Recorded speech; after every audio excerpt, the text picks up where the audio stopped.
Hello and welcome everyone. I think I'm live. Yes, we're live. So to another stream where we battle or fight with Elliott waves on the GameStop chart. We should also have a co-stream today with user Warden Elliott, who does the daily charting mostly in posts but also in lives. Although we didn't prepare properly, probably because time zone difference and so on, I figured we would use Zoom. He now proposed Discord, so I'll have to install Discord real quick on this computer and make some adjustments, and then we hopefully can do that. Yeah, we didn't discuss how it will work, but probably I guess we will share our predictions, then see for some time how it plays out, and then share our updated predictions. And I think that's how it will be, but we will see. So yeah, and welcome everyone. Thanks for tuning in.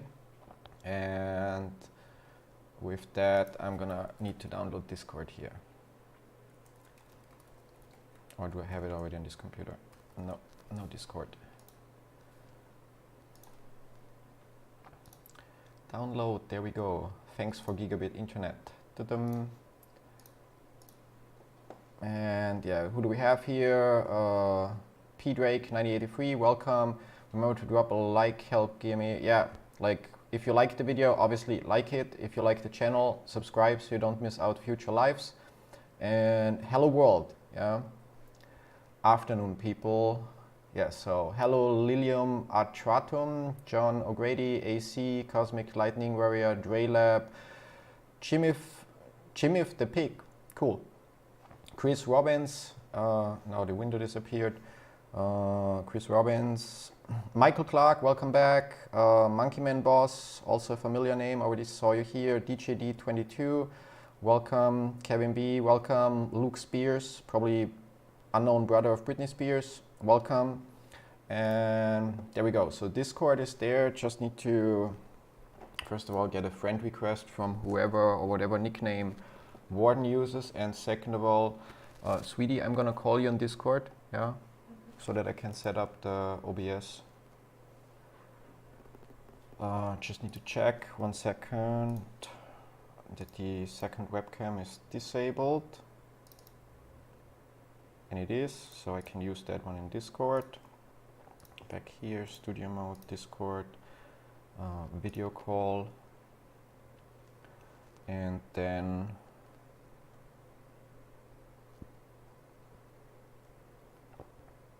great, and then I'm just gonna change that from Zoom to Discord. Yeah, not as nice as I wanted it to be, but yeah. Yeah, we're gonna adjust it then as we go. And likely, can I change my camera here in Discord? Camera, that would be this one. Yep, works, and that's that. Okay, so thank you, sweetie.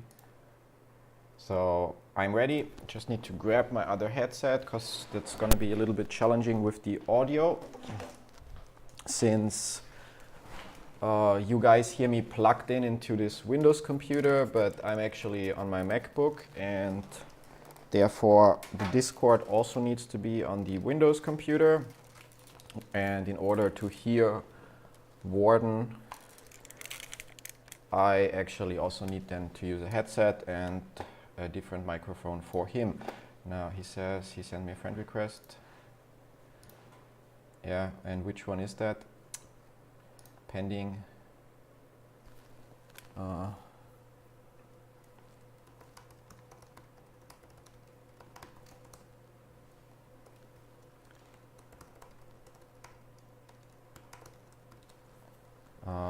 Yeah, and I still need to change or check the audio settings. It's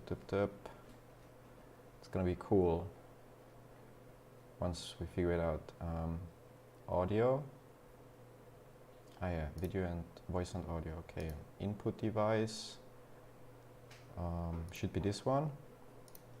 Test, test, test. Test, test, test. Yeah, okay, that's it. Output device is also the right one. Okay, so that should work, so. And, okay, he says Warden Elliott. Ah, there's Warden Elliott, found you, great. So, we have that. Gonna add some background music like yesterday. And okay, that's too loud for me, so how do we do that? Oh yeah, reduce the volume of the music. Haha, smart ape. 15%. Now I cannot hear the music. Not such a smart ape. It's like yesterday when I held the book in front of the camera when I could have just shared the screen, since the book is online as well. Screw you. Yeah.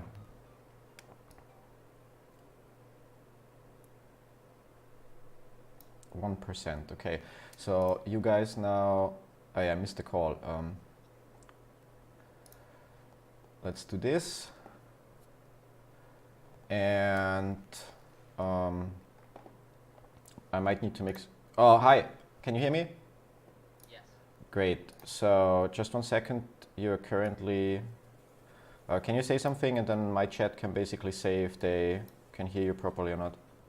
Sure. Hello.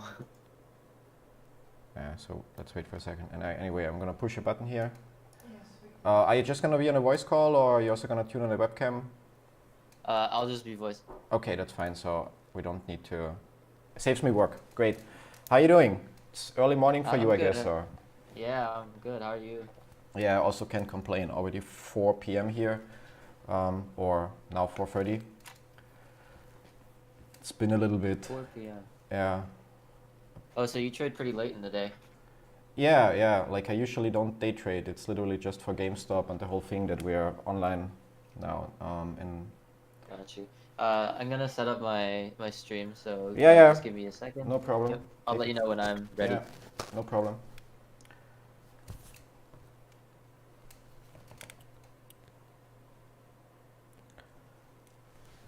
So yeah, you guys probably don't hear the background music right now.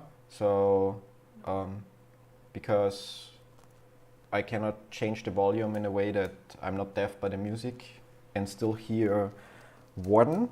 But yeah, so basically market opened. Yesterday we ended with this pattern here where we had this ABC. Therefore, expecting either to see a further drop that goes into the orange area or accepting that we hit the blue area, which was predicted from this wave number 2 or wave number 1 to 2, and go up from here. So it will take a few candles for us to figure out which is what, or which is which. And overall, the prediction is we go up, because if we did it right, we are in the. So once we have this blue 2 here confirmed, either here or a little bit lower, we would be in the third wave of a third wave of a third wave of a third wave of a third wave of a fifth wave. So that's, and all of those waves go up in our case. And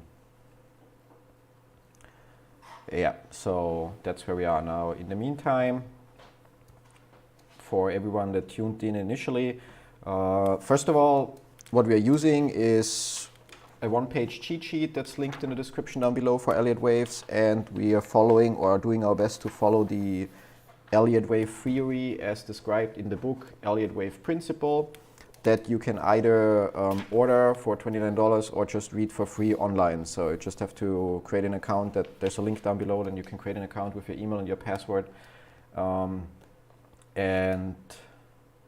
then you can basically read the book for free. Yeah.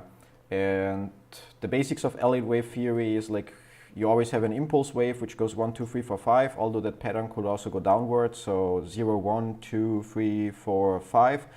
And within each of those waves, there are then requirements. So for example, this wave number 1 always has to contain another impulse or leading diagonal. Wave number 2 has to contain a corrective pattern, and so on. So this way, by going or by looking at waves of lower degree and confirming them, we pretty much confirm that our bigger labels are correct, which has been challenging the last 2 days in especially this area here on the 5-minute time frame, but overall our overall predictions still hold. Now, quickly to the comments. Well, now this. Oh yeah, do you want to screen share your screen, by the way? And then I can have like a cutout of it on mine. It's gonna be tricky, but let's see. I would need to share my OBS with you, yeah. So, like, so you would have to maybe remove some borders or so, because I'm streaming from my MacBook and the actual streaming is on a separate computer. So, Got it. yeah. Okay. So yeah, so we have it like this, yeah. And yeah, I'm also looking forward to how our predictions will differ, and especially what methods you use, what you're looking at to come up with your ideas of when the market is turning, what kind of price areas we're about to reach, and so on, and how that looks like. Do you want me to share my screen as well, or are you able to see from my stream? That's gonna be tricky. How would I do that best? Because if you share your screen and I capture it to show it to my viewers, then you won't see my screen anymore because it would contain your screen. So I guess you could watch my stream or have it on the monitor or something. yeah, that's what we're gonna do. I'm just gonna. Oh yeah, guys, how's my volume? Let me know in chat. Logged in the wrong account. I think the gain was a little too high on my last stream.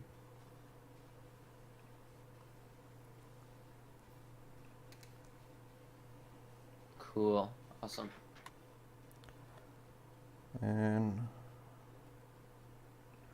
cool. Yeah, so I'm gonna also drag that over here, and yep. So it's like Streamception. Yeah. Yeah, so if obviously, so now we have Streamception when I'm looking at your stream, and therefore you're looking at me looking at your stream, how I'm looking at your stream while you're looking, something like that. Yeah, so do you have an overall idea like what's happening today? Yeah, I called a quick sell-off at 196.5. That's just the swing traders clearing their trades. It looks like we hit a resistance around 198, and we're between a 198 195 channel right now. So let me put up my drawing software. In terms of today, like, do you want a macro level analysis? No, like just whatever you would usually do. Like I'm really curious. Yeah, sure. So I checked first minute candle. Let's see, 300,000 on my. Let's see, 70,000. Okay, so today's gonna be a pretty low volume day. Okay. On a low volume day, so let's make the assumption that the volume doesn't pick up. So if volume doesn't pick up, it tends to drift towards lower support resistance lines. So if I turn on my Bollingers, you can get a rough idea. So it's pretty slow right now, but it usually picks up later in the day. So what I think is going to happen is it's going to test this support, and eventually reach this support on low volume. Mm-hmm. If volume comes back up, then what it can do is the opposite. And what it will do is it will test this resistance and that resistance. So it's highly dependent on volume if it comes in or not. Interesting. So and besides volume and Bollinger Bands, however they're pronounced, what are your main indicators that you're using? I don't really use MACD RSI too much, other than just to confirm things. Like, okay. For example, like pre-market, we were consolidating RSI neutral, MACD pretty neutral. So I just use it to confirm, but honestly, I don't even need it, because you can just look at the sideways trend over here and say, okay, it's consolidating pretty nicely around the support region. So yeah. And that's interesting, because at the very first minute candle, how much you consolidate pre-market will affect how low it goes and which support it hits. Originally, I was going to think that it hits this sell-off, this support during the first minute candle sell-off, but it didn't. It hit this support. Okay, wait a second. So consensus, like everyone is Warden too loud or is Warden too quiet? Let's figure that out. Somebody said it's too loud, and now the question is, Some other ones, somebody else said he's too quiet. So please, a few people.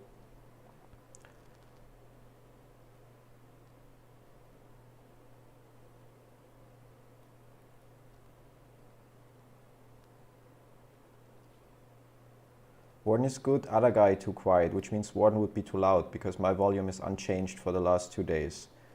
Or that was another message. Technical difficulties, yeah. Let's check stream health.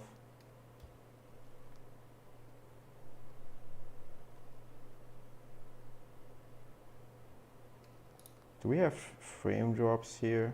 No. Oh, okay, I should stop Bitcoin mining while we're streaming with Discord on top as well, so dropping some frames. Okay. Thank you, Hunter. Up a little bit. Okay, can you say something? I'll take a look at those videos, Hunter, later. Perfect. But thank you, Hunter. I will message you on those.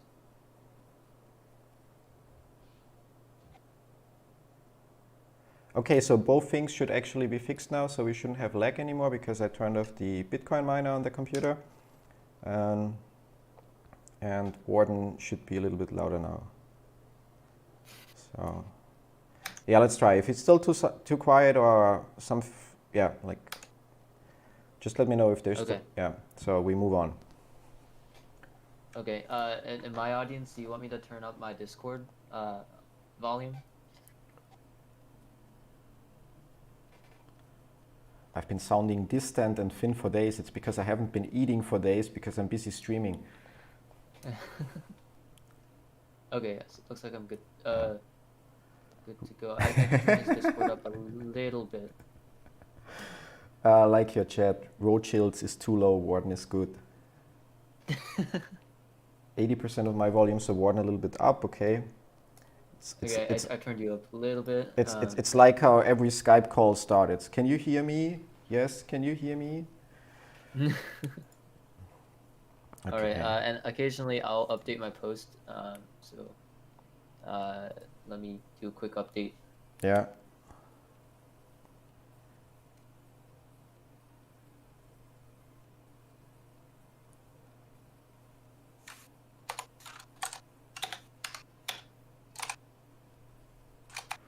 Yeah, in the meantime, while Warden is updating his post, so what I also shared in the post today on Reddit is basically based on Elliott waves. If we go down from the monthly timeline where it would indicate that we're in a wave 5, and eventually we end on our 5-minute timeline to torch ourselves, where we are also, this is also, that's not a wave 5, but that would be wave 3.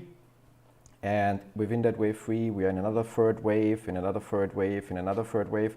And yeah, like, so initially the question is either our current blue wave 2 here will be confirmed or would already be the low that we had at market close yesterday, or we might see, according to Elliott wave, another drop into the blue and potentially the orange area.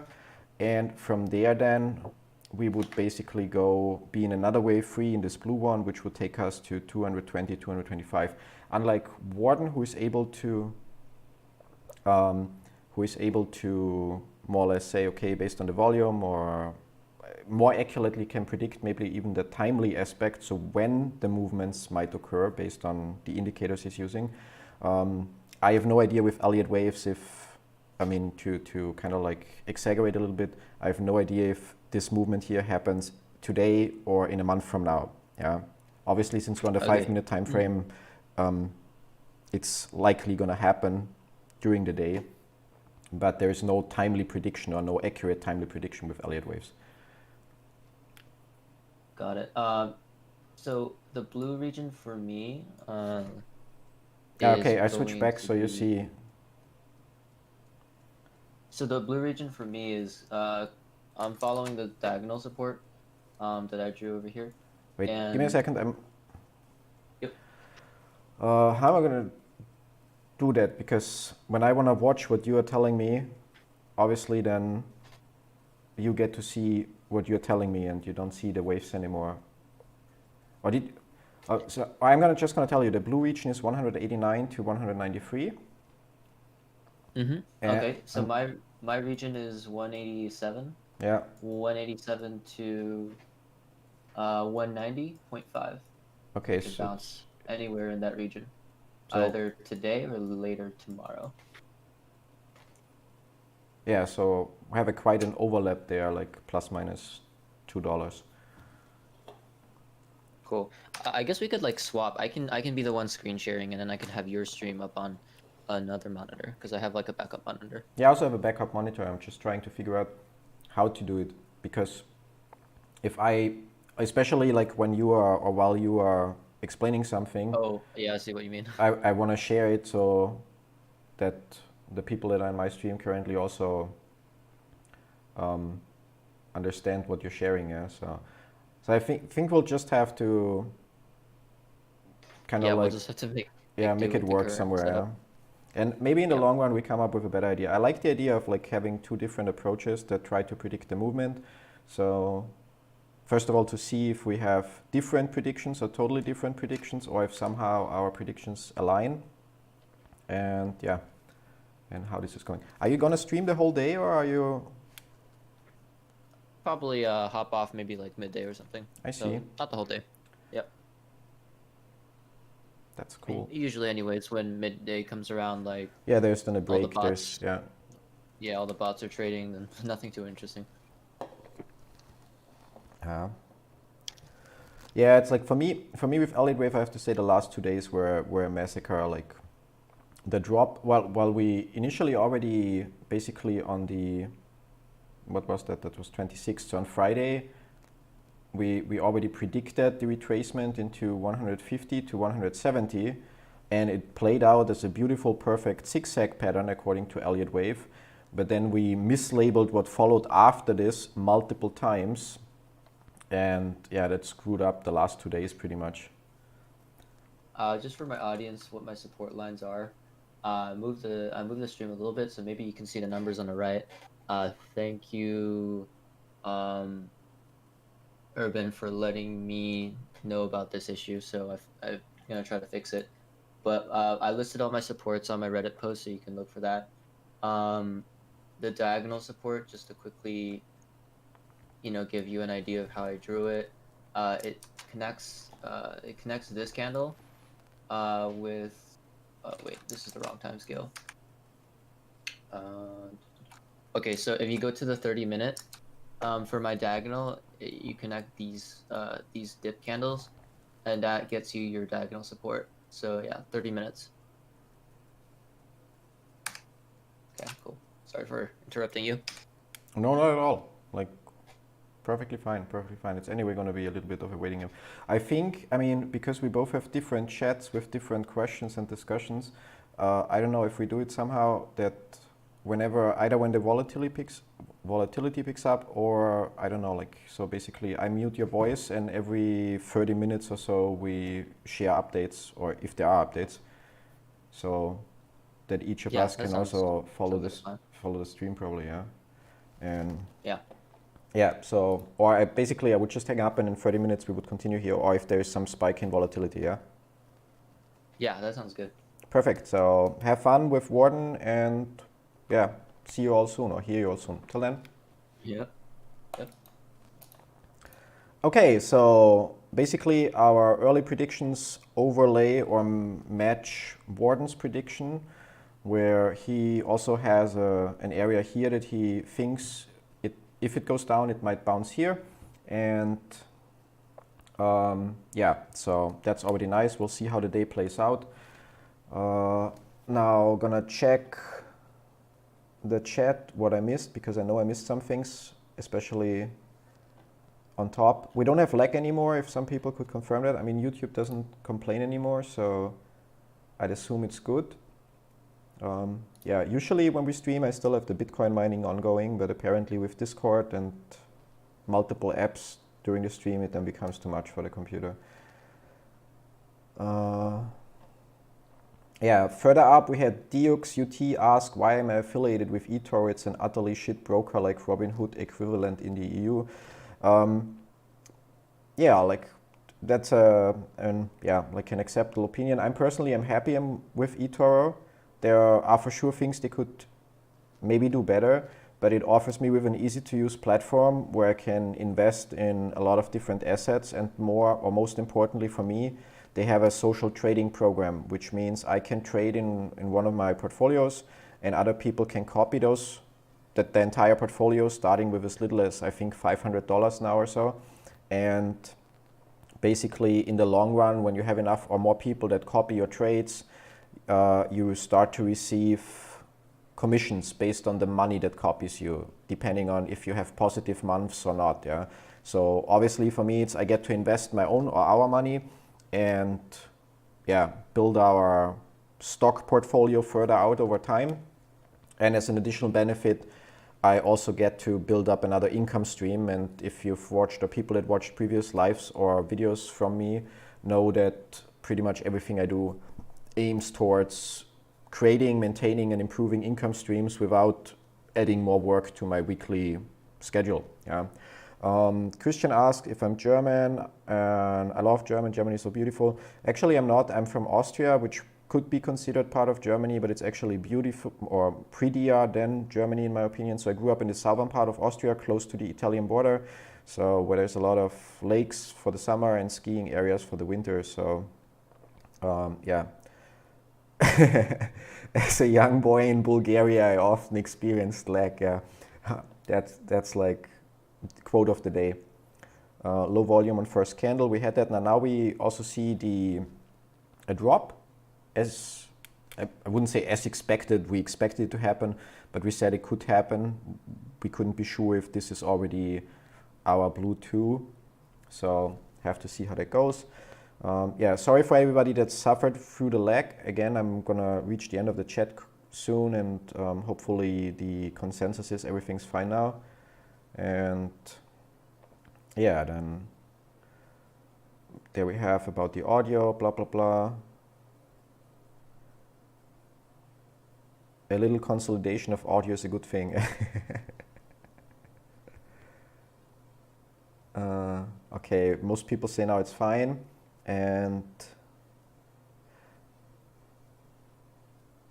Vex asks, how are Elliott waves accurate, and or are they not accurate? Yeah. So I think we can answer that question real quick, but one important thing to understand is, if we jump on the hourly chart, if we look here and I hover, for example, this 4, you see that it highlights a price area, and this price area is not highlighted because the candles are there. It's here because I have my 0 here, my 1 here, my 2 here, and my 3 here. The moment I move this 4, you see that it also moves the predicted area for 5. Yeah. Now Elliott, so if we lock that area, you see that also if I move point number 3, it affects the predicted target area for number 4 and for number 5. So even when we're looking at historical data here, whenever I hover somewhere and it shows a predicted price area, that prediction already existed even before the candles happened. Yeah? So as soon as I have point 0 and 1, 0, 1, it predicts area number 2 based on the principles laid out in Elliott wave principle. Here it exceeds the area a little bit, which predicts number 3, which gets totally crushed. So the prediction was not correct, so the price area was not correct. However, the overall direction still is correct. It reaches number 3 and also exceeds the corrective pattern here in that case. And then number 4, however, is almost on spot. And then we can pretty much go to different waves. So like here, every time we reach a wave 5, we would have a corrective pattern that goes mostly ABC. And once we have our A, it predicts area B. Once we have our B, it predicts area C. And you see that also is likely or very on spot. And once we have 0, 1 here, it predicted the drop into this area, which overlaps with the prediction from number C, which we exceeded a little, but overall at this point here, we already got our first prediction that we will drop into that area. And once we had our AB, we got the prediction even a little bit more accurate. Yeah. And so there is room for human error, like we saw the last 2 days, where basically we didn't have enough candles yet of the pattern here. So we labeled parts of this wrong. How can you make sure that it's accurate? You can make sure it's accurate by confirming your waves. So when we have a 0, 1 here, and then a 1, 2, a wave 1, 2, 2, so this wave here always has to contain a corrective pattern, but not a triangle. Now there's a cheat sheet, it's a one page about Elliott waves and all the requirements, which explains then basically, okay, we have to have a corrective pattern, and it also explains the corrective pattern. So if I can fit in this corrective pattern here, and again we see once we have so first of all, once we have this point 1, it already predicted the low. And once we have this point A, it predicts roughly the area B, which we didn't fully reach, but almost. And once we have point B, it predicts area C, which we also didn't fully reach. Yeah? And if we look closer, we could also confirm this A and this B and this C by, again, fitting the right subwaves inside. But sometimes, like the last 2 days, we had a lot of different variations that all checked out. Simply because we're looking at it very closely. So basically every time, what we're doing here is basically map out the lowest possible waves so that in the end we get the confirmation for our bigger predictions. Yeah? So Discover B, blah, blah, blah, is going insane. It's fine now, no lag, great, things are fine now. Do you day trade? No, I don't day trade at all. Let's get another moment with Warden. Yeah, I would wait a little bit till we see if we bounce here or if we go through. Like we both said, this is the area. I think his was a little lower. So the blue area here is 189 till 193, and his was I think 187 to 191, which is also, yeah, like both hits. So let's see if we turn around here or if our alternative prediction, which should be a little bit rougher. No, actually, yeah. Our alternative prediction of wave number C, which also will move because we had A, B here, but we have a new high here. So our C prediction moves, causing those to slightly overlap. Yeah. George says, my wave basis is showing a leading diagonal from your 2 to the top of 204. From my 2 to the top of 204. 204 was here. No. The new top here could be something to watch for. Yeah, but then it would be likely like roughly 1, 2, 3, 4, 5, and as a result we would be able to fit 1, 2, 3,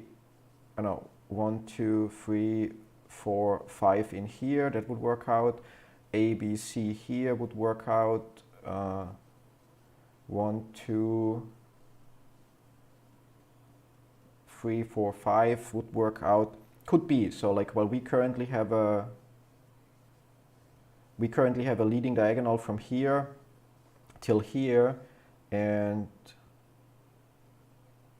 according to George, his wave base is updated. So when maybe he did manually, maybe he used auto label, so that we have a leading diagonal till here, which means here we would have a wave 4, which could be the case because we have A, B, C, which fits in there, and then we would have another 1, 2, 3, 4, 5.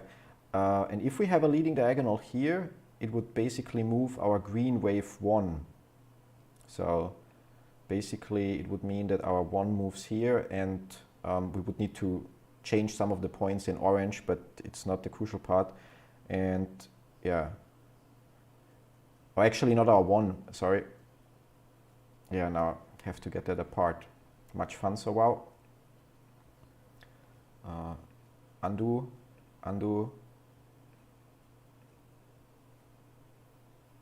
Like literally, can you move that? Oh no, yeah, we said green 1, yeah, okay, that's fine. Oh no, it would move the green 1, so the prediction for 2 would change, yeah, so the green 1 would come here, and therefore the predicted area 2 would then be here, which means if that would be the case, we would expect a drop that goes further, yeah.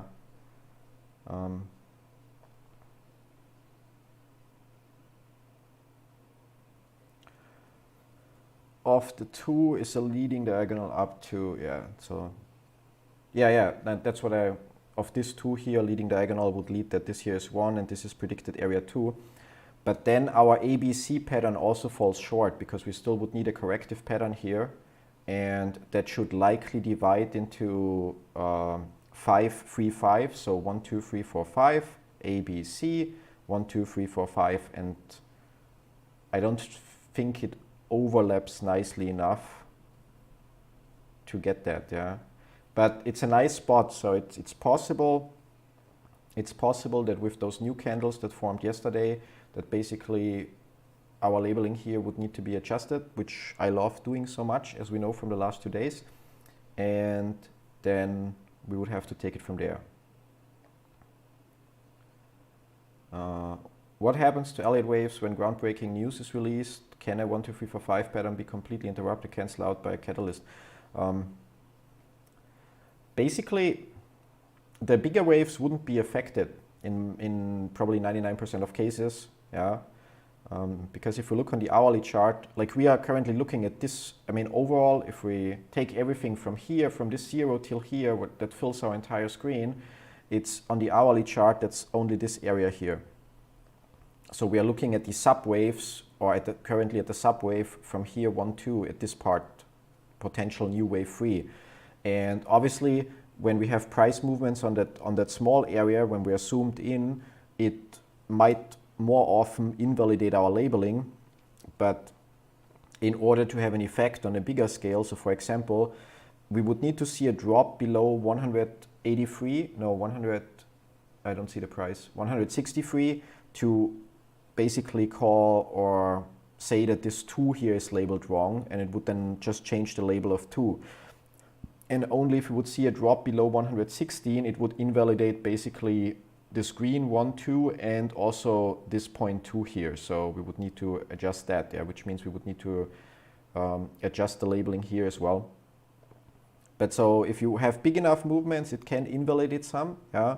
But even, yeah, I don't have, basically all of what you see here, 1, 2, 3, is another impulse wave, which is part of likely either it will be wave 5 that we saw on the monthly chart, or it will just be wave 1 of the 1, 2, 3, 4, 5 that will be wave 5. Yeah? So the point is, in order to invalidate this, we would need to see a drop down to below 38. Yeah? And so the closer we look, the narrower our predicted areas get. So for example, here our predicted retracement is 140 to 200. That's quite a big area. But then when we look one wave smaller, our predicted area is already, so here our area is basically $40 or $60. And when we look at the subwave, the area is already $30. And if we then map out the subwaves in there as well, the areas get even smaller that are predicted. Yeah? That doesn't mean that they get more accurate in every case, because here we had the drop after earnings, which would be an event. Yeah? But it also means that the waves of bigger degree, while they are not providing such narrow areas as price targets, it also takes way more movement to invalidate any of those. Yeah? And we usually would catch that sooner, because when we are mapping this out, we are basically validating. So with the orange pattern here, if we can fit an A, B, C in here, it would validate the wave number 2. Yeah. And by fitting in this orange 1, 2, 3, 4, 5, we validate that this is or can be a wave number 1. And then if we go one scale higher, it would be this green 1, 2, 3, 4, 5, and so on. Yeah. Where actually I moved the 2, yeah, the 2 goes back here. This is the lowest point. Oops. And the C also here, yeah. Yeah, so basically with every wave that we map out, we confirm maps that are a little bigger. And while here movement obviously has a bigger effect on our labeling, the bigger the waves get, the less the effect, or pretty much you need way bigger movement. Like for example, I don't know, when Wirecard declared that their whole company is basically just an accounting fraud that, yeah, has $2 billion on the book that never existed. Then it gets tricky. But overall, the patterns should always hold up as long as you don't have market restrictions. So buying restrictions, government interference and stuff like that would be the point where you cannot enforce the rules anymore. And other than that, whenever you look at something that's not following the rules, then likely you labeled it wrong. And that's what happens from time to time here in our live stream. And when it happens the first time, it's usually entertaining. The last 2 days, it reached a point, we'll see how today goes, yeah, but the last 2 days it reached a point where it became slightly frustrating. And yeah, so if you have time today after covering recent wave action, could you spend some time in this zoom out macro view? Would be great to see Fib lines for macro as well as wave. Thanks. Yeah, we can look at the bigger picture, but I wouldn't go all the way to the monthly one, yeah, and I would pretty much hourly is the one that I trust the most. And there, I think on the, like 3 weeks ago, I made a post where this wave 3 was predicted to be in the $2,000 area. And so then, and that was when the drop here was predicted in this area. Yeah. So if we look, if I move this point number 2 up into the area that was predicted, we see that we get into the $2,000 area for wave number 3. And yeah, back. So basically, that's the only thing that changed when we had the drop for the earnings. That basically, because it went a little bit below the predicted area, it adjusted the wave number 3 prediction. Now, predictions for wave number 4 and wave number 5 are not really accurate because they will change depending on where exactly our wave number 3 ends up being. And yeah, so I'm not sure how much sense it makes to focus that much. The overall thing that we can take away is, first of all, from the monthly chart, we have wave 3, wave 4, and this is wave 5, which is a wave that goes up. Within that, we have wave 1, wave 2, wave 3, which is a wave that goes up. Within that, in green, we have a wave 1, a wave 2, and now a wave 3, which is a wave that goes up.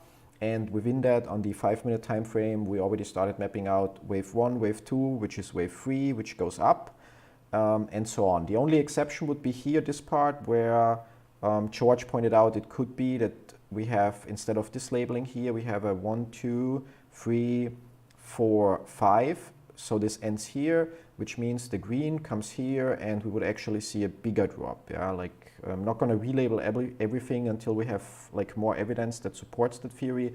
But theoretically, it's possible because I could confirm or fulfill the requirements of one level lower. But for that, we will see a few more candles. Yeah. So, or we'll need to see a few more candles. Okay, that makes sense. So it only resets the larger waves and wipes out smaller points within those larger movements. Yeah.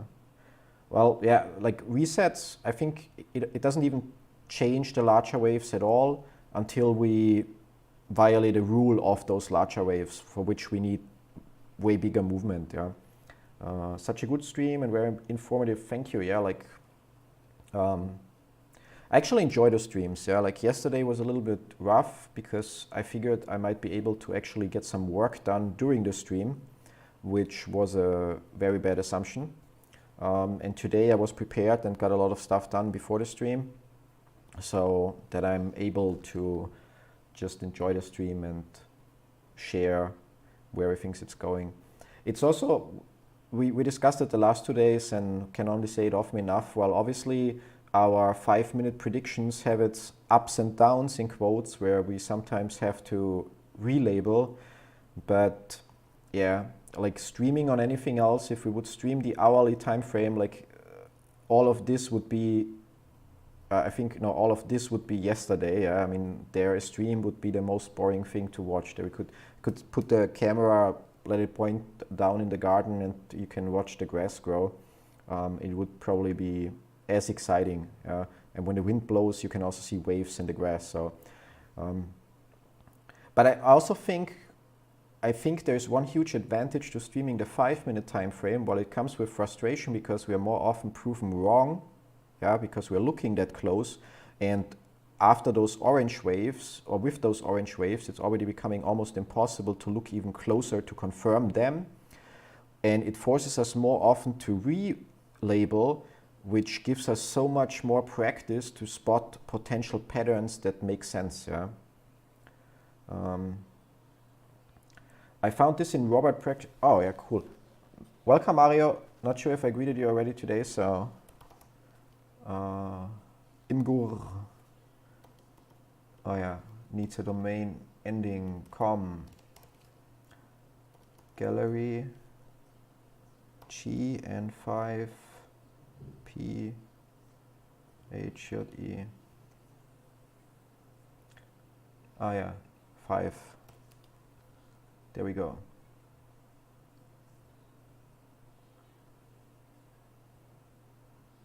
That's GameStop almost, yeah?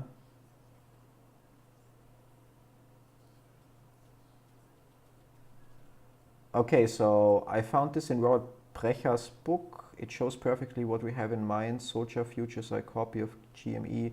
Use it how you want. Yeah, but that's like kind of like, I mean, an old chart, but the movements are actually similar. We just don't have this here. Yeah. So we kind of like went from here to here. Not sure if I can put that. Let's open image, a new tab. And yeah, I need to scale it a little better, or actually we need to go on the hourly chart for that.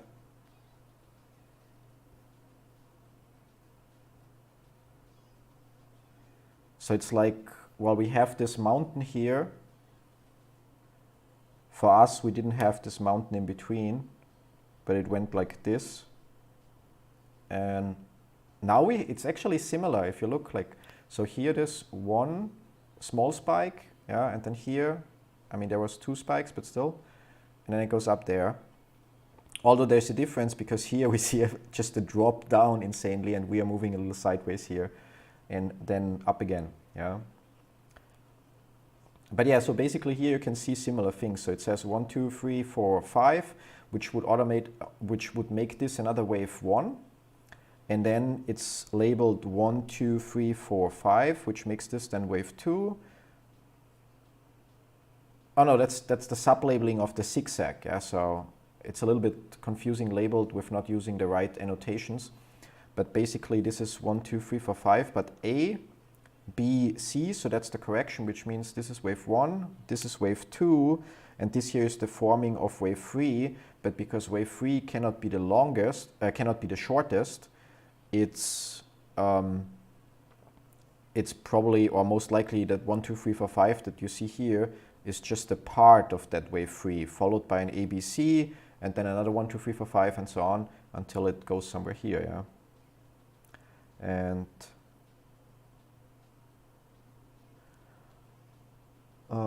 thanks for taking time of your day to do this, so helpful. Another question, it appears as if most recent orange 1, 2, 3, 4, 5 ignores the wave between 2 and 3. Wait, we're gonna move that here in that tab in case we still need it. And jump back. So the latest 1, 2, 3, 4, 5, 1, 2, 3, 4, 5 ignores a wave between 2 and 3. Because if we would have to, yeah, so if we would want to confirm this wave here, and it's going to be really hard, maybe not possible on this low time scale, it would, if we look at the cheat sheet, yeah, then you see that impulse wave, that the third wave is always another impulse. It may not get sharp in the camera, but it's always another impulse, which means to confirm this, we would need to be able to fit another 1, 2, 3 can never be the shortest. That 4 is likely not okay, so might be tricky. So 1, 2 adds up, 3 doesn't add up. Our 4 is problematic and our 5 is problematic, yeah. So the thing is, you have things like extended third and extended fifth waves where you would have something like that. And the other thing is that in the end, you just need to be able to confirm each subwave, yeah. So which at this time frame already becomes challenging and sometimes not possible anymore if we already look at the orange one, yeah. And we maybe on the 1 minute time frame we're able to do it better, but basically, or maybe we have it like this. So it could be 1, 2, 3. No, like that cannot be 4. So it could be that we have a wave that goes like this. So 1, 2, 3, 4, 5, there the predictions match up, which would make this here an A, B, C, and this here another 1, 2, 3, 4, 5 likely, which makes this another 1, 2, yeah, we likely would need a smaller time scale to fit something in between there. But what I'm focusing on in those cases, or I try to focus on is, delete that one, is do our predicted areas match, yeah? And so we're gonna jump on a call with Warden in a second. So when we have the 0, 1, we get, based on Elliott wave principle, we should have hit the 61.8 Fibonacci retracement roughly.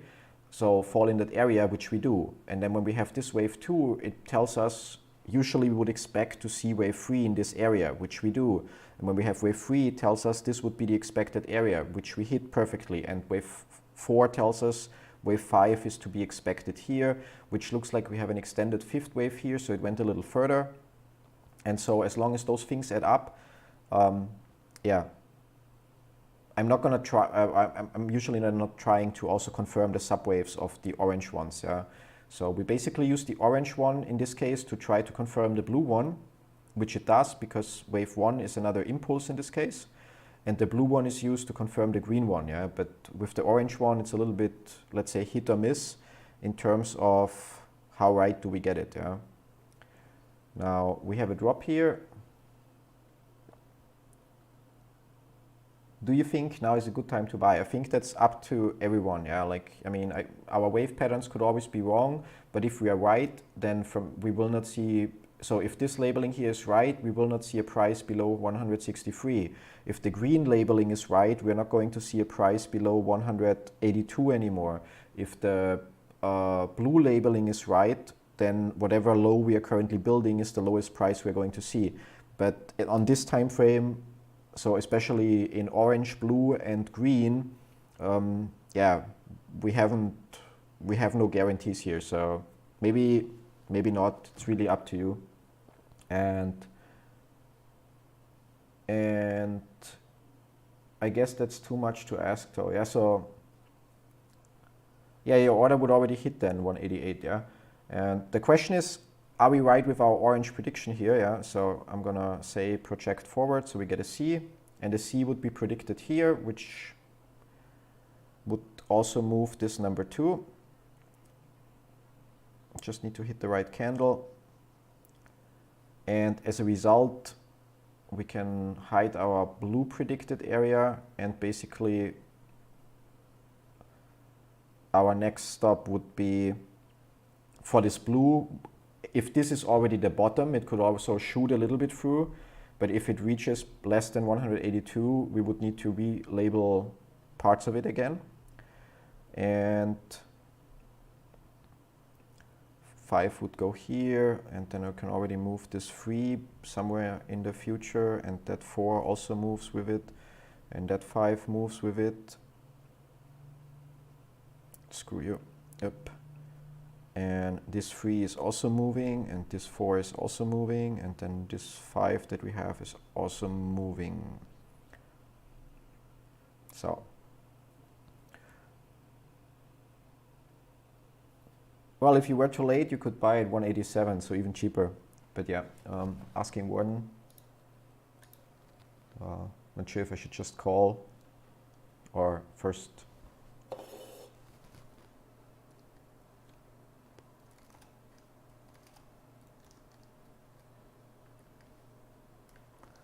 Yeah, it's actually also 30 minutes, so I'm just gonna hit the call button.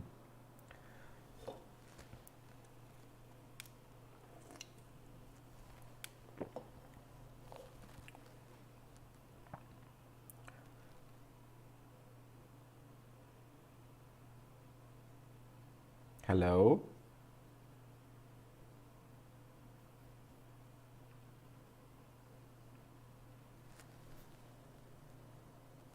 It says voice connected, but I cannot hear anything.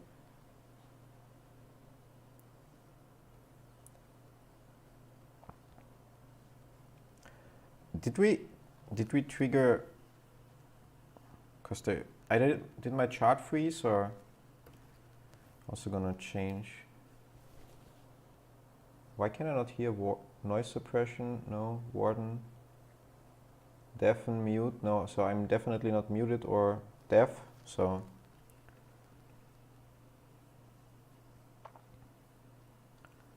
just in case we need it later. And I'm gonna refresh this because it seems like there's no movement.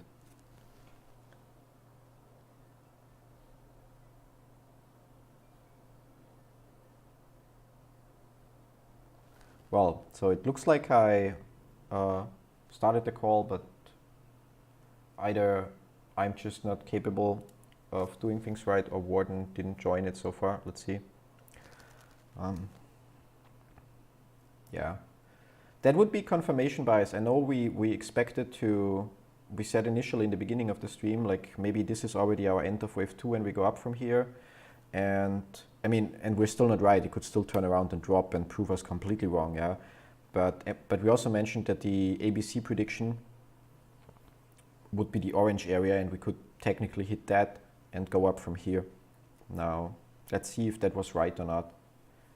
We really don't have a lot of a lot of wiggle room here because there's only like $5 it can drop further before all of this becomes invalid. So it would be nice to start the day with a accurate prediction.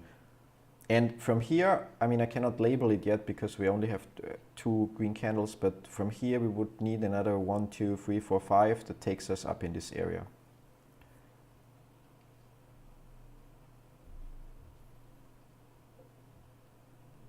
Well, only if we were right. Only if we were right, this would be the lowest we see in some time. However, let's zoom out a little bit, might be tricky, but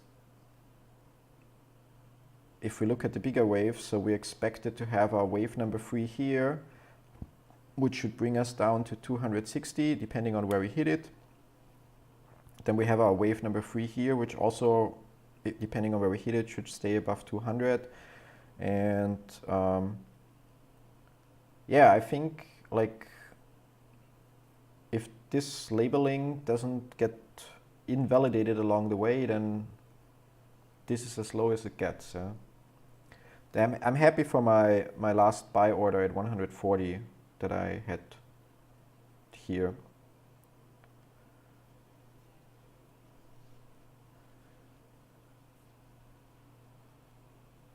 My orange B, yeah, I need to adjust B, true, yeah. Yeah, somebody's paying attention. Yeah. That's the highest candle, yeah. Which actually also still fits nice. We just barely moved out of the bottom area. And now check which one here is the lowest, 187.11. So the right one is the lower one. Yeah. And so our next stop would be 220 roughly, or 215.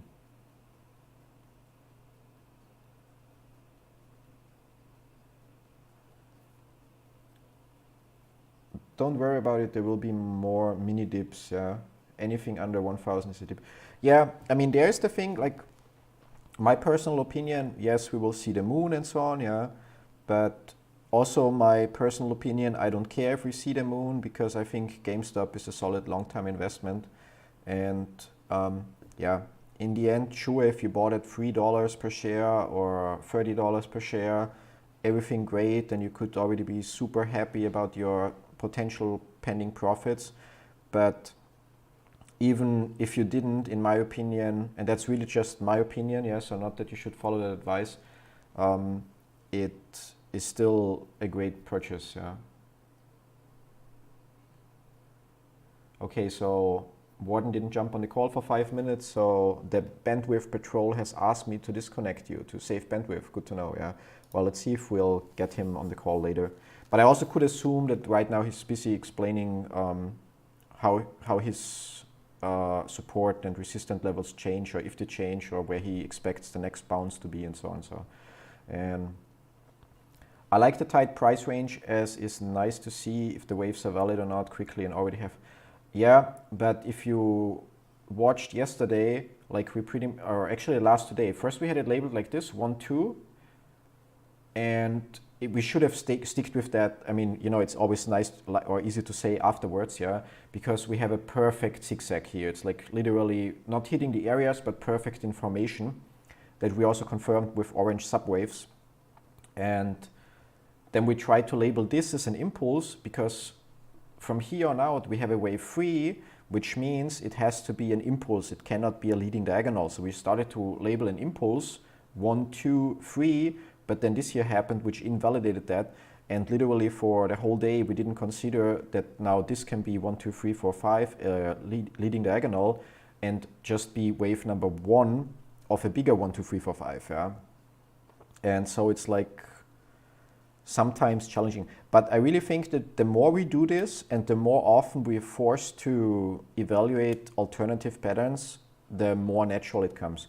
When I first learned about Elliott waves, it was something like, in theory, yes, there's 5 waves and so on, but by now it's like, well, I'm not perfect with it. No matter which chart I look at, I instantly spot things like, I don't know, where I could say like, okay, this here could be 1, 2, 3, 4, 5, yeah?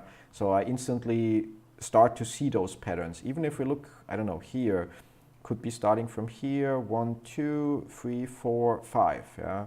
And it may not be exactly accurate, but the point is, the more you do it, the more you start to notice those patterns. And yeah.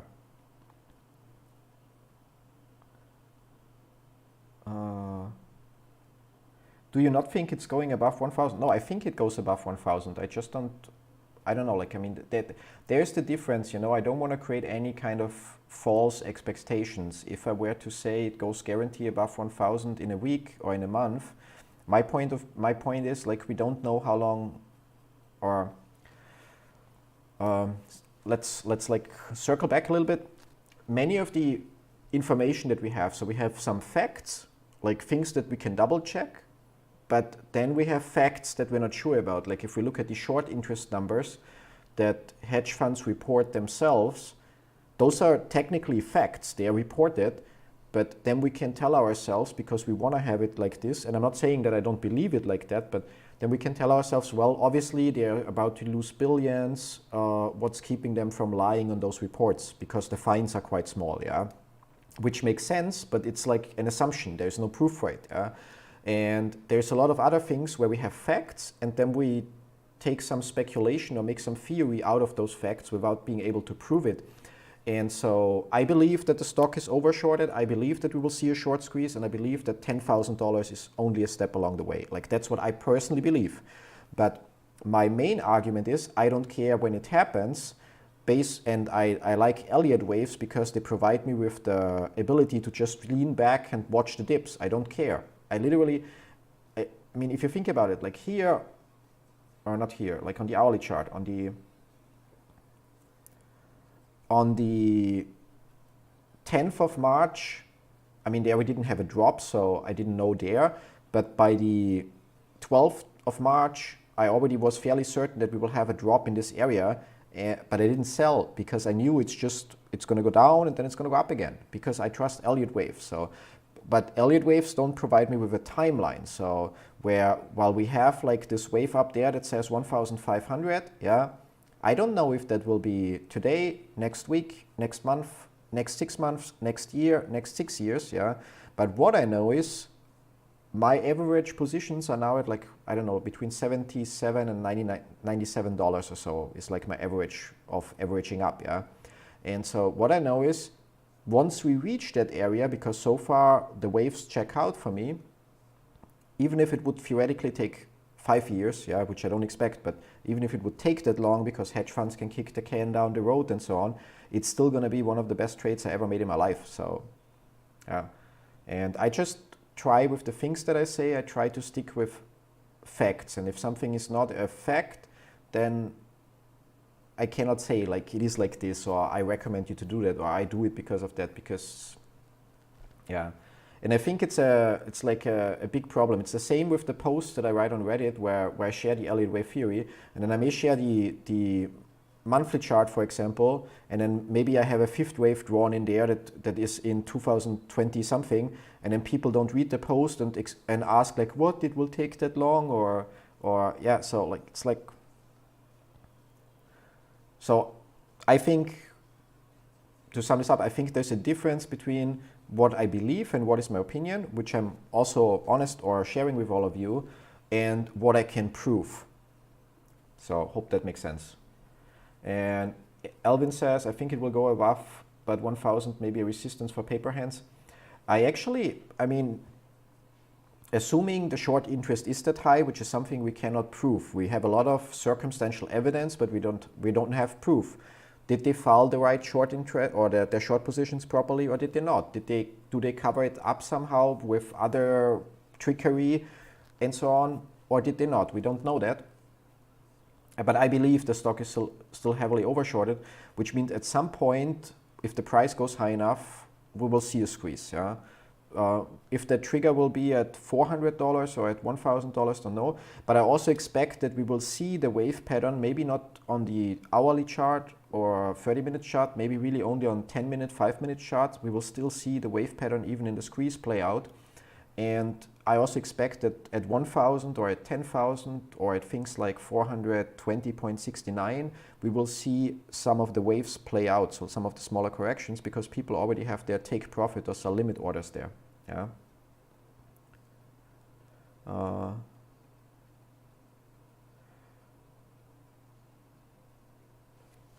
Okay, so too much.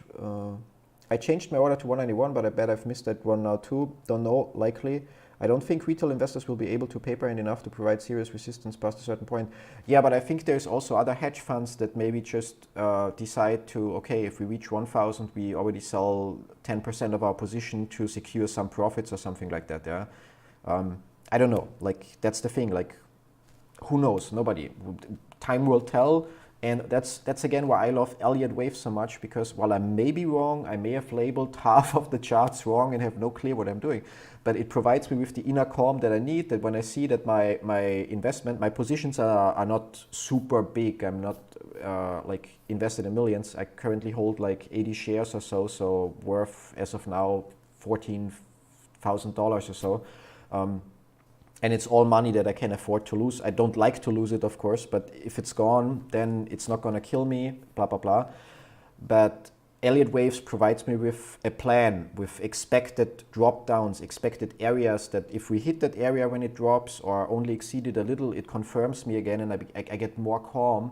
And they will also provide me with a way to figure out when to sell once we have the squeeze. If you check out the stream from Friday, on Friday we started here and I initially thought this is wave 5, but then and the day started like this, so I thought this will be ABC, but then after 15 minutes it went like this, so I had to move my 5, move my 5, move my 5, and then eventually in this area here we realized, okay, now we have our ABC starting. Yeah, so the first 1.5, 2 hours of Friday, we didn't know for sure, but we knew that it's the end of a wave 5, and after 1.5 hours, we got the prediction that it will drop into that area. Yeah?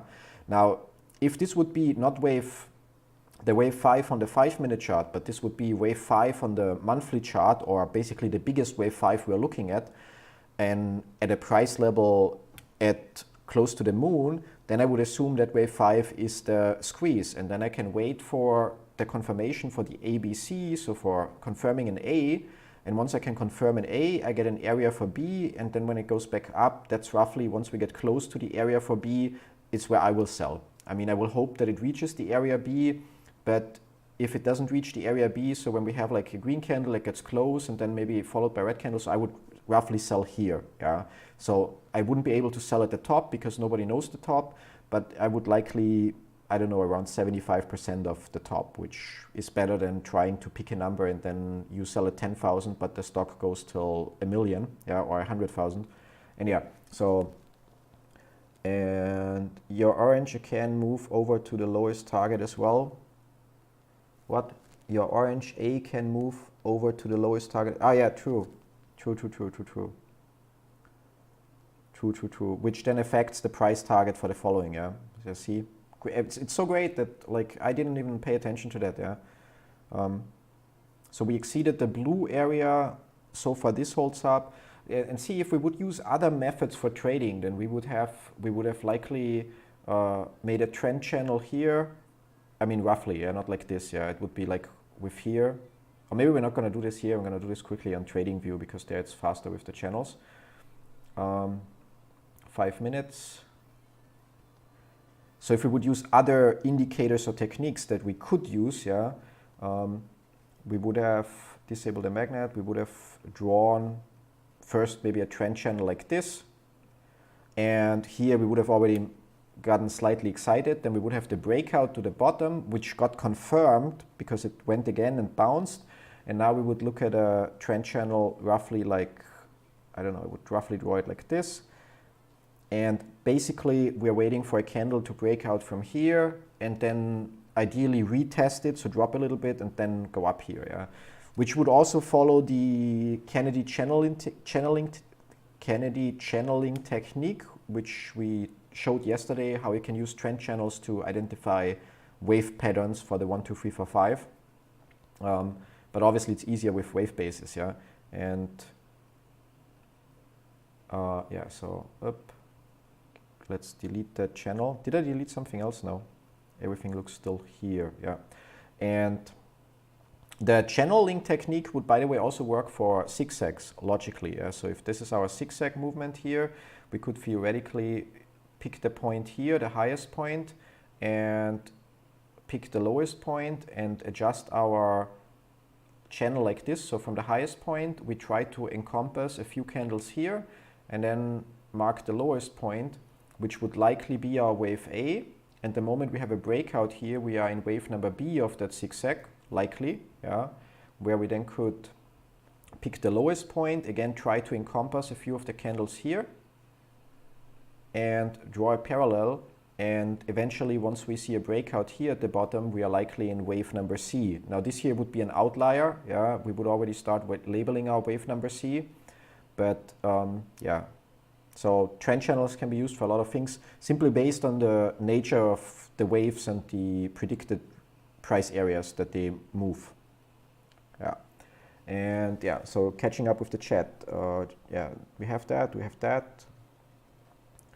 That's a great way to frame it, we don't know, yeah. So yeah, that's really my point.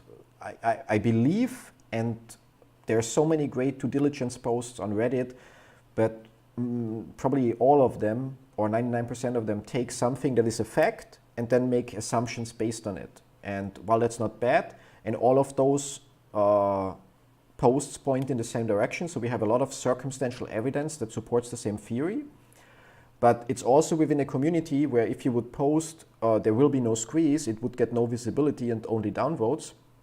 And it's also, all of that is something we cannot prove. And Elliott waves just provide me with a method how I can prove it to myself, in quotes, because I trust Elliott wave theory based on my previous experience with it.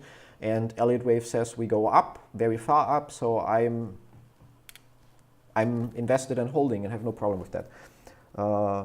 You have any opinion? Oh, just hit 191, 20 more shares for me. Oh, phew, nice, yeah, nice. I wish I would have like more disposable income that I could really like YOLO in there. I'm thinking if I should buy for another couple thousand, but it's like, then I'm thinking the, I don't know, 80 shares or so that I have now, if we reach even $10,000 per share, it's already more than enough money that we need, yeah. So, and if we reach even more, I'm anyway already way beyond what I need. So why risk, in quote, more of my funds? Yeah. So it's like a back and forth. Yeah. If we go back real quick to wave basis, not wave basis here, and if I find the back button, so I can actually check here. We would need a breakout from this channel. And that channel is not perfect, but it's like rough. It could actually be adjusted even a little bit like this. That's probably more likely. Yeah? So we would need a breakout from this channel, and that would tell us that we're now on the way up. So, and you have an opinion on the OBF right now. What's OBF? It's a stock that I don't know, or something else. Do alleyways stop working if a squeeze does happen? No, they don't. Like, I mean, I don't have the Volkswagen squeeze ready, but if we look at Tesla real quick, yeah. And not on the 5-minute chart, but let's pick the daily chart. There we have a squeeze at the end of 2019, if I'm not mistaken. Yeah, it's not the same extreme, but basically all of this is like again and again minor short squeezes, yeah.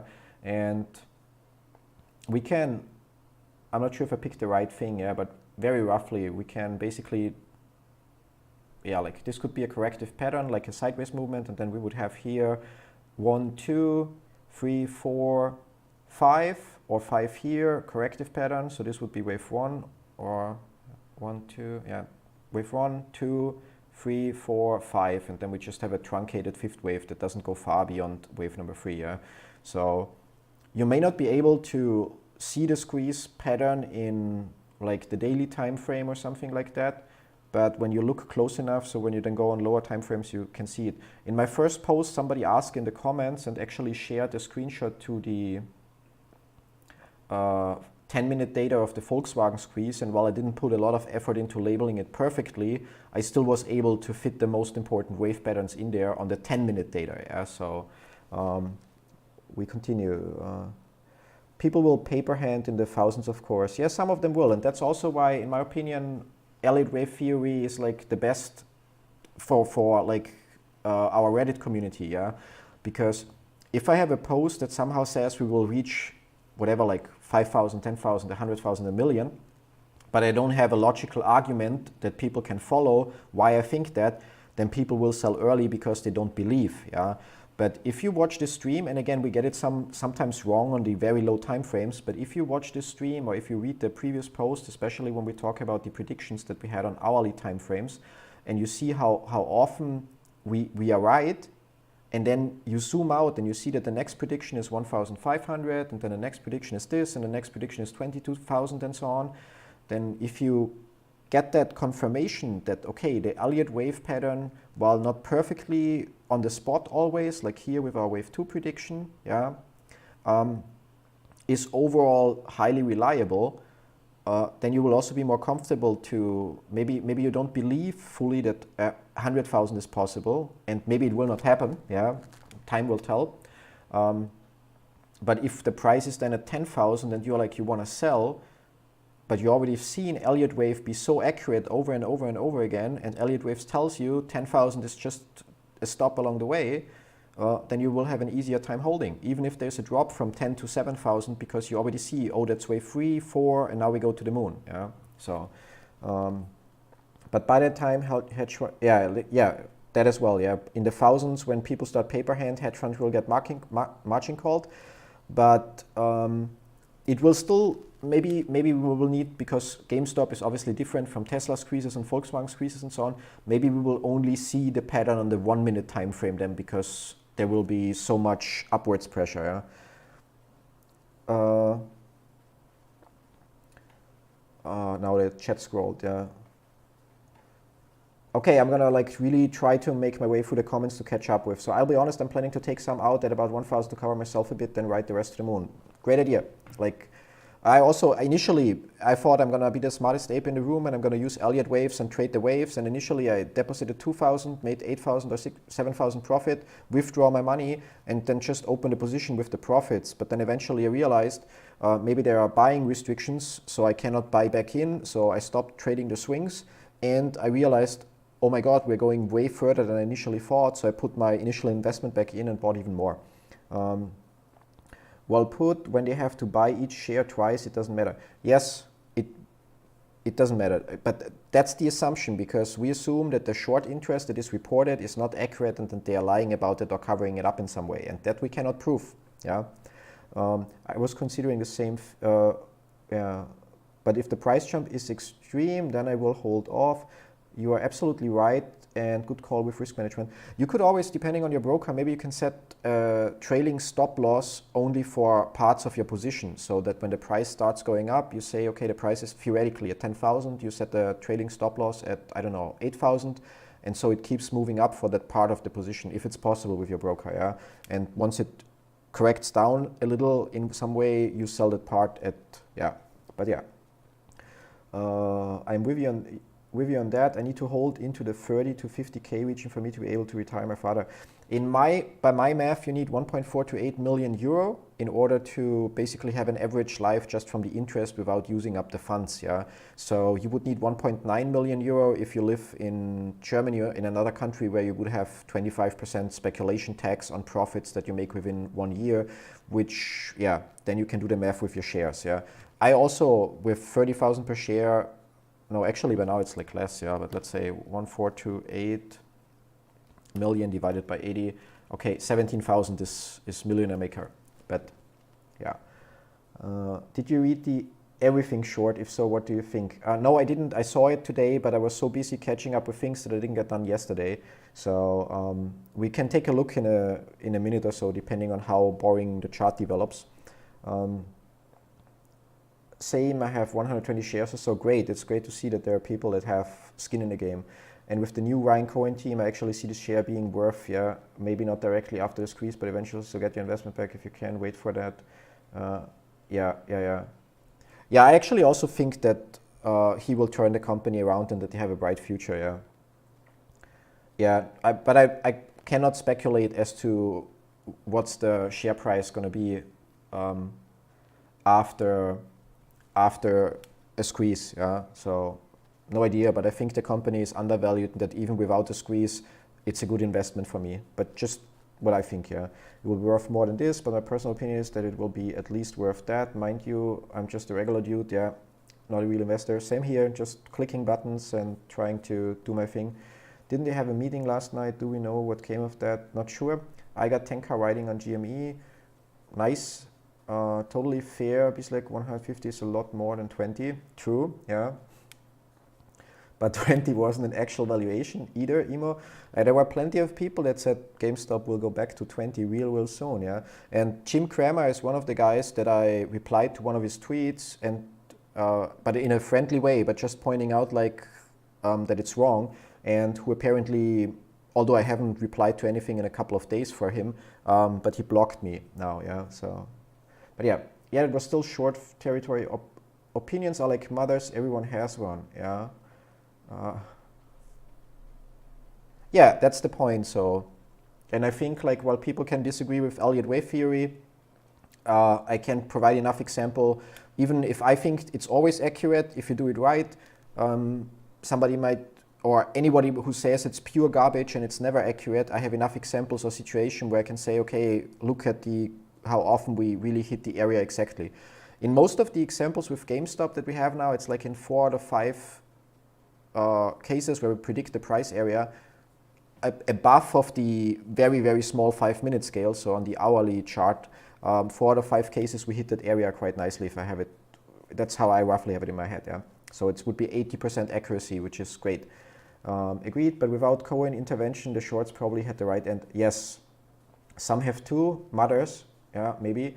We have to extrapolate a bit since we don't have all the data. Yep, the stream is much more grounded than a lot of what I've read recently. It will keep me calm. Thank you very much. That's the purpose, like to kind of like have a game plan that we believe in so that we can just ride the waves and enjoy. And actually the funny part is sometimes we're actually hoping to see a drop because we needed to confirm our pattern, yeah. So, where was it? Get 100 shares and write covered calls against them, yeah. I bought at 440, but also at 40. We will come back for you. Yeah, like all our prediction points that we're going there.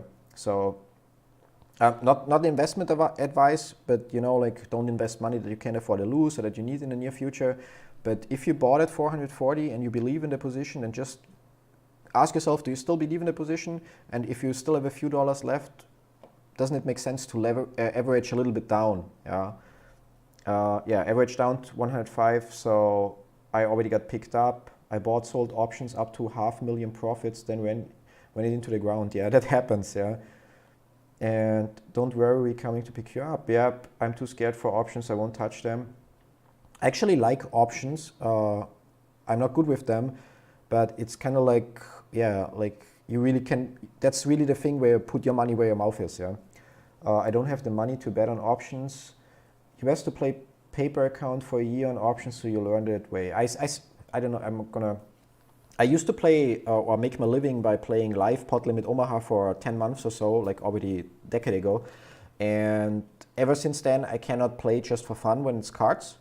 Because initially when I started playing, and it was like $20 was the whole stack in front of me and somebody went all in and I had the second nuts and I was like, so the second best hand, I was like, oh my God, I don't know. And eventually I worked my way up to play pot limit Omaha $200 and $500 limits like on daily basis, pretty much meaning within 60 seconds I had $2,000 more or $2,000 less. And so when it comes to things like trading or so, I also like, I rather put my money where my mouth is, although than with smaller amounts.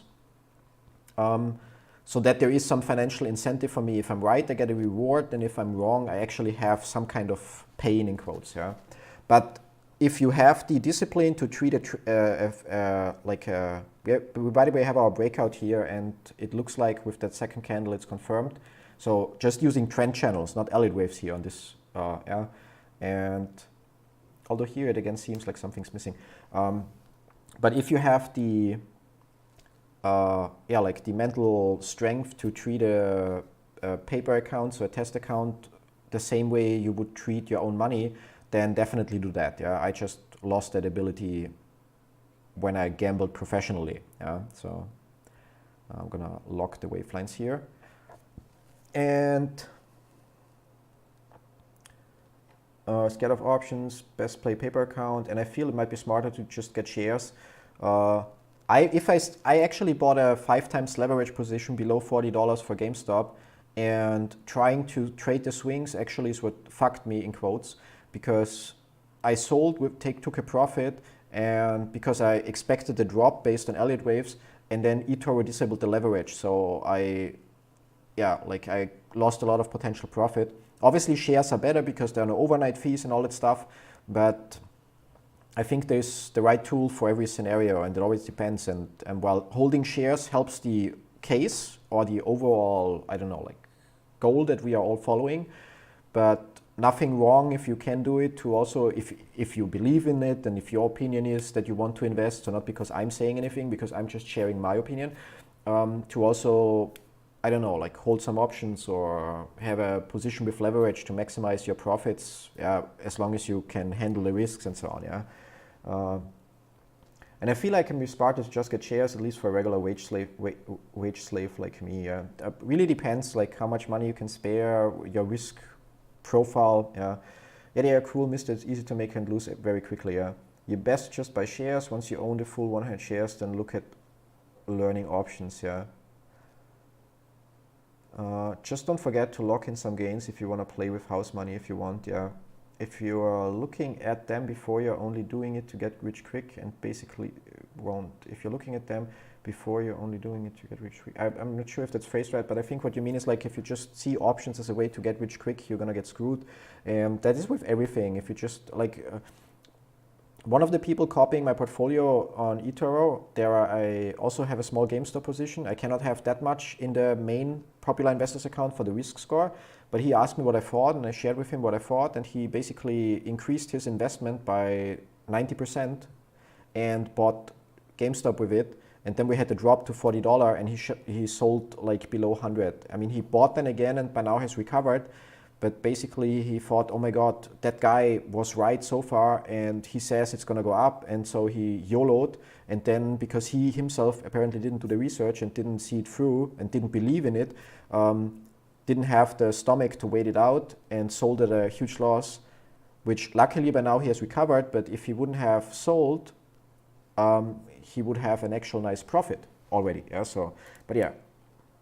Blah blah blah. Just don't forget to lock in some gains if you're looking at yeah. But you said a few lives ago that you would not sell under. Yeah, no, that's like my number is I don't have a number. Yeah, I mentioned that I will sell, or that my what I expect is to see 100,000. I'm struggling to believe in the projection of 1 million, but I'm pretty much, especially since we're mapping out Elliott waves that detailed, I'm pretty much doing what the waves tell me. So once we have a fifth wave on the biggest degree, which will be or should be at a price level that is way north of $10,000, I will assume that this is the top, and then we have the ABC pattern.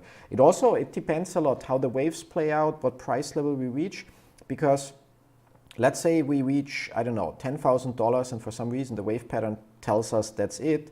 Then I could also just sell, I mean, I'm not holding thousands of shares, yeah. So then I could sell, I don't know, 10 shares or so to already secure 100,000 and keep the rest in the expectation or hopes that this was just wave one of a bigger pattern that takes us even further. Yeah. So it's always, especially with this, we are in a fluid situation. Yeah, there could be some regulation coming into place. There could be a million things that happens that force us to adjust our expectations. De Giro doesn't let me do much. Do you mean dividends and not interest? Hi, Nuns with Guns. Yeah, if I didn't say hi before.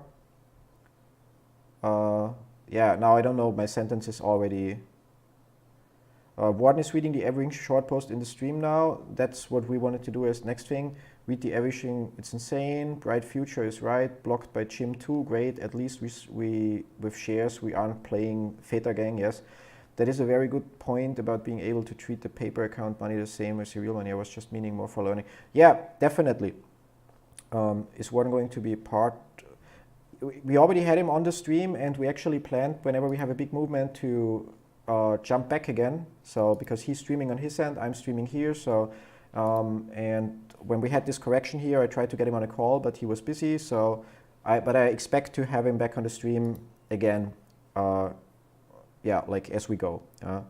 What is your exiting strategy? As mentioned, wave 5 of the biggest degree and then confirming the ABC pattern. So pretty much doing what we did in the Friday stream during the first 1.5 hours until we were able to confirm that this is an ABC pattern, and then I would wait basically likely for the B to happen and sell there. And how often are you going to continue this GME Elliott Wave streams in the future? Well, we have one more tomorrow, and then I will re-evaluate if I can do the same thing the whole next week as well. I actually decided that I will add a stream likely on Sunday once per month for my portfolio review for my Popular Investors account.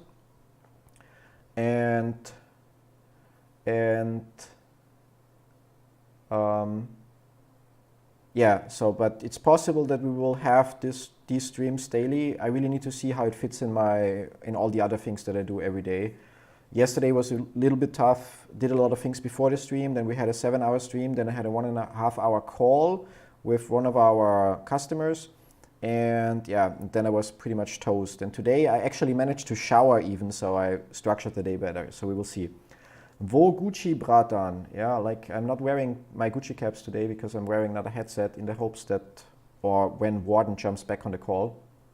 And yeah, with that I'm gonna look for the post. So everything short, if I'm not mistaken.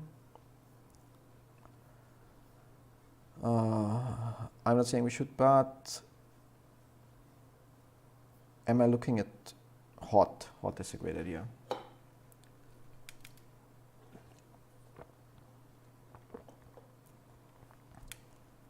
Yeah, that's why Elliott Wave has like wave 2 and 4, which are a correction of the overall.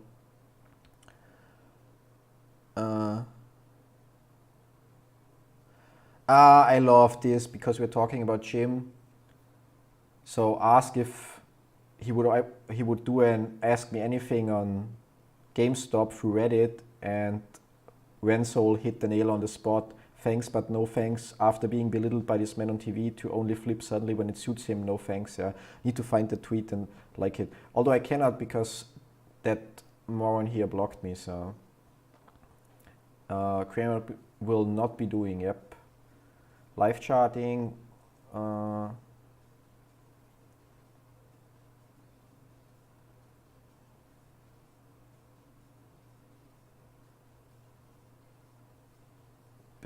The everything short. Okay, so here we have that. I'm gonna put the. Actually, we're gonna keep it. We can see the price in the top left corner, so we don't. If that changes drastically, we need to look. Real quick. Don't forget to like and subscribe. Yeah, please do that. I mean, the likes are honestly not this crucial, but if you enjoy the content, I still think I need 200 subscribers, yeah, which also means you would get an email if you also enable the bell when I go live. So in case I don't manage to go live every day, then I definitely would jump instantly live once we see a squeeze, and you would get an email and could also join live. So yeah, but appreciate it if you do, but also if you don't, fine with me as well, yeah. So, okay, let's read this. After writing Citadel has no clothes, I couldn't shake one major issue. Why do they have a balance sheet full of financial derivatives instead of physical shares? Even Melvin keeps their derivative exposure to roughly 20%. The concept of a hedging instrument is to protect against price fluctuations. Hopefully you get it right and make a good prediction, but to have a portfolio with literally 80% derivatives, absolute insanity. It's the complete opposite of what should happen. So what is going on? let's break this into 4 parts. Repurchase and reverse repurchase agreements. Treasury bonds, Palafox trading. What the fuck is Palafox? Short seller endgame, okay. Repurchase and reverse purchase agreements. What the fuck are they? A repurchase agreement is much like a loan. If you have a big juicy banana worth 1 million and need some quick cash, yeah, like we already know what it means. So you can sell the banana, but you already have an agreement that you're allowed to buy it back, yeah? Or you have to buy it back, okay? Okay, unless you want to default and lose your big beautiful banana, yeah?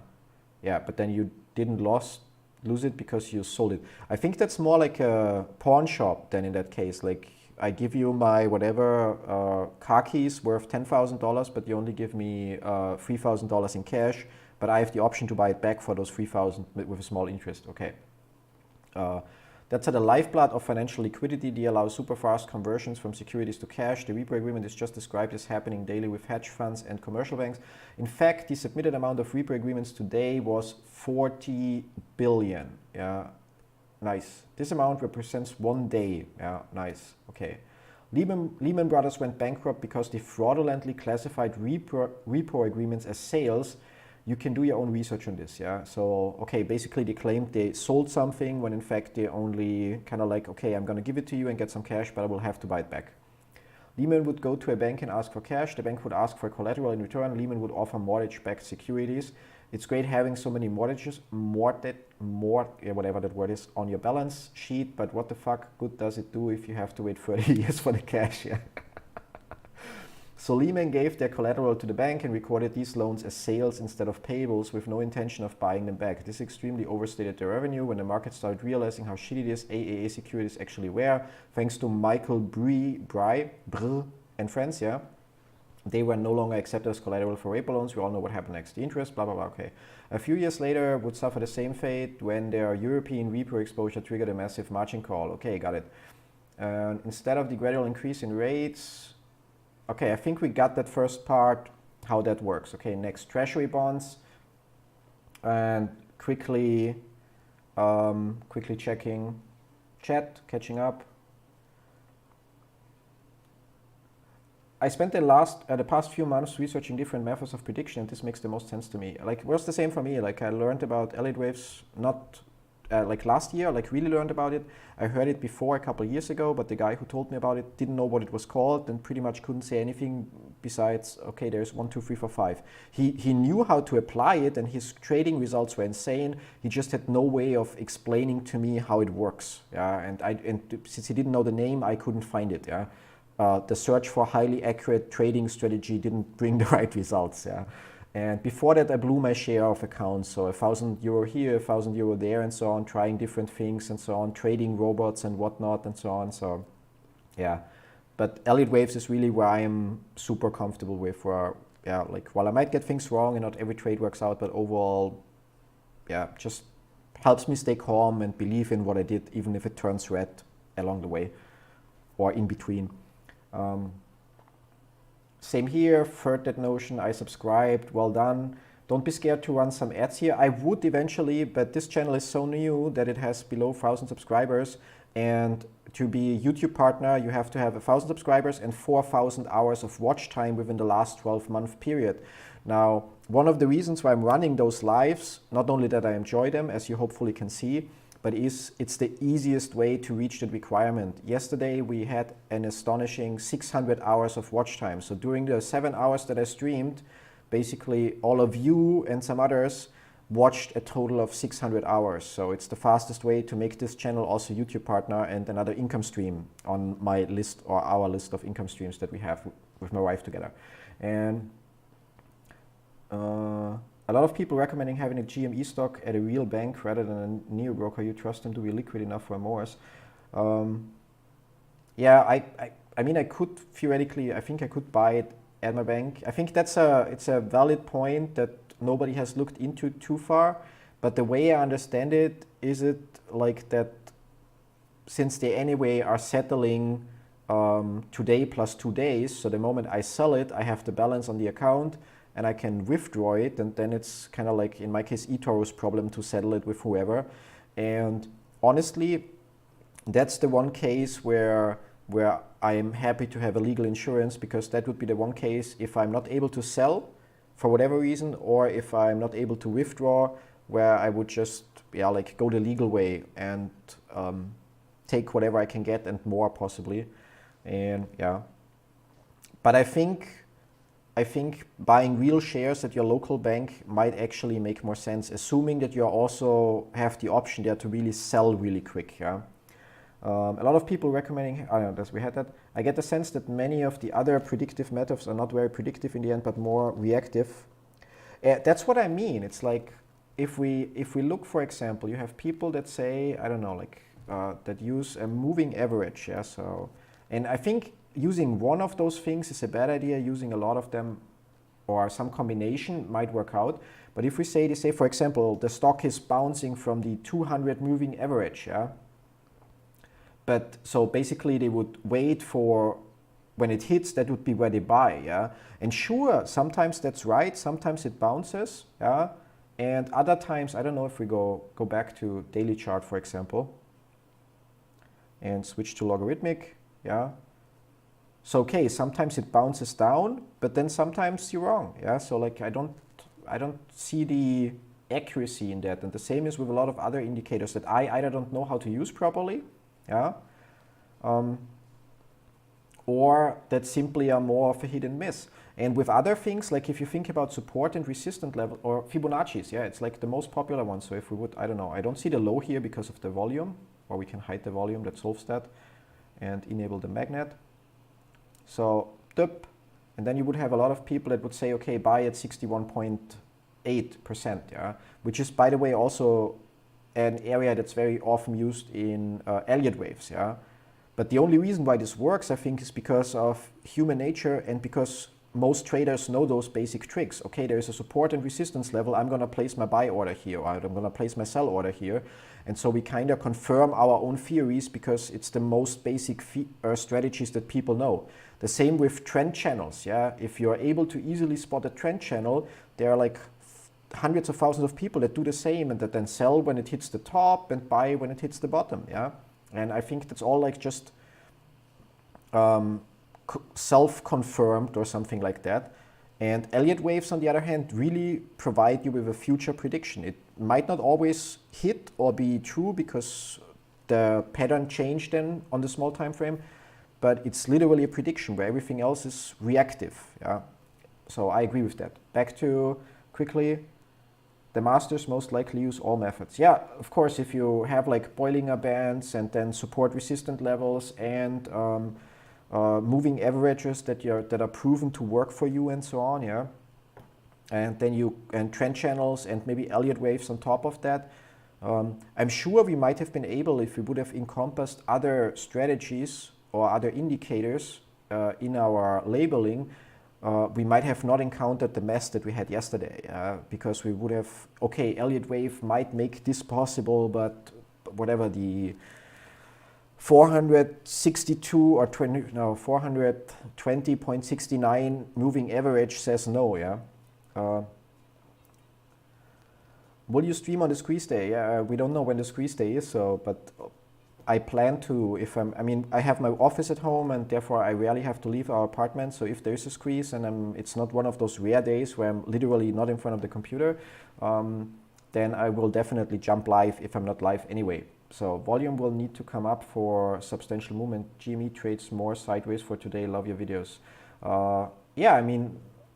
We basically started here, went down, went up here, but we already have we already hit it quite nice here. So while the blue area where we thought that maybe the low from yesterday might already confirm the blue and we go up, we actually then were able, so we had the A labeled here and the B would be here and the C here, which didn't turn out right, but our orange prediction was on spot. So here we are actually now anyway waiting for a small drop to get our 1, 2, 3, 4, 5 to get in this blue area. If it happens today or if we don't get all the way there, we'll see. But yeah, back to Reddit.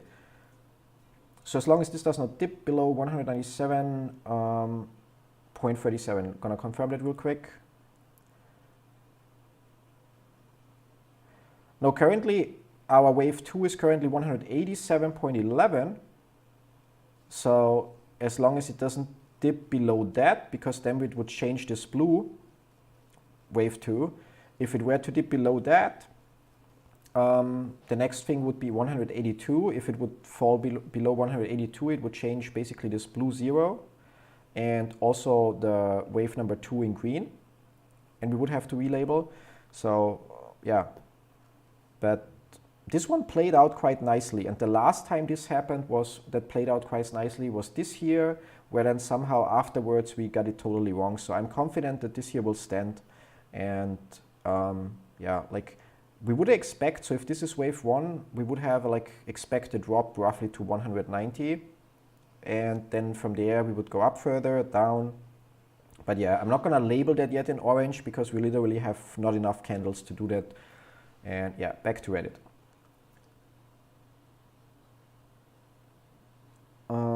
Thanks for answering, mate, and nice job, by the way. Thank you, yeah, like doing my best. I mean, don't forget, I'm only sharing my opinion, and when it comes to Elliott waves, I'm sharing the parts that I already understand or think I understand. And I appreciate the stream because more often than not, we had me, so not me, but the user with the username me that changed it to N. Mario and a few others in here already. Charles also provided a lot of like alternative labeling and tips and how they see it.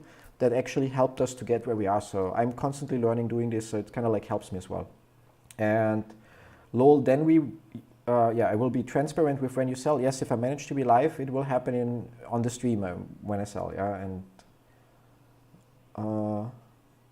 I meant for a new wave C pattern from start of orange C. Check.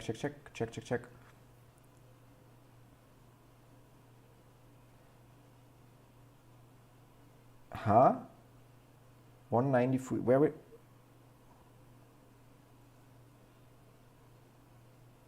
I'm not sure I follow. Yeah, okay, we wait for more candles and then, so we had this kind of like pawn shop trade. So I give you something and I promise to buy it back and you in return give me some money for now and blah, blah, blah. The next thing was treasury bonds. Ever heard of the bond market? Well, it's red-headed stepbrother of the stock market. Yeah, I mean, bonds is basically pieces of paper that kind of like IOUs more or less, and you get a certain amount of interest over a certain period of time, and then you get your money back as well, if I'm not mistaken. Yeah, that would be the purpose. And the price of bonds changes over time. So while your bond you may have paid amount A for it, depending on how the economy is and where money is flowing, you might be able to sell your bond to somebody else along the way. Yeah.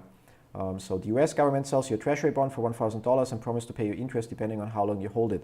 There were people buying Argentinian bonds because they paid, 30% or so, and then Argentina just declared bankruptcy. So bonds is kind of like, might be 1%, might be 3%, might be 3 months, might be 10 years. Regardless, the point is that purchasing the US treasury bond in conjunction with I suck at pronouncing that word, house loan-backed securities, yeah, allowed the Fed to keep pumping unlimited liquid tendies into the repo market. Surely liquidity won't be an issue anymore, right?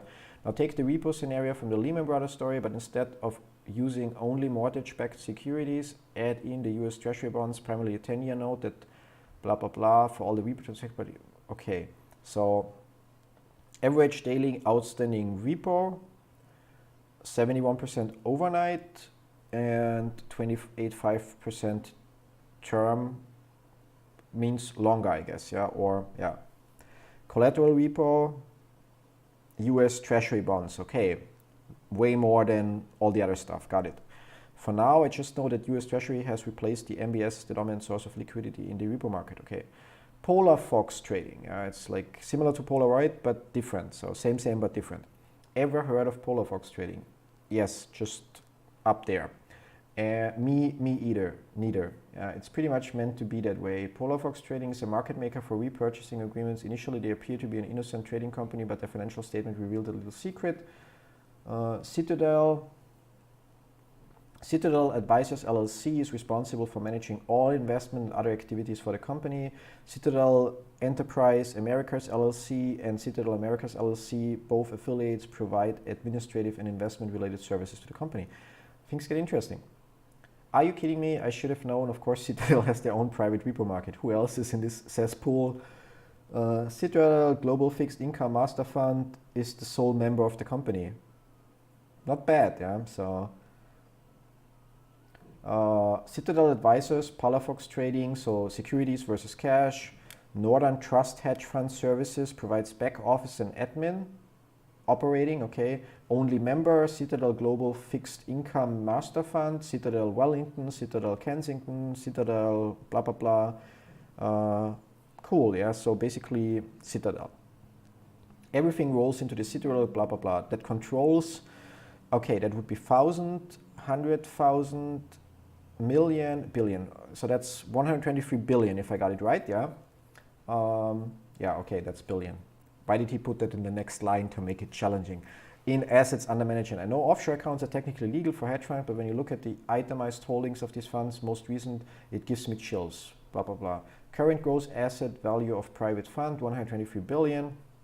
What is the approximate percentage of private fund beneficially owned by non-US US persons? 80%, cool.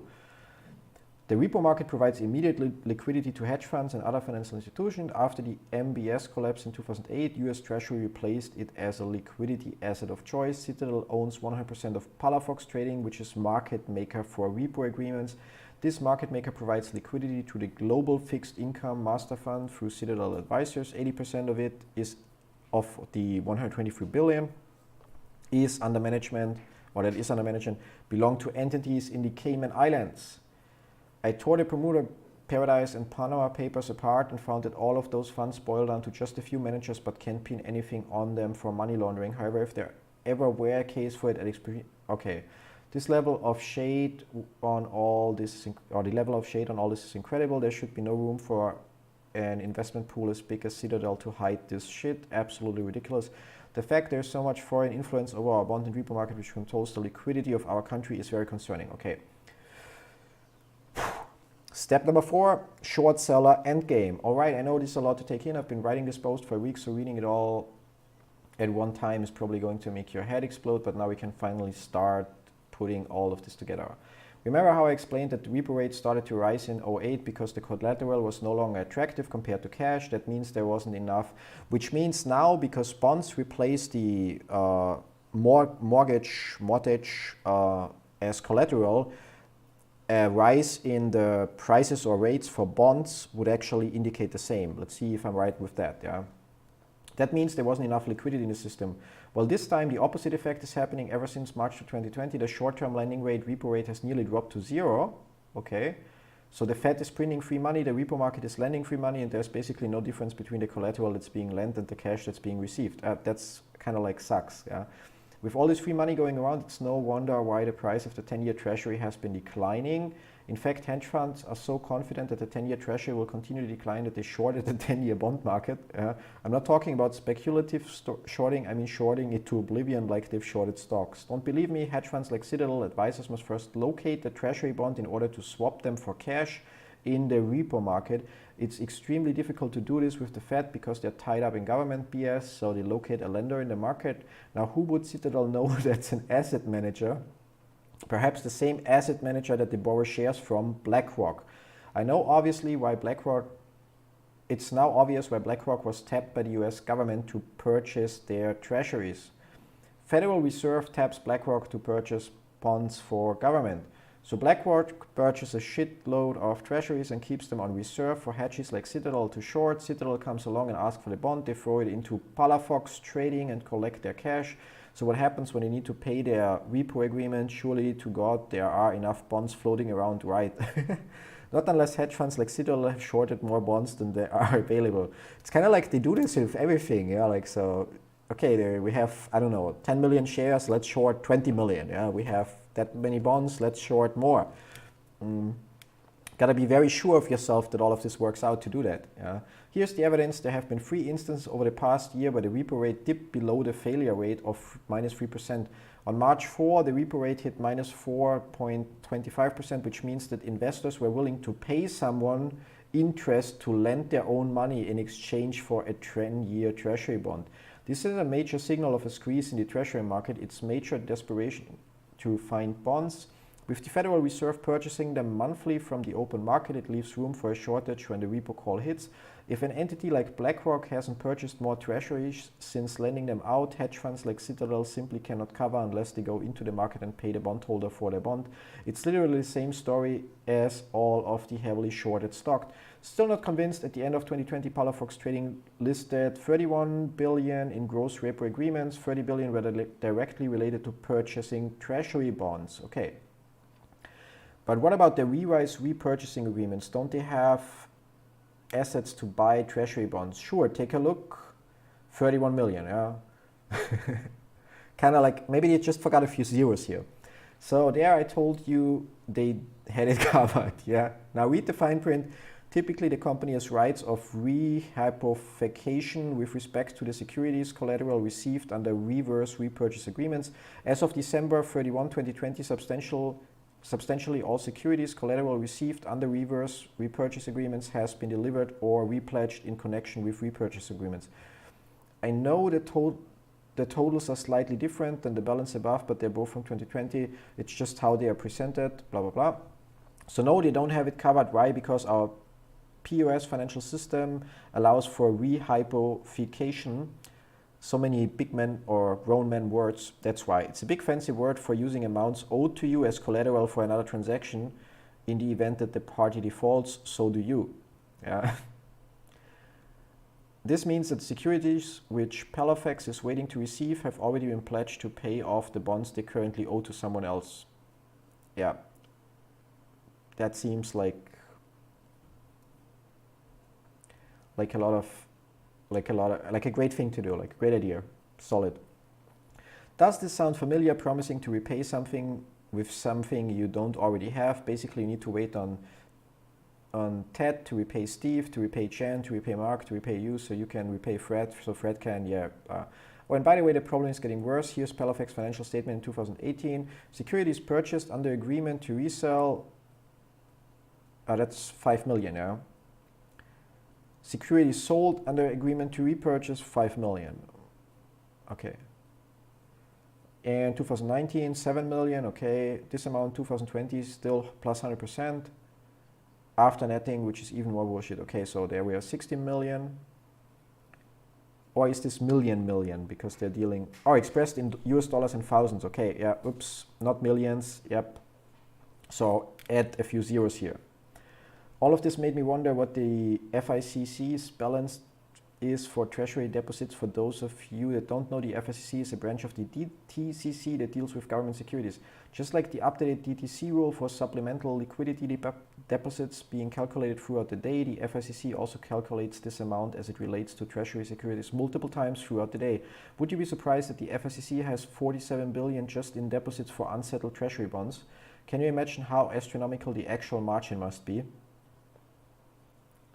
Yeah, there's too much evidence from too many separate events pointing to the imminent default of something big. That's all this is going to take. When Ted can't repay Steve, it means the panic has already started. Just look at how easy it was for the repo rate to spike. Yeah, blah blah blah. Yeah.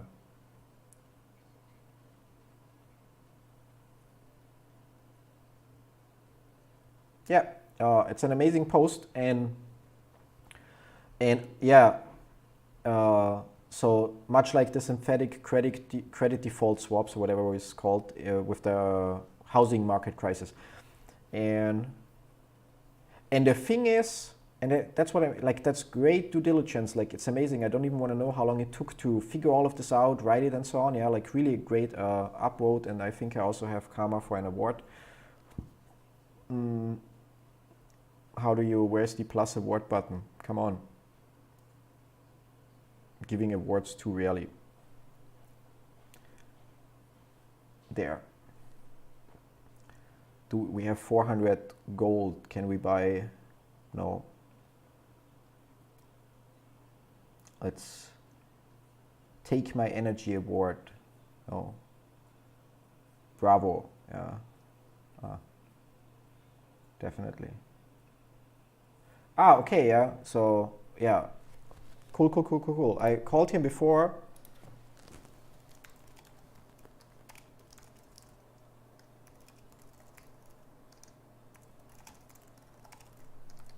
And let's call Warden again, and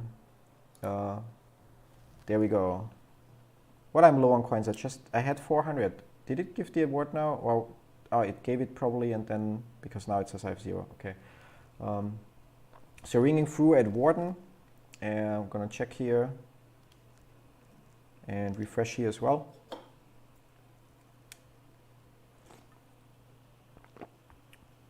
So yeah, Warden texted 10 minutes ago. Yeah, I don't hear notifications from this computer. Yeah, so, but thanks Corey for mentioning. I just called him, so he has 5 minutes to join the call, or just call me back. And quickly, what happened here? We have our ABC, and theoretically, we already have a little bit to move to start to label another orange one, and that would likely be 2. Not going to label the rest. Turn it in orange.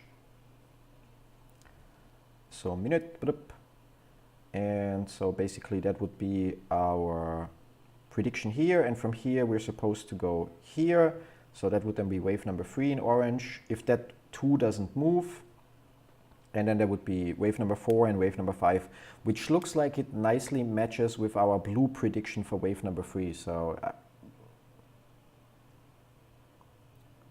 yeah, what's the question mark, Julian? Like,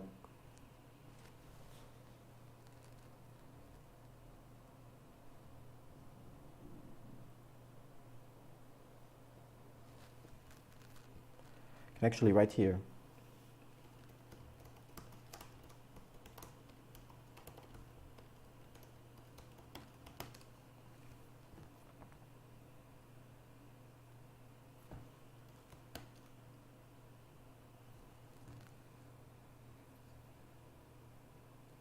Warden is drawing, but we don't know what.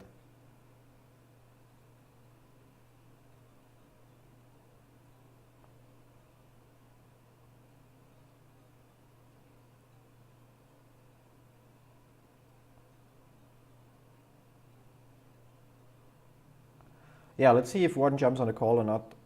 I guess he's busy drawing his patterns, and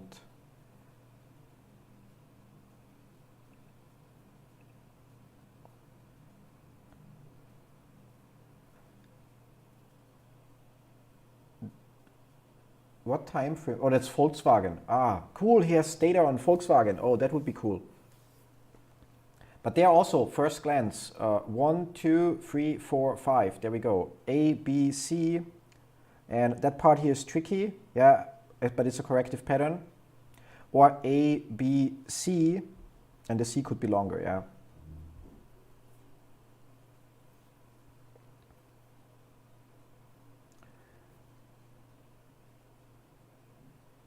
Yeah, no need to thank me. Thanks to A2Bit for sharing it. Like, it's definitely an amazing piece of work, and that's what I said a couple of times already. There's so much good due diligence out there, and all of that supports or points in the direction that we are right, but it's not absolute proof. While it's kind of like there are similarities, or a lot of scary similarities to the housing market crash.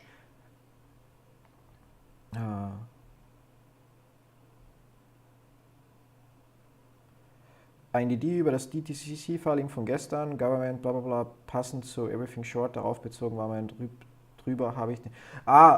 Links tauchen hier nicht auf. Also so links don't show up here, although they are not blocked in my YouTube settings, but somehow they don't appear. You see them for you, but nobody else sees them, which makes it kind of tricky, yeah, so, but we can check, like quickly check.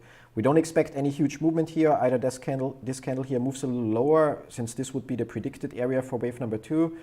But then from here, we expect the next thing to go up to 205 or 208, depending on how this actual candle 2 will be. Yeah, and it looks like this is solid in quotes, because it would go then here, small drop, and go here, and that would overlap with the blue area predicted here.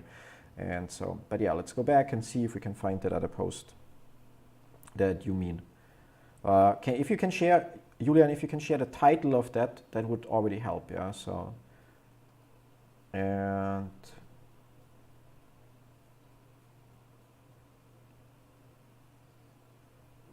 I would love to like that, but I'm blocked there. Okay, so again, the call with Renzel was, with Warden was, yeah, didn't happen because he didn't jump on the call, but let's see.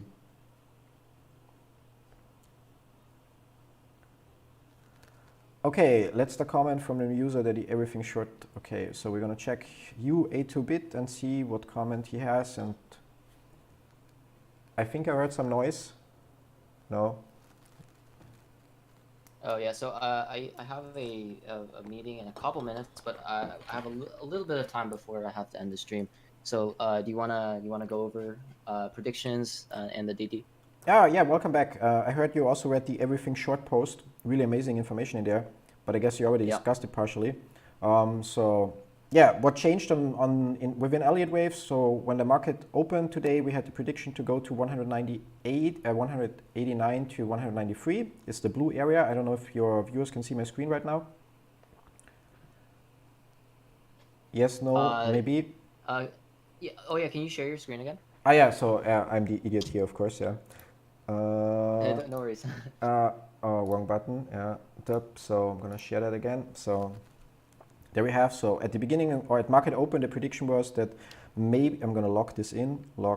Maybe this candle from Friday would already be our low, and we go up, or we will see this area here again. We already then moved ahead with the next candles and mapped out this ABC, which brought the follow-up prediction of this down here. Yeah, obviously that's not much of a prediction because we only had it like 20 minutes before or so, which we hit precisely, which means it's very likely, in my opinion, that we're now from this low at 187, we're now going to the area in blue on top of 216 to 221. Based on Elliott wave theory, the way up there has to be another impulse wave, so another 1, 2, 3, 4, 5. And although this orange labeling is quite early, the distance from 0 to 1 would predict a drop into the area that we are just seeing or just saw. Wave number 3 would take us to 208 roughly, and then from here we would go a little bit down and then up to wave number 5. It matches quite fine, so it's like what I expect for the near future. Maybe it doesn't all happen today, but that's the movement that I expect based on Elliott wave theory. Cool. Yeah, I have a pretty similar jumping to your expectation. I'm glad that your prediction panned out very accurately. So I'm impressed by that. Yeah, my prediction today was. Can you hide my screen from your stream so I can see? Yep, like that. No, like hide. So that. Yeah, it's a little delayed. Okay, yeah. So. Yeah, but yeah, already better. Yeah, already fine. Okay. Yeah. So today my prediction was it would bounce either on this diagonal or the support below it. So around the one. So kind of like the blue box that you drew.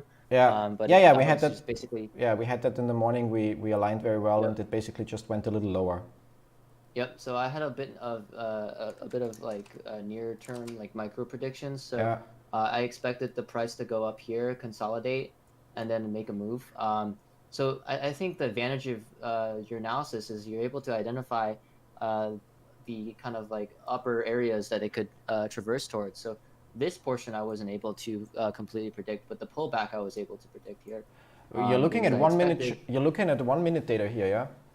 Yes. Oh, cool. Yes, yeah. 1 minute data. So I was able to say that there was going to be a pullback here, and that there was going to be a move up around this segment, and that there was going to be a bounce here. So, I think the cool part about your analysis is you were able to identify that it would reach this region. But the best I can do is say when the pullback will happen. Yeah. So I mean, so for you it's you get the when, and Elliott wave often predicts the where, or the area for where. Yeah. And like even if we like real quick, if I'm going onto the 1 minute data, although it becomes quite horrible to do there. But even there, so in case you have new viewers, so the thing is with Elliott waves, when I do something here, so I'm gonna stop that. When I hover this, it predicts an area for the next wave, and it doesn't do this because the candles are already here. It does this solely depending on where I place my number 2. So it's not, so it's literally predicting based on this point in time where it should go. And so if we have this 1, 2, 3, you can just right click, project pattern. So it would say this should be number 3. And based on this number 3, I'm gonna move that forward. It would predict the drop into this area, which got a little bit exceeded, and which means on the very, very small 1 minute time frame, the next price level that it predicts would be 197 to 198 for wave number 5. And yeah, but that's why I love Elliott waves. I mean, obviously it comes down to you doing the labeling right, but the predicted price levels are so often so accurate that it's partially scary. I had a little micro freeze. Where do you think we're headed next? Well, on the 1 minute time frame, 197 to 196, then we would have a small ABC corrective pattern, but 1 minute is like too small for my purpose. So from here, next area would be 208, 205, which will be wave 3. Although, because this is really the wave of the smallest degree that I'm mapping out, so it's theoretically possible that we will still see a dip, because that so this wave here from the point 1 to point 2 needs to split up into another corrective pattern. So for example, A, B, C, and it's just possible that because we're looking at a very low time frame and already at the wave of the lowest degree, that I'm not able to see it on this time frame. But theoretically, I mean, now it's moving upwards, and so what I'm saying either happens right now or gets invalidated as we speak. But theoretically, it could go like this, and then we would have C, and you see the areas are overlapping. So if I zoom in here, we would have A, B, C, which would confirm the corrective pattern, which is wave 2 of a bigger degree. And then from here, we move up then to, depending on where exactly we end in this orange box, so 204, 205 would be the next stop that I see. But it's possible that here now we will have a drop into 190. That would be what Elliott wave says, yeah. But yeah, cool. Cool. We should do this more often. This was fun. So how long are you still online? Because you mentioned you have a meeting then. Yeah, so I gotta hop in 5. Okay, yeah. So yeah, I gotta go soon. So then I don't know. Have a great day. It's been my pleasure. I'll definitely will bother you on Discord, and when you stream the next time, or maybe when we stream both the next time again, maybe we can do this again and coordinate absolutely. a little better. So yeah. So yep. Till next time. Thank you Bye-bye. so much. Yep. So cool. Like, let's see if that holds up. Now, if that happens, I guess everybody that watches Warden stream will also start to read the Elliott Wave book. Yeah.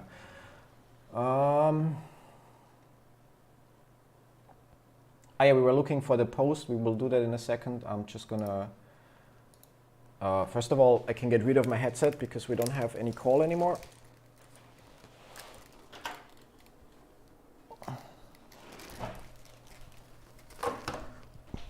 Second of all, I can turn up the volume on the background music.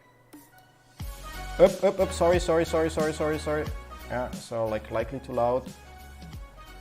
15%. So I hope that's fine. Please let me know if the music is too loud or too silent. And it's so much better without wearing that thing. And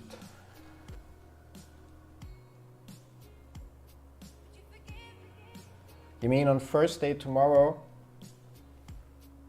Well, I don't know. I mean, if we go up till here today, so if we would reach that blue area, then by today, or maybe or get close to here throughout the trading day, then tomorrow we would go here and then we would have a drop. Yeah. So, and okay. So everybody will be in red over it. What red over it? Now we need a macro version of where and when. Yeah, I really think that like with Warden combined, because it seems that he figures out the when quite well and also the direction quite well. So he has a good strategy that identifies when it will turn around. I'm not sure yet if his strategy can fully predict how far we go. Yeah. So while he has an idea that far, I understand already that he has an idea. For example, like, here's an area where it will likely go. So, but I'm not sure if his predictions are as specific as what Elliott waves tell us. Possibly they are, and I just don't understand it fully yet. But yeah, I think the combination is good. Yeah, and Will there be another dip? Well, if our labeling is correct, then no. Then we would have this small dip here, and then we basically have our wave 3, wave 4, wave 5, which completes this wave 3, wave 4, wave 5, which completes another wave 3, wave 4, wave 5, and so on. So basically, what I said earlier today already, I don't think that it will get much cheaper than this. Yeah, I mean, we were talking about like a few dollars difference in like, or drops, like $5 or so, but I don't expect it to go lower. And right now, if we would go below 187, it would invalidate a part here and would likely turn this into a double zigzag. Yeah, so we'll see. And yeah, wave up in here. Yeah, so I cannot hear the music anymore because it's playing on the other computer and I don't want to wear those headsets, but I'm gonna turn on the music for me as well. So it may not play the same songs like for you guys, but you likely won't hear it. So HomePod, there you go. And unmute.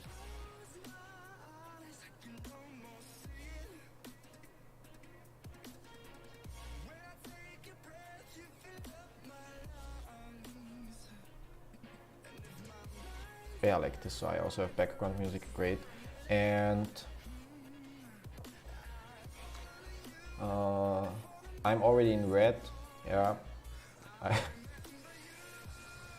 You mean you bought earlier before we had the dip? Yeah, I was wondering how can you be in red right now? Yeah, but then honestly, like if you believe in GameStop, then I would personally, again, it's just my opinion on financial advice, I would just average down at whatever drop you see. So it doesn't matter if you do it now or if you think there will be an, or in my opinion, yeah, but so. And what drives Elliott waves? Elliott waves are basically, so that dude, Ralph Nelson Elliott, in the 1930s published or talked about, probably took him years to figure out, his Elliott wave theory. And what it does is nothing else but, yeah, like he looked at a ton of charts for the Dow Jones, and even before there was a Dow Jones in quotes, based on old records, and normalizing the values used there to whatever the US dollar equivalent was back then and so on. Yeah, so in terms of that he has like data to, or normalized data, and he identified certain patterns in there, and they simply express human behavior. It's actually similar to, if you think about, I don't know, like stock market up and down. Let's see if we find a graphic for it. Yeah, no. But you all likely, you likely know that those pictures where you have like greed or hope and blah blah blah, so where you have those waves, but there's no value to it in terms of no rules that you can apply. Yeah, and basically there's also something called the Dow theory, which was published before Elliott wave theory and is similar, but also doesn't provide any specific rules, and Elliott waves just provide you with specific rules. Now, while those rules are very specific, like we learned yesterday, there is some flexibility to it, especially when you are looking too close. Yeah, so we relabeled this area 4 times total probably, or 5 times total. Yeah, but it gets down or becomes very simple. So the first thing, what's the easiest way to learn it is, first of all, there are 2 links in the description down below. One of them will take you to a 1-page PDF that won't make any sense to you guys in the beginning. I'm gonna push a button here. So that will not make any sense in the beginning to anyone. But it basically contains all the rules for Elliott waves in 1 page. And then there is this book that you can either buy a physical copy. There's a link in the description below, which since yesterday is also an affiliate link, but you can also read it for free online. So if you click on that link, it takes you to a page where you can just create a free account with your email and pick a password. And then basically, if you go there, basically you can read the entire book for free online. So it's like this, yeah. So you can just click your way through the chapters. Personally, I prefer the physical copy, but I also initially looked into this, yeah. And then the way to do it is simply to pick charts and start labeling and start making your predictions. And what I likely, or what I want to mention is, like, we are using Wavebasis here. So the label or charting software that we're using is called Wavebasis, and they have a 14-day free trial, and after that it's at least $50 per month.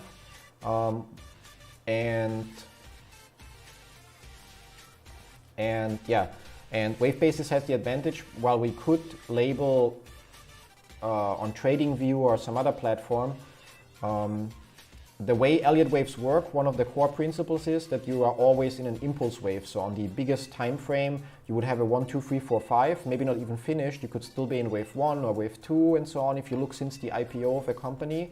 And each wave subdivides. So that's explained in the book and also on the cheat sheet. So for example, wave number 1 always is another impulse wave or a leading diagonal. Both are labeled 1, 2, 3, 4, 5. So wave number 1 needs to be able to fit another 1, 2, 3, 4, 5 inside to confirm that this is actually a valid wave number 1. Wave number 2 is always a corrective pattern, most often a zigzag, which would be labeled A, B, C. Yeah. And so when you have those nested waves like we have them here, so this red wave here would be the wave of smallest degree, which we're not sure yet that it will happen, but it's kind of like, and here we're not sure that it will happen, mostly because while this wave 2 would have to divide into an ABC, we may not be able to see the candles that form that ABC on the 5-minute time frame and would need to go on the 1-minute time frame to confirm it. Or this is simply not yet point number 1, also possible. Yeah. But anyway, so if you label on TradingView or something like this, you're gonna go crazy with nested waves. And wave basis pretty much supports that you can declare the so-called wave degree, which would start at the biggest wave that you have on the monthly chart, or that usually would span over not centuries, but over decades. And then when you label the subwaves for that wave, you go here, and for the subwaves and so on, blah, blah, blah. So you pretty much just pick one kind of wave degree to start with, and whenever you create a bigger wave or label a bigger wave, you go up. Whenever you label a wave that's smaller, you go down, and yeah. Another feature of wave basis, while the Elliott wave principle book in chapter 4 explains how Fibonacci retracements help you to predict those price areas, wave basis has it built in. So the moment I hover a wave, it tells me what would be the predicted price area based on Elliott wave theory, and that works quite well. Now here we shoot through, which likely means that either I placed the 2 and the 3 here wrong, or the 2 wrong, but also could mean that this is an extended fifth wave, also explained in the book, blah, blah, blah. Yeah? But because we hit our area 2 nice, our area 3 nice, and our area 4 nice, I am happy with the explanation that here we're looking at an extended fifth wave, and therefore I'm not going to bother to try to arrange this far better. So the smallest we are actually looking at in most cases is orange. Yeah, so the orange degree of waves in our case. Yeah. Now here, if we look, that's still possible, but the moment this candle here goes above 197.29, which is likely going to happen, it will not be this ABC pattern, which is a pity, but yeah, so at least we will not see it on this time frame, which would likely mean that this here is already wave 2. Yeah. But at the moment it would be still possible that we see the drop here to confirm this as ABC and then go up. Yeah. And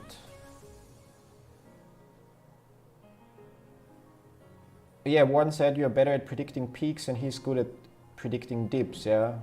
Yeah, like that maybe gets it. Yeah, like we are also like, I mean, I suck at predicting corrective pattern, which in that case means dips. Yeah, like that's really where we screwed up the last 2 days, the whole corrective pattern, until we settled on what we have now. And I think combined, like looking at things at the charts, but using different tools, and every time our predictions align, it just is more confirmation that we are likely right. And yeah, that's definitely cool. It's good, reminds me of Rocket League. Can share with the new viewers the book. We did that. What's the best way to practice? We did that. Do you have a general reading list about the stock market and economics? Auch gerne deutsche Bücher.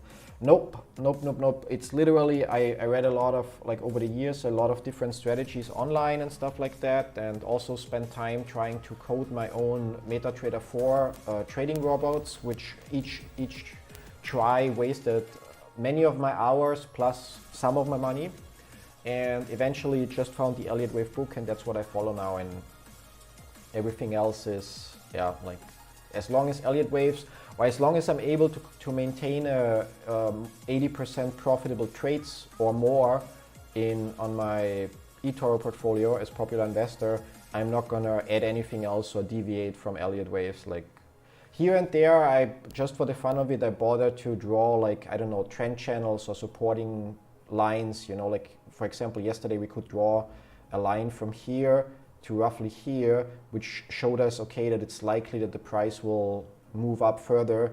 And today, just for the fun of it on the chart earlier, we added on the 5-minute chart this trend channel here, and already mentioned the moment we have the breakout here and it's confirmed by either retesting or by going higher, it will be the start of our new wave and will confirm that this is our wave 2 and so on. But overall, like wave bases and Elliott waves is what I use. Although, while this might, I know that for new people this might sound or seem confusing.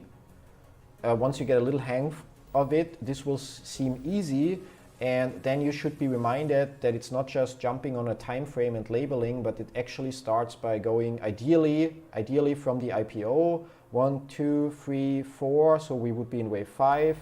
And as mentioned on Reddit, this labeling contains 2 rule violations that are, in my opinion, perfectly fine. One is based on market manipulation, and one is because we labeled since the IPO.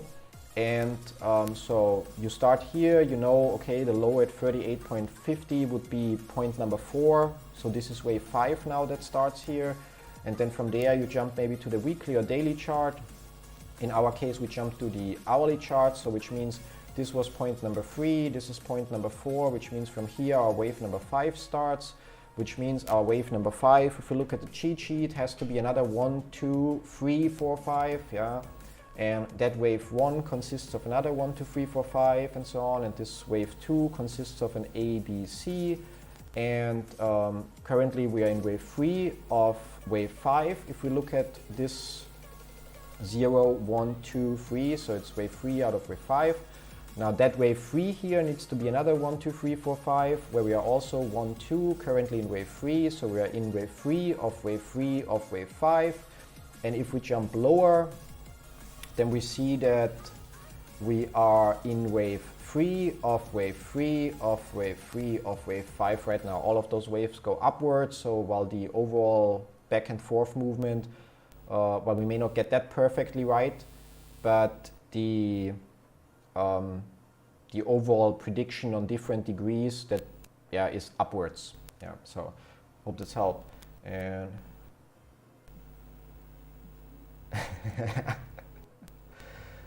if I had $1 every time I heard you say that you suck at corrective patterns, I could buy another share of GameStop. Yeah, probably. But I don't know who just tuned in, who already watched previous streams and so on. And while also for me it becomes repetitive to repeat certain things, but I feel like if I don't do it, then people may get the wrong expectation. Or even worse, we may be wrong here and they only jumped on board now and don't understand that this is like wave within wave within wave within wave, and that we're really looking with the microscope, so that our smallest predictions are the ones that are most likely here and there wrong, and that the thing that really matters is only that our bigger predictions work out, which they did so far quite well, yeah. And yeah, but yeah, so that's where we stand. Now we wanted to look for a post before we jumped on the call. The last comment.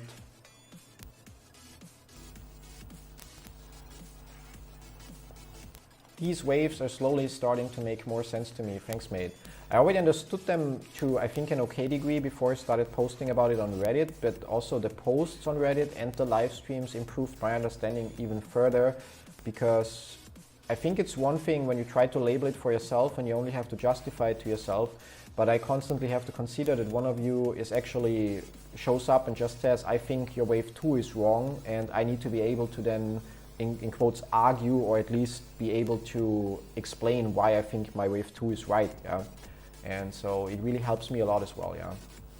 So the everything short, there, new DDC, there we have it, yeah. Open a new tab.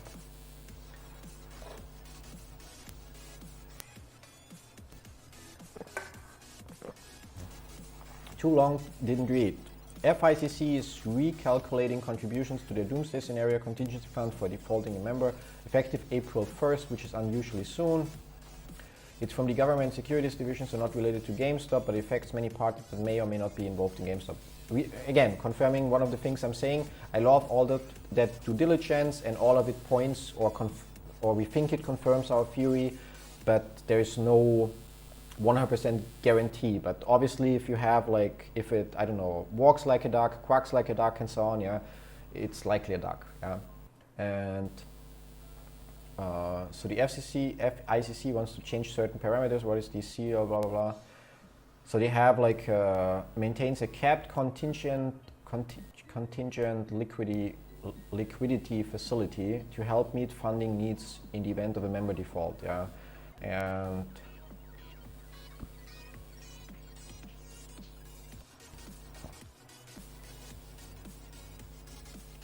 in what I can find, yes, the ruling from previous year had 6 months between reset period usual.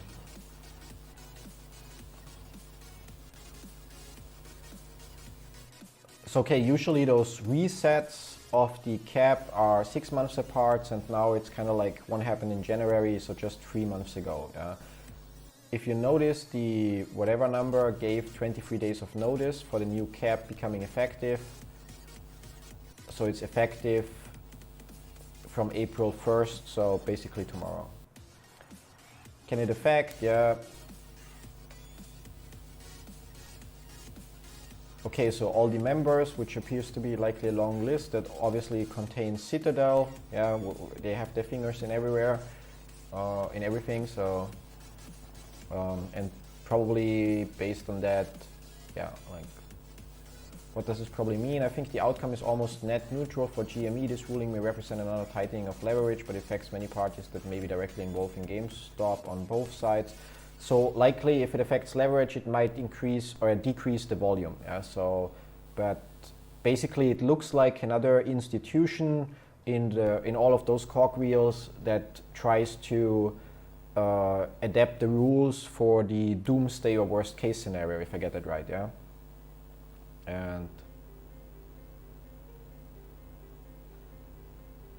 is it just me, or do I hear a buzzing sound from a loose cable? Maybe I shouldn't play around with the adapter here in my hand. Yeah, that could be the reason. Like, let me know if the buzzing sound stops now. Yeah, then it wasn't just you. Should have thought of that. Yeah. So thanks again for spending time with us. I understand this is how you want to spend your time, so that's nice. Max Payne effect this week. I don't know, like I'm not into options to know what's the Max Payne price for options, and if so, it would be, today would be irrelevant, but tomorrow would matter or not, since Friday is market closed, so tomorrow would be the cutoff date. And yeah, it looks like that stupid, that actually, like, literally, I mean, theoretically, again, so this red wave is already on a degree where we usually don't even look at, yeah? But if this is an ABC, this here needs to be another 1, 2, 3, 4, 5, yeah, or 5 here, so from here, 0, so 1, 2, 3, 4, 5, which would work out, yeah, even on that, so each candle would be a wave. And this here, from here till here, would need to be another A, B, C. And I'm just curious if I can label it. And if the price predictions map, yeah. Surprise, so if I label this wave A, it predicts pretty nicely this point B, and this also hits almost on the spot, and which makes it likely, not guaranteed, this here would need to turn out as another 1, 2, 3, 4, 5, but it makes it very likely that actually, or more likely, because we're able to confirm those subwaves, that we will actually see this here and then go up. And yeah, like, got a law of Elliott waves. I'm curious, I just want to see if it works. So,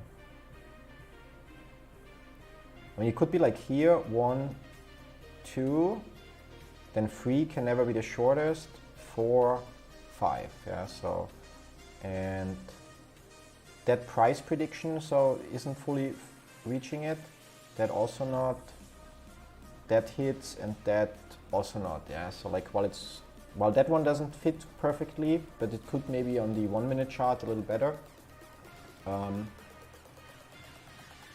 it's still nice to see that this one here also fits, and making it more likely that this here will become reality. And yeah, but yeah, just moving the wire a little bit for the buzzing noise. I really enjoy those streams, so no buzzing sound anymore. Yeah, well, when you have computer issues of any kind, in 95% of cases, the issue sits in front of the computer, or in that case, I'm still in front of the computer, so that's still accurate. Yeah, and maximum pain at 175. Yeah.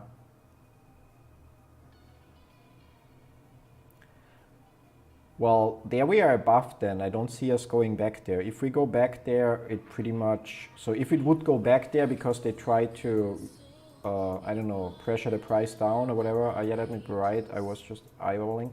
So if they try to... Or if it would go down there, it would invalidate things, all of this here. So on our 5-minute time frame. And things just work out quite too well to get invalidated now. So it's like... not acceptable. Pep, I don't know how to say that. Yeah, Chris, what is that? Like, I'm afraid if I entered in Google, I see naughty pictures. PEBKEC.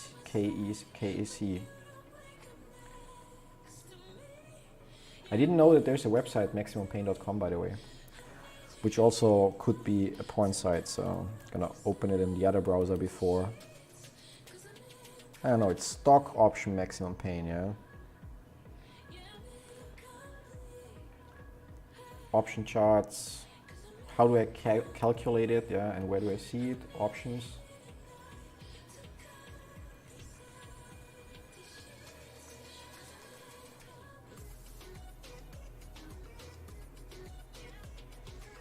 And here I could theoretically say GameStop, can I? Yeah.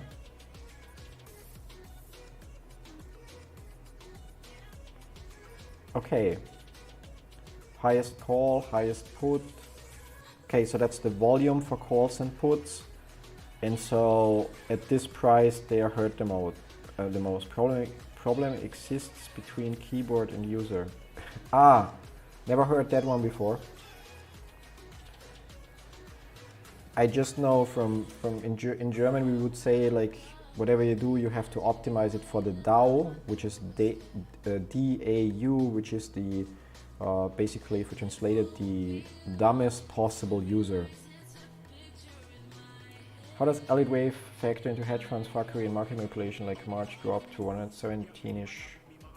Fine, as long as we don't have like restrictions like we have with the buying restrictions here, which kind of like forced some relabeling then eventually. But everything else, like here, basically around this time here, so on the 12th, we already predicted that the drop will reach 140 to 200.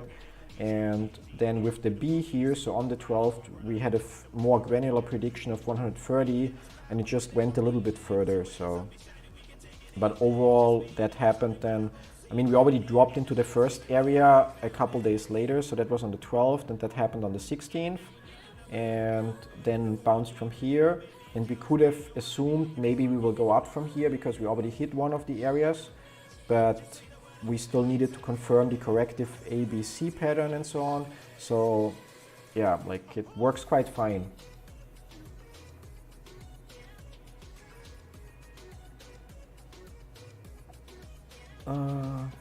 Caveat with this website, the high amount of 690, 800 calls and low puts makes the max pain harder to calculate. So 175 by the numbers, but actually could be closer to 200, 220 if you get rid of the outliers. Okay, so which is also what I mean, not that it's that we're calculating max pain for options, but basically, oh look, who could have possibly known? Now just turn around and go up to 200. Gregory asked, do trading algorithms impact Elliott wave theory? To that I can answer like two things. First of all, so I tried to develop MetaTrader 4 trading robots myself years ago and didn't work out well. But the robot does what the human tells it to do.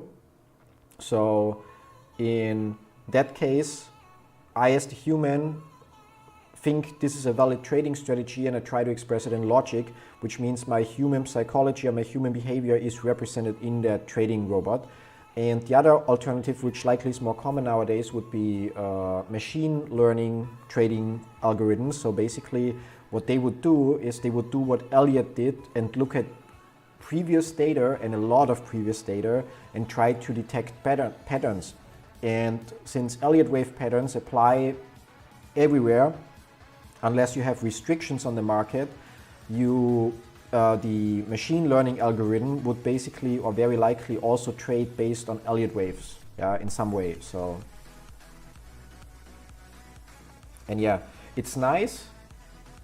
I'm not a wizard. I didn't write the Elliott wave theory, and it's like we've also, like the last 2 days, we've also been wrong and struggling to label all of this. Yeah, so I'm not gonna say like we have it right 100% of the time, and going that low, like in terms of waves, again, like we have like the whatever, like light blue wave, and then the green wave is part of the light blue, and that blue one is part of the green one, and then that orange ones are parts of the blue one here, and then the red one is part of the orange one, and that pink one is even smaller, so we go in smaller and smaller degrees, and it's kind of like it becomes more narrow in the prediction, but it also, yeah, like there's also, it gets faster invalidated, yeah. So we would need a movement, for example, below 163 before we would need to reconsider this point here, but we would only need a movement below 187 to declare all of this invalid, yeah. So when we look that close, it gets challenging. And it's still possible because the orange area for the prediction is still lower, so it's still possible that we don't stay in this nice red area or go up from here, but that we go a little bit further and then move up from there, yeah. Or that it goes below 187, and what we did here was just like jumping the gun and labeling it too soon, yeah. But it's always nice when we hit it like this, and that's one of the reasons why I cannot point it out often enough, that whenever I hover in wave basis and we see an area highlighted, it's not because of the candles that we see here, it's simply because of where the waves are placed. So if I, as shown before, if I lock in this prediction here, so that's the predicted wave 4, which we hit nicely, the moment I move wave number 2, it also changes the prediction for wave number 4. So basically all those pattern here, and every time we see a highlighted area, the area highlighted is not because the candles moved there, but it's because we placed the labels that are before it accordingly, yeah.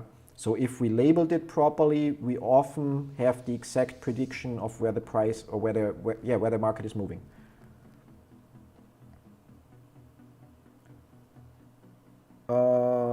I'm sorry if I missed it, but would you be streaming during the squeeze every day, assuming it'll last many days? I'm gonna likely think on the weekend if I want to stream every day in the future.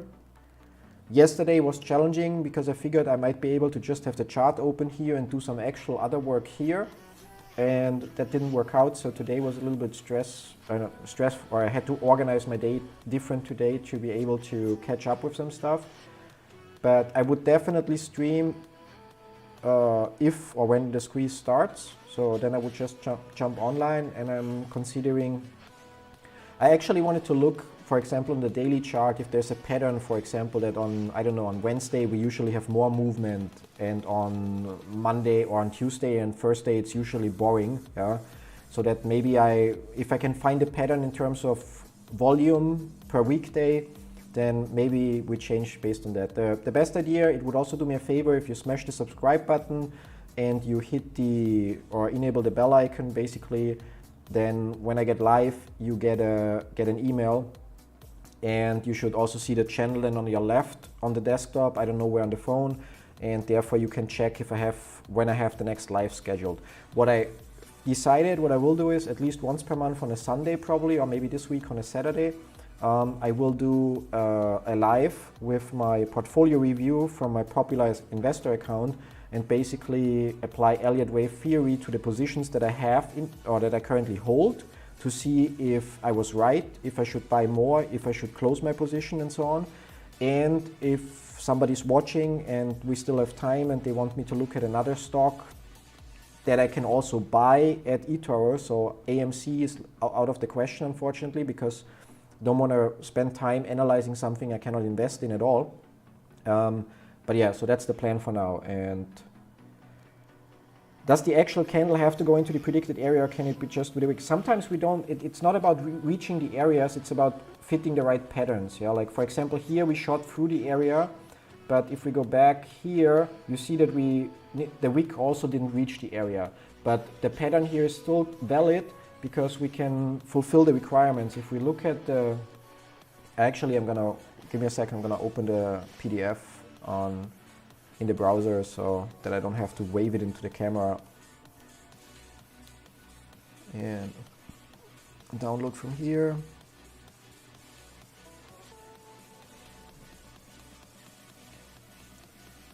So if we look at our cheat sheet here and one left.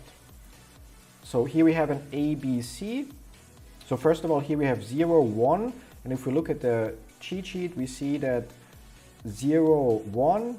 And then it says for wave number 2, any C not triangle. So any corrective pattern, but not a triangle, needs to fit in there. Yeah, unless you're already on the 1 minute or 5 minute time frame and you don't have enough candles to do it. Yeah. So here, from here to here, any corrective pattern but not a triangle needs to fit in there. And when we look closer, we can look at wave number 2 in this table and we see in 40% of cases it's a set, which is here zigzag, or in 40% of cases a FL, sideways movement FL. Both of those are labeled ABC, so 0 ABC. Yeah. Now when we go here, we can label ABC. And when we look at the ABC, we can see that the first part needs to be another impulse or leading diagonal. Impulse 1, 2, 3, 4, 5, leading diagonal 1, 2, 3, 4, 5. So if we can fit another 1, 2, 3, 4, 5 in there, and again the rules should apply, then we can confirm that this is likely in wave A. Then for wave B, it has to be another ABC. And then this free part here has to be another 1, 2, 3, 4, 5. And we confirmed that previously, but we don't have it visible here anymore. But basically, it's not about reaching the exact area. The area is more of like a help. And we will not always reach it exactly. Sometimes we will shoot through it. Yeah. And so it's more about that you can confirm waves by fitting the right waves of lower degree inside them. Yeah. So like, here we have wave 1 and 2, which should contain another A, B, C. And then as a result, this would be wave 3. Wave 3 is always another impulse. So 1, 2. And if this here is wave number 2, it has to be another corrective pattern, which in 80% of cases would be labeled A, B, C. Now we exceeded the predicted area here for the B. Yeah. But as a result, we apparently hit the area for the predicted C nicely. And although it's very challenging and next to impossible because we run out of candles, but here from A to B, for example, it would need to be another A, which predicts B and then predicts C. So while we're not 100% certain with this labeling here, it looks like it will play out like this. And we either go up here, or it could move a little lower into the orange area, which would be predicted based on this 0, 1, expecting 2 to be roughly here. But even if this wick here doesn't touch the area, the rest of the pattern is confirmed enough that if we go up here, that we can consider this for now as valid. So, and oh my god, yeah, like messages to catch up with.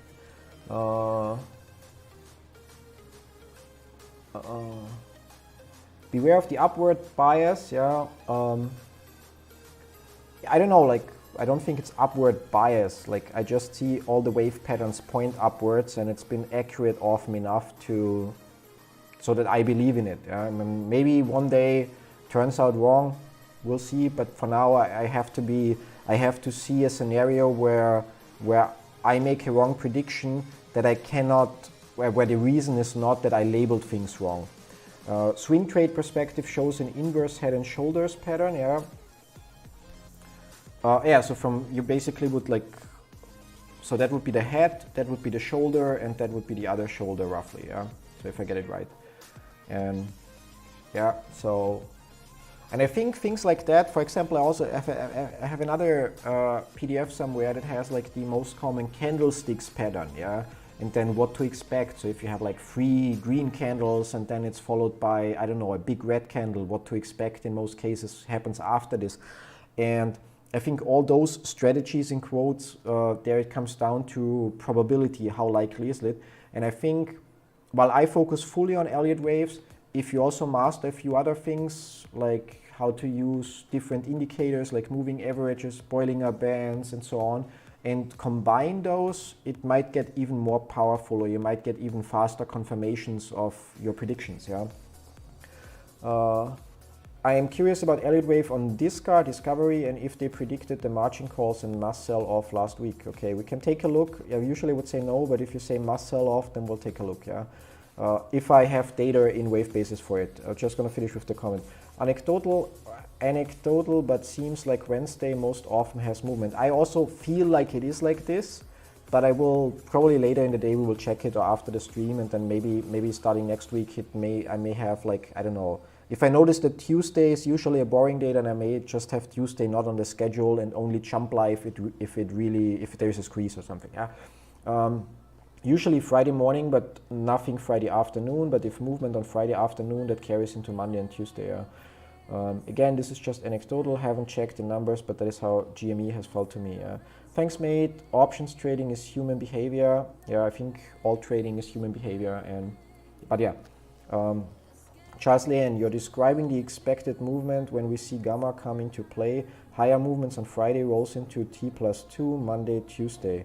If we pin price Friday, then Monday, Tuesdays are flatter. Ah, yeah, that makes obviously sense. Yeah, so if you hit certain, or if certain options are in the money, and people execute those options, then those trades are settled T+2 days, which would then mean, yeah, Monday, Tuesday. So if I understand it right, yeah. Sorry for asking a question that has probably been asked before, but does Christian hold GME? Yes, I do. I have like, so, or yeah, like I'm actually just gonna jump to that account. I have a few shares. I'm not like deep fucking value or Pixel, yeah. Oh, my password manager needs a password.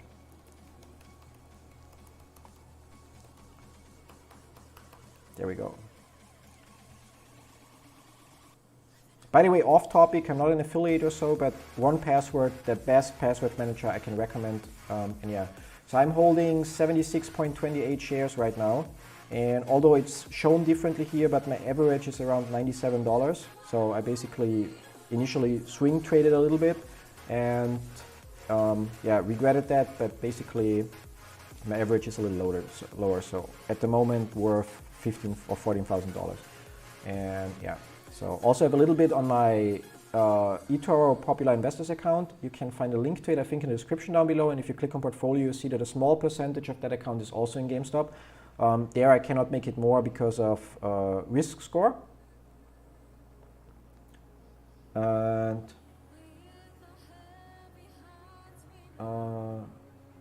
he does. I think everyone here holds GME. You know, I'm actually surprised because if we think about it, we also, and I believe, for example, when I wrote my first post about Elliott wave in GameStop, I had people text me that were so worried about my financial well-being and told me I should sell, which is obviously, I don't believe that anybody does that other than you get paid to spread that information, yeah. And I'm actually surprised that our streams don't get flooded with people that are like, oh my God, you need to sell, oh my God, what a bullshit, or I don't know, legal threats or something like that, yeah. So really surprised about that. Yeah, 70 shares for now. Oh, cool, thanks. That big sell-off was caused by the hedge fund who got margin called, right? Yes, just curious. So that was Discovery, yeah, like just, I'm gonna scroll up then. Pixel has how many shares? I saw a screenshot, his portfolio or his position was, or he bought for roughly €500,000 if I remember it right. It was on Twitter, I can check it if I find it. What do we have? It's me pixel there or something like that. No, different pixel.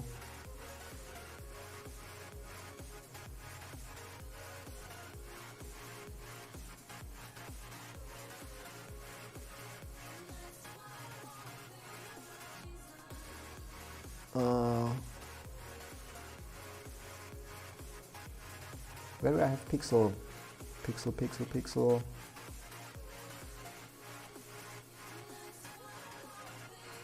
There's Warden.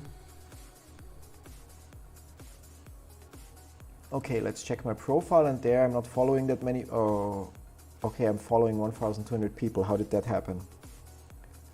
Screw me. Somebody know the Twitter handle of Pixel by heart? Ah, there. Hey, it's Pixel1. Found it. Never mind. There we go. There's Pixel's position, and it's basically, or actually, so currently 715,000 euro and 5,000 pieces of GME. Yeah, so yeah, yep. Cool, that would certainly be interesting. 2,600 if I remember correctly. Well, 4,000 he had. Yep, 4,200. Yep. Guess I don't remember correctly. He had 1 million bucks when GME was, yep, found him already. Thanks for tagging and sharing the Twitter handle. But yeah, so like my position is quite small compared to their positions, but I have skin in the game, so it's not that I'm just like, oh yeah, it will go like this and maybe or maybe not or whatever and don't care. And now what, I need to scroll up. I constantly make the same mistake because I have the Windows computer here on the side that does the streaming and where I see the chat, and then I'm on my Mac with the two screens here, and then I try to move my cursor into the chat on the Windows computer like an idiot. Would I think someday I'm gonna learn it, yeah, but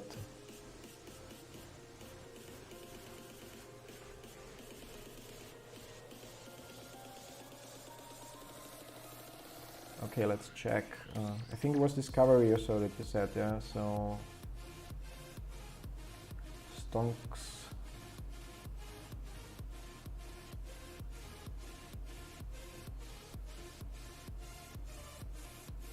Yeah, if you can tell me again which ticker it is, so that I picked the right one.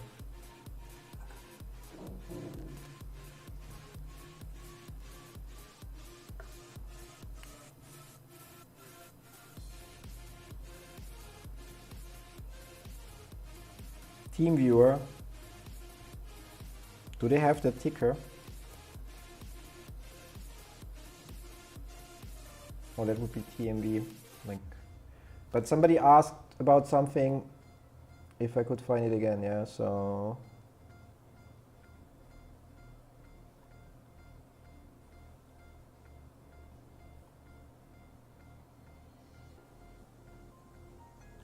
Am I blind?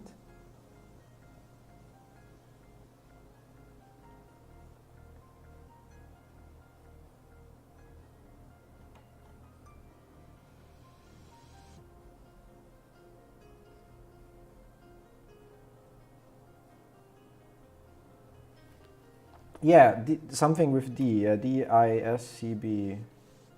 Discovery Communications, that was asked, yeah? Don't try to trick me here. Samsung 49-inch ultra-wide. I used to, so when I was still in Germany, I used to have a Asus Republic of Gaming, I don't know, 36 ultra-wide curved. And that's still standing around in Germany because I cannot ship it. It's too expensive for shipping in terms of insuring it properly, and I don't want to pay import tax on it. It doesn't fit in any luggage and so. And now I'm like settling for 24-inch screens, so I know that yeah, like that it works out. Yeah. So let's just run the order label and see what it comes up on the monthly chart.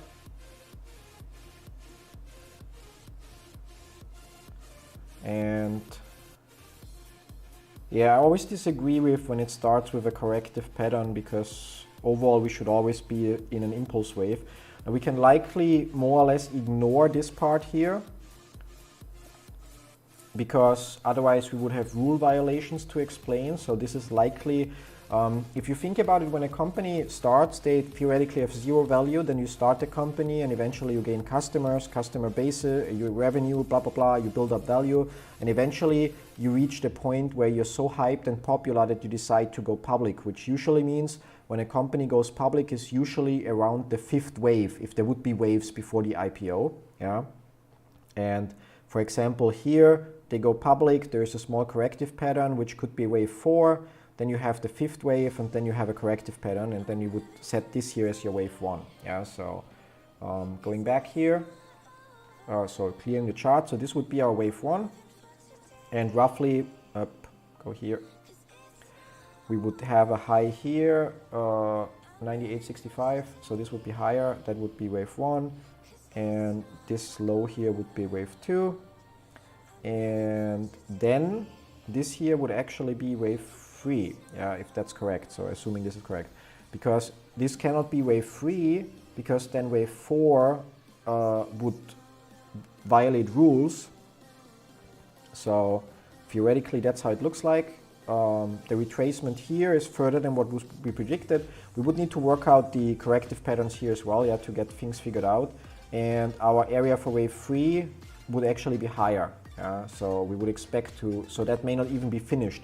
And in order for this here to be a wave 3, we would need to, wrong button, we would need to fit another 1, 2, 3, 4, 5 inside of it, yeah.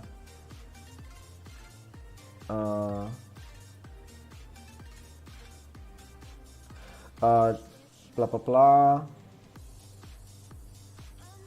Ah, damn, I missed the combined stream. Well, you can always just rewind, and we only streamed initially a little bit, shared our predictions at the early beginning, which came true for both of us with a little extension. And then before he left his stream, we streamed again and shared basically where things are going from there. So same company but not same stock. Okay, do you stream audio only? Haven't thought about that. I'm definitely not gonna do it today, because for that I would need to change some of my configuration here. But great idea. No, this is not the GameStop start chart. I wanted to say you can see it in the top, but you cannot because it says disk. So somebody asked. But on first glance on the monthly chart here, we would need to confirm the subwaves. Stop this. It looks like this was not the top yet, yeah, so that this is not where it ends based on the predicted price level. We would need to confirm that, which likely the only way where we can do it would be that this here will be another wave 1, 2, 3, and there also, yeah, we almost hit the predicted area. And which means when we look closer, we're going to start labeling, assuming that this is correct, yeah, but that's the way that on first glance seems most logical. We would start labeling in November on the hourly chart, where we would basically, yeah, that we don't have a lot of data to work with, like, gonna be a little horrible November, so this low, so we would start to work from here, and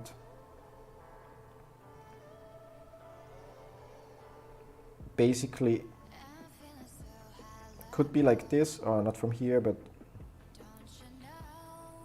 and that this is going to be wave 3, yeah, so that 0 would need to go lower. And you see, the moment we have this here, it predicts wave 2 quite nicely, and wave 3 would actually go higher. So this might not be the finished wave 3, or it just fell short.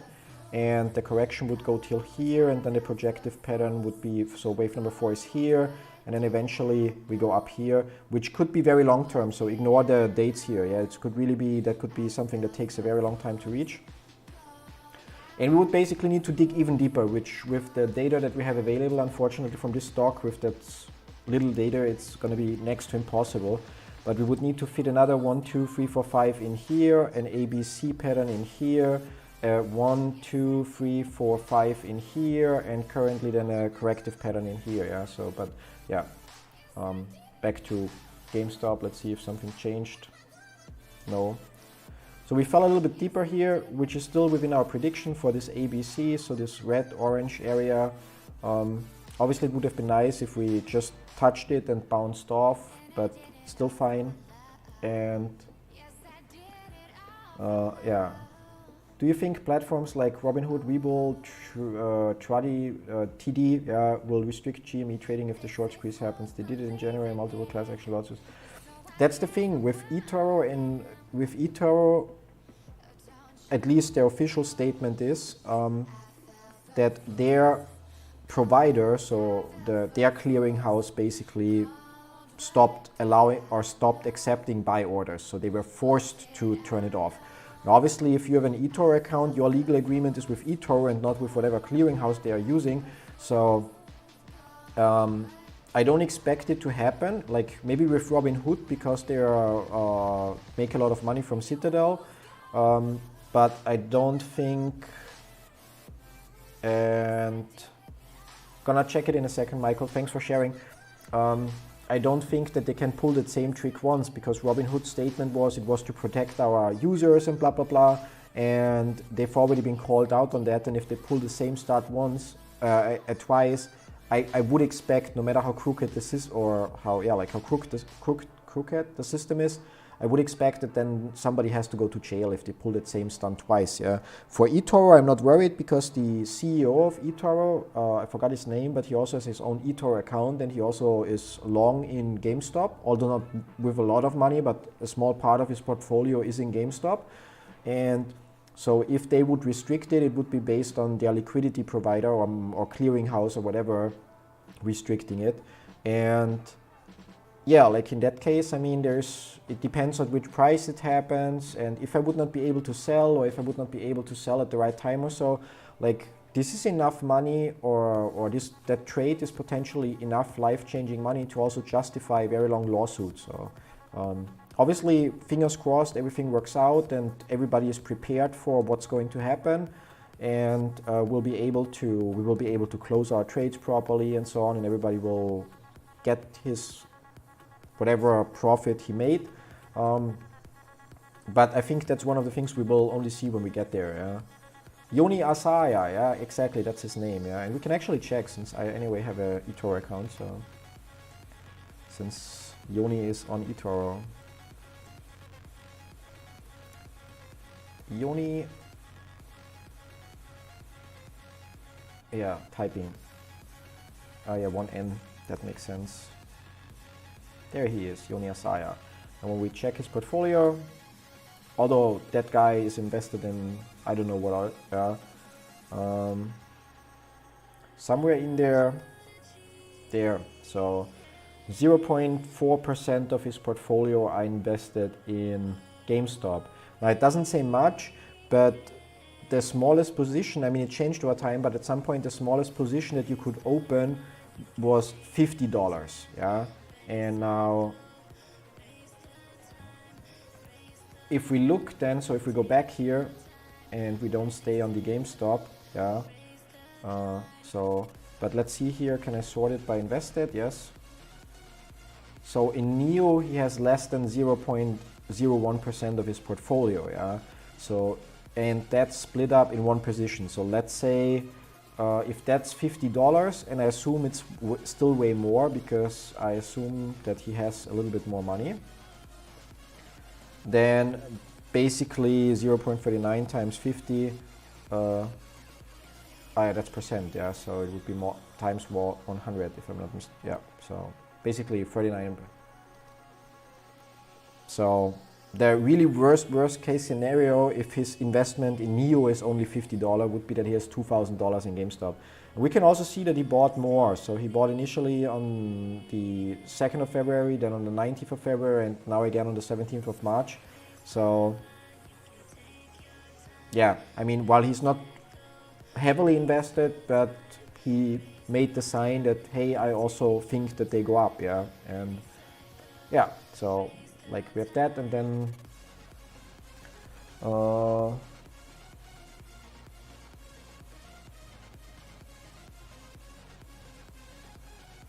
yeah, so we have that. So now let's look in GME again.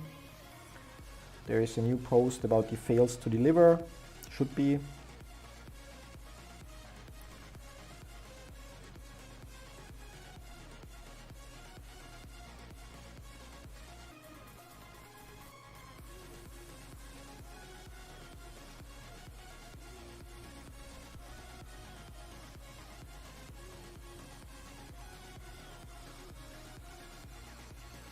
So brokers restricting the sell limit that you can set.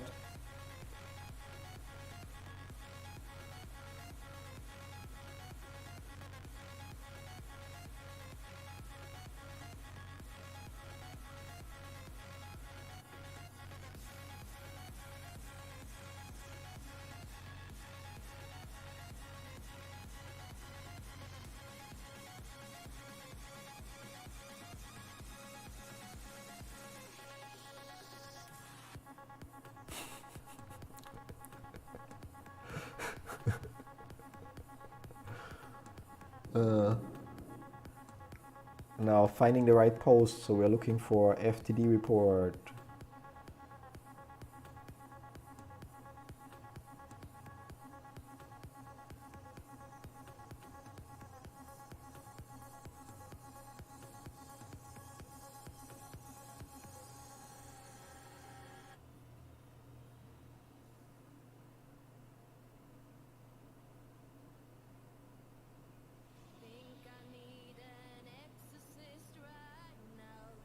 So many new posts there, like literally, where is this? Bullish, always good. This is clearly Pikachu trend, yeah.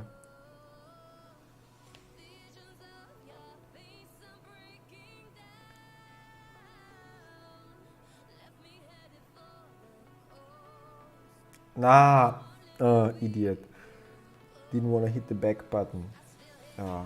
Let's try R, GME, failed to deliver.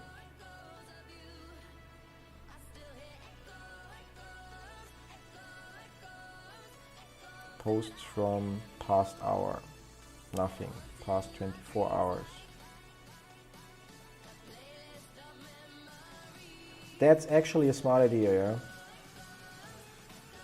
Now, where can I set the filter for flare?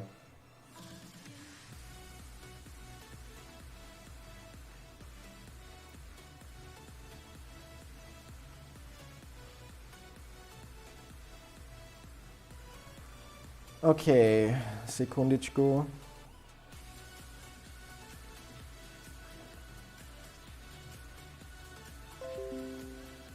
So Streamception here real quick for a second so I can copy the link onto my MacBook. And move that over there and thank you. Oops, pressed the wrong button. Let's do this again.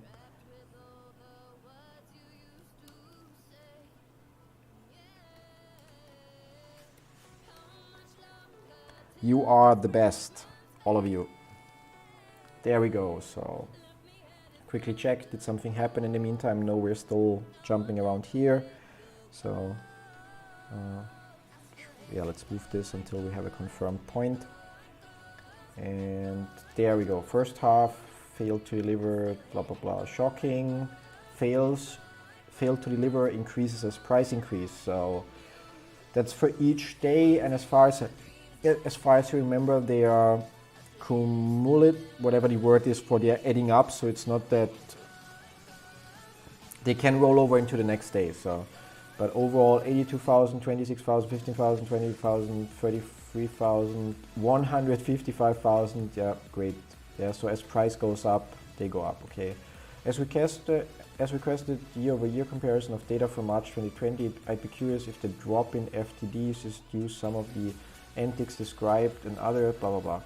So that's 2021, and basically last year it was more? 300, 600, 400. How can it be more?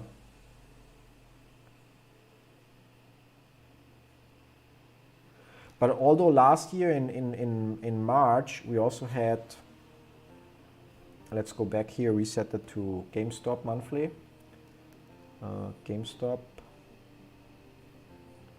monthly. Last year in March we also had basically pretty much our lowest or almost lowest point. So I think there they have been shorting a lot back then.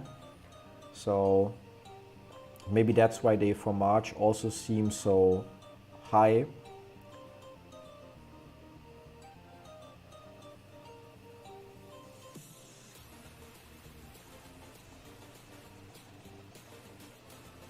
But I'm reading this right. Yeah, it's like 322,000, 600,000, 400,000, 500,000, 300.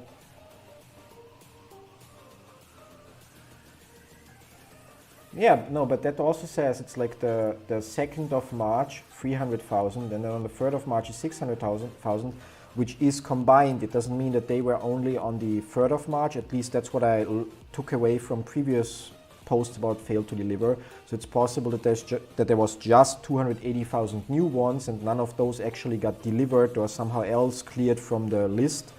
And then there were some delivered, so the number went down. Then the number went up again, down again. So on average, I would say 300,000 failed to deliver day to day, if I understand this correctly. Whereas here we have like way lower numbers, yeah. Also, we saw a big dip in beginning of March this year. Can that report be manipulated? I thought I read somewhere it was just a spreadsheet that the hedges could submit ad hoc. Yeah, like, I mean, brings us back to what we've been saying over and over again. And what's the main reason why I love Elliott waves so much, because the only person manipulating my Elliott waves is me, and up we go according to my Elliott waves.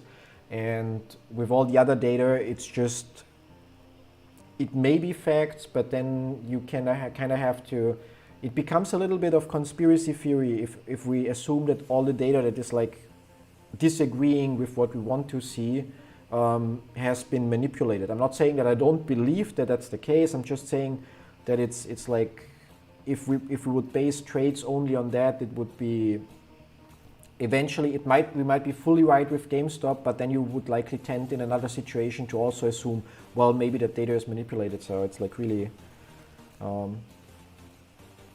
yeah. So FDs are much harder to hide than short interest or other figures. They can be reset with options through so muted a little.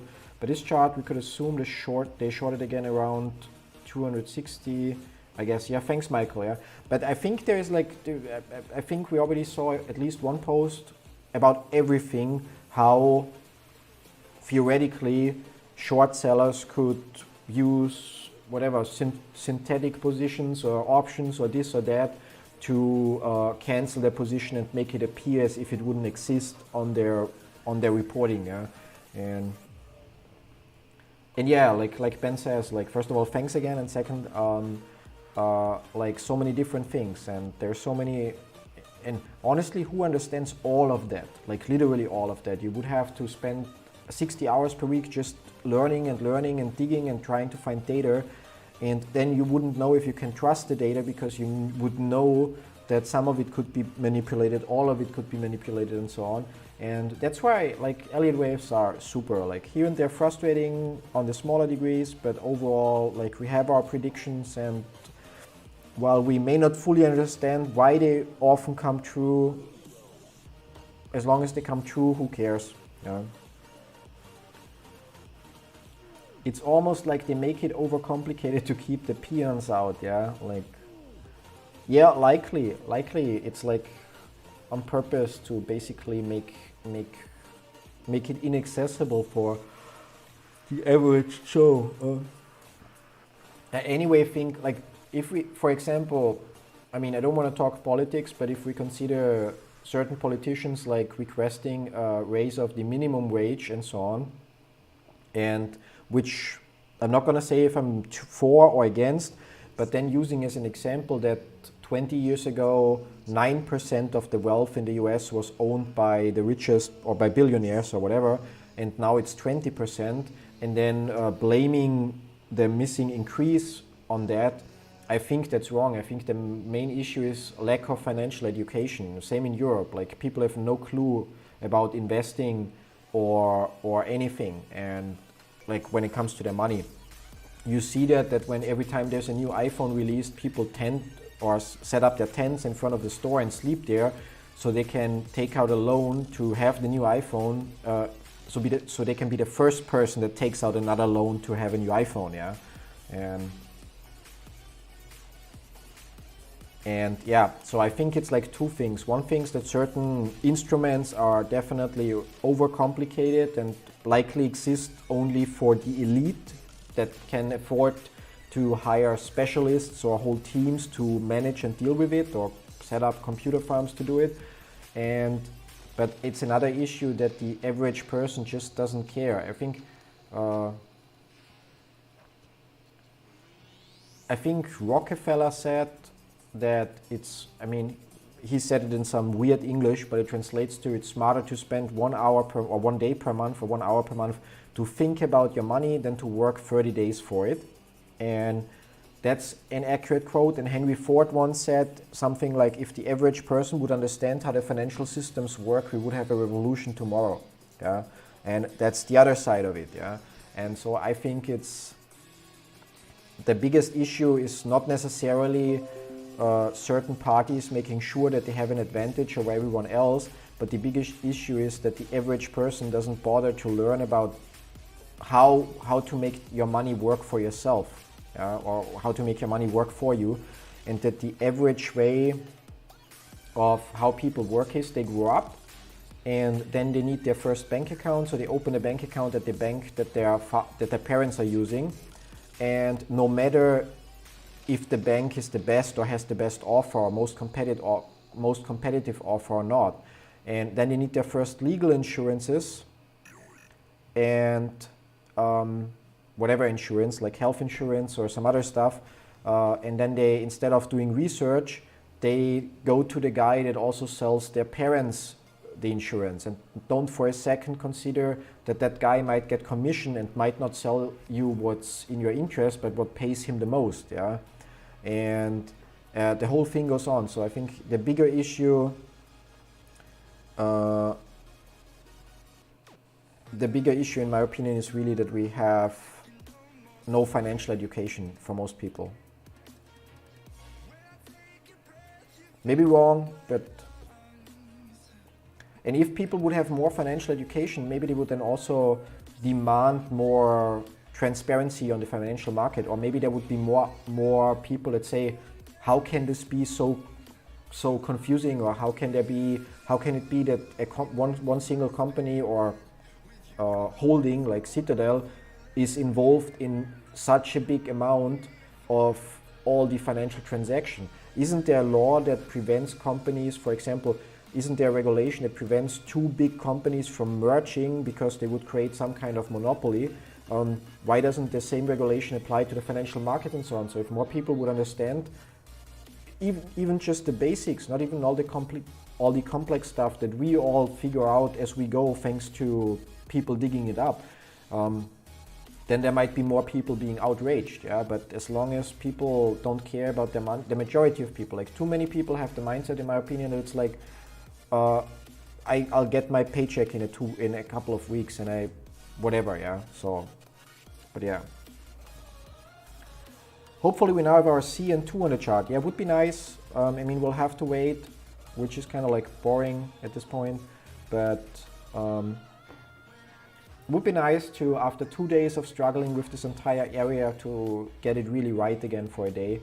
And also, I don't even know, the funny thing is, ever since we started the streams, I don't pay attention if we end the day in green or in red. I just look at the pattern, so no idea, are we in green today or... Oh, we're currently in red, so yeah, it would be nice if it turns out the way we thought it would. On this chart, it doesn't look that obvious, like an ABC. Did I miss something? Is this candle here really higher? 197.14? 196, like, is this wrong here in wave basis, or did I miss that? 197.29, 197.14, so, okay, weird, so I'm gonna refresh to make sure.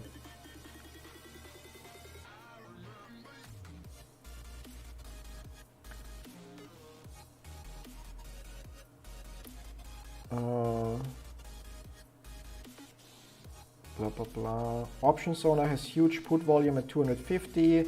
Yep, schools are there to train sheep to follow the line, yeah.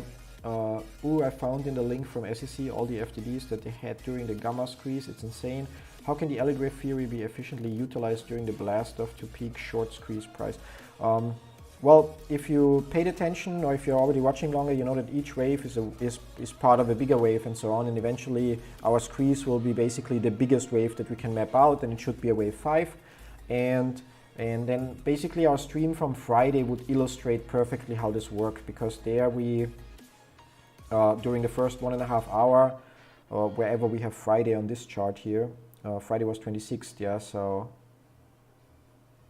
okay, so before here. So basically we started here and I thought this is wave 5, then the market opened, so I put wave 5 here and I tried to map out the ABC to confirm that we're now in a corrective pattern. So basically 15 minutes after market open, I was proven wrong and I had to move wave 5, move wave 5, move wave 5. And then here I finally started to be able to map out the corrective pattern. So basically we would do the same. The squeeze would happen, we would see an insane high, and on a low time frame, likely on the 10-minute and 5-minute time frame, we would be eventually able to map out the corrective pattern.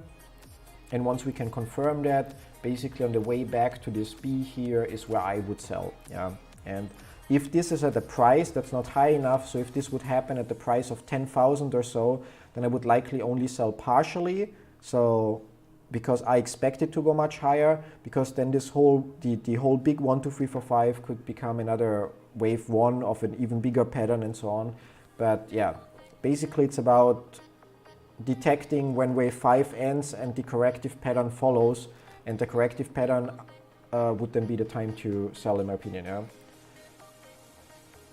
It's hard to, Gregory, that's something I have to agree to disagree at the same time, because one thing I learned, which I didn't apply for a very long time, but there's a book called The Richest Man of Babylon, and it's written in a very like weird English, but there's a simple lesson in there. And the lesson is, pay yourself first. No matter how much money you make, put 10% aside. Yeah. Now again, I'm like saying something that I didn't follow myself. Yeah. And imagine, I can only speak from my experience, but I think most of you will agree. So you're a teenager, you maybe have allowance or pocket money, maybe $50 per month, and you think, oh my God, $500 is so much money. Yeah. Then maybe you have your first internship, or you're a trainee or apprentice or something like that, and you earn, I don't know, $800 per month, and you think $2,000 is so much money. Then maybe you get your first job and earn $1,000 per month, and you think 2,000 is not that much anymore, 5,000 is a lot, or 10,000 is a lot. Yeah.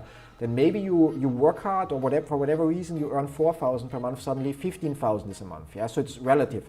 However, imagine if from the day you earn your first money, not necessarily talking about your allowance or pocket money, but the day you earn your first money as a trainee, intern, apprentice, whatever, and you basically, if you get paid $800, you take $80 and you put them aside to invest them.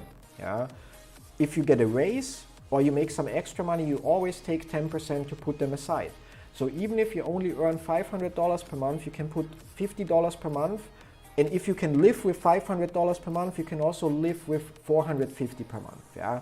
The problem is you have to force yourself from day number 1 where you get that paycheck. If you get paid $500 and you get used to spending $500, it will be hard to suddenly spend $450.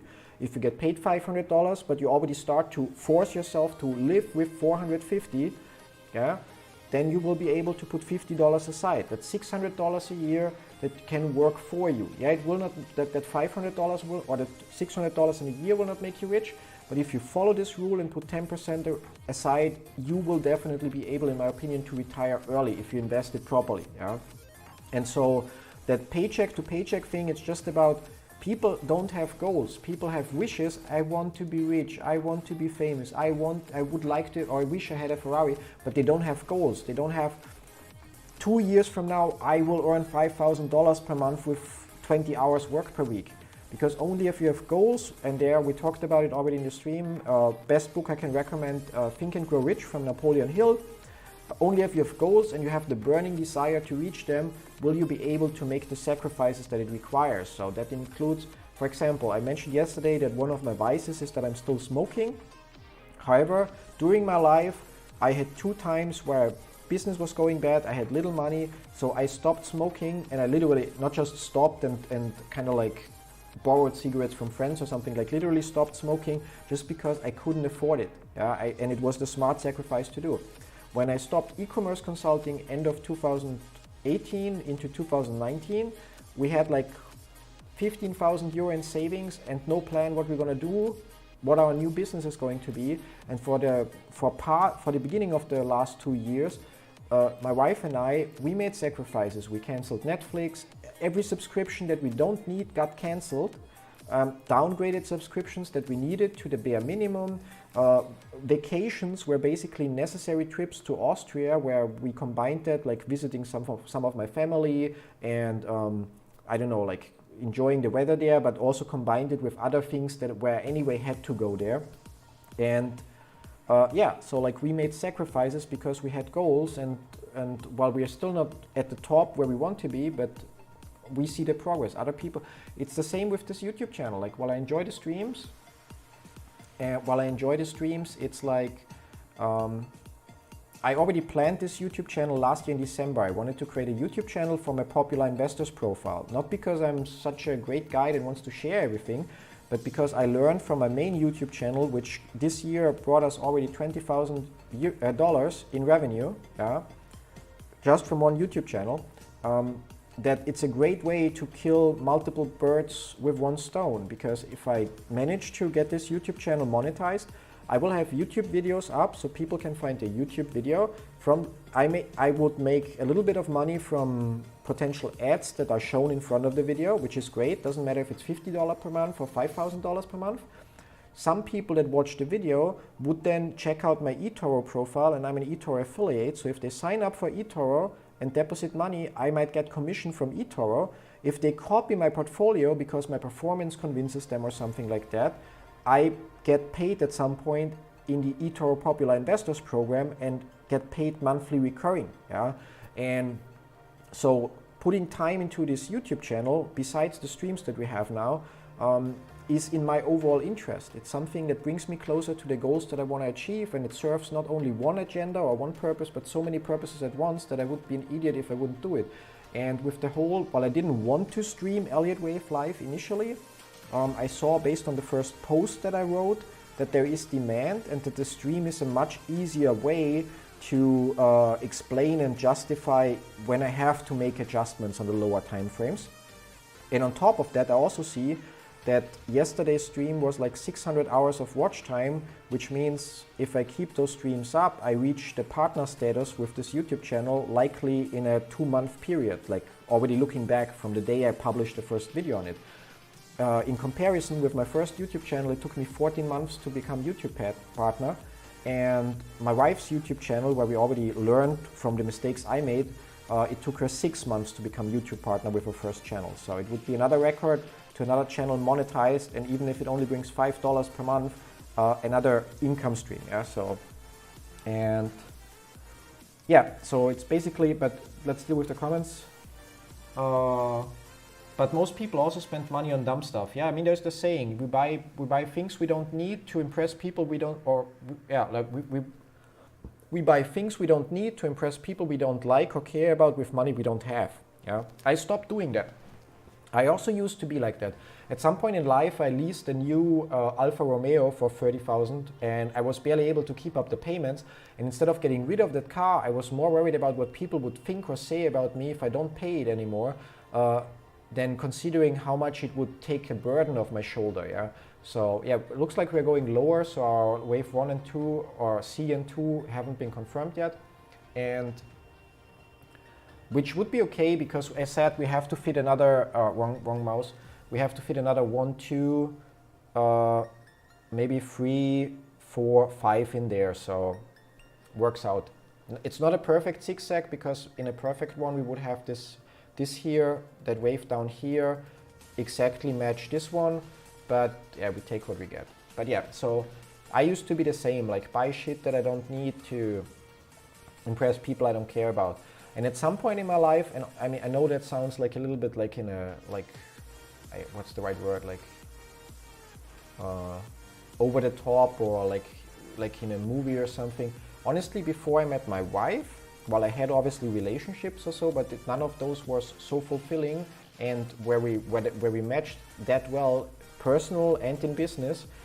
And so like, I always felt I missed something, and whatever money I made, I usually spent on distractions. Like when I was single, I remember one time one of my friends called me and asked, or mentioned she wants to go visit Prague, And so we just jumped in the car, drove there, spent a night more or less in a strip club, and spent, I don't know, $4,000 just in less than 28 hours, yeah. And so like not saving money and so on, yeah. And so it really comes down, in my opinion, to having the right people that surround you, having priorities, and realizing that you don't have to give anything about what other people think about you. Like, you do you, and other people, their problem, yeah. Like, how often people told me like, oh, if it were that easy, yeah. I mean, the journey we walked or we went the last 2 years, it wasn't always easy, yeah, but we knew in advance that it will work. Maybe not everything. Some of the business ventures we tried didn't pay off, so we stopped doing them, and the things that worked, we doubled down on, yeah. And I don't know, so let's check. Sorry, it's like topics that I can talk forever, yeah. So true, but the reward is more immediate. People are too overworked, underpaid, and repressed to look long term. Yeah, but that's like, I mean, in quotes, for some people it's on them. I have a friend of mine that I tried to kick his ass to do something like launch a YouTube channel and so on for 2 years already since I started mine, and he constantly comes up with excuses why not. And single dad, the kid is during the week with his parents because he works in construction, money problems, blah blah blah. But instead of doing something, he's pretty much half the time online on Facebook, and just recently got a new tattoo for some, doesn't matter what, and enjoys getting some attention and likes on the Facebook post about the tattoos. Yeah, like, I mean, I really like that guy, and I would want him to financially succeed, but it's up to him, you know, like, he would have all the help in the world, like literally, he literally has contact to me and my wife, so for whatever questions he has, and like, other than borrowing money, but like help with how to do it right, so he wouldn't have to make the same mistakes we made. But if you even then don't or aren't willing to put in any effort, then yeah, then your life's gonna be financially average at best, yeah. It seems the paper chase is eternal. No, it's not. Like, once you learn, I learned that lesson the first time when I moved to Thailand. Like, the house next door to my apartment building, wouldn't even call it house, it was like a lot with a like metal, you know, like you would imagine in I don't know, like in some slum or so, like just cheap metal building where 20 people or so lived.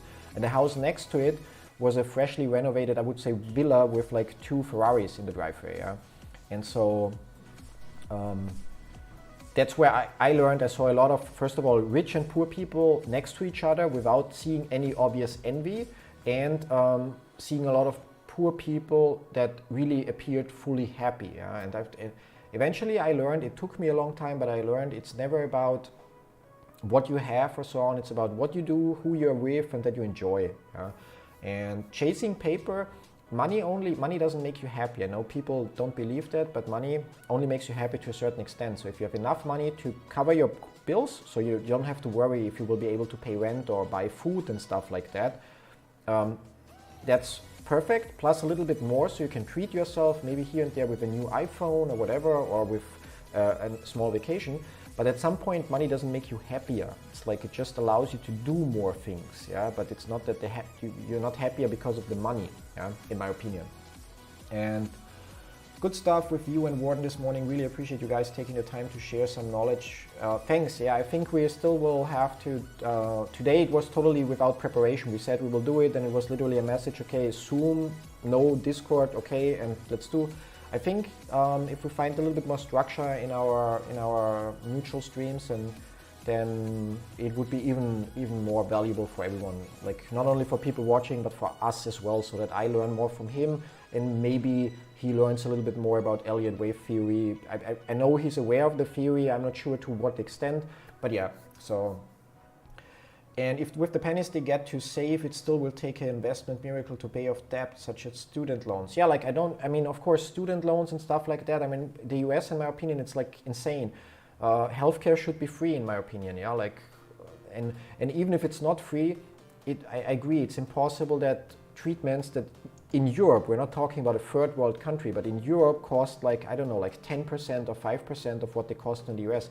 Their treatments if you make them in the US, you could for the same money travel to Spain, stay there for a month on vacation and pay for the treatment and travel back, and it would cost you the same, but you would get a month vacation out of it as well, yeah?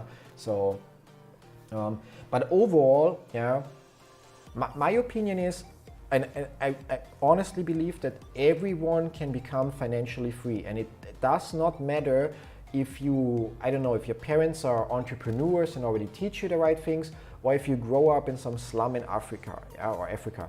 I mean, the only difference is the guy with the better parents, better financial situation, better home would have it easier, and the poor not only financially, but poor in terms of, I feel pity for them that they have to start that far behind. They would have to work way harder to get there.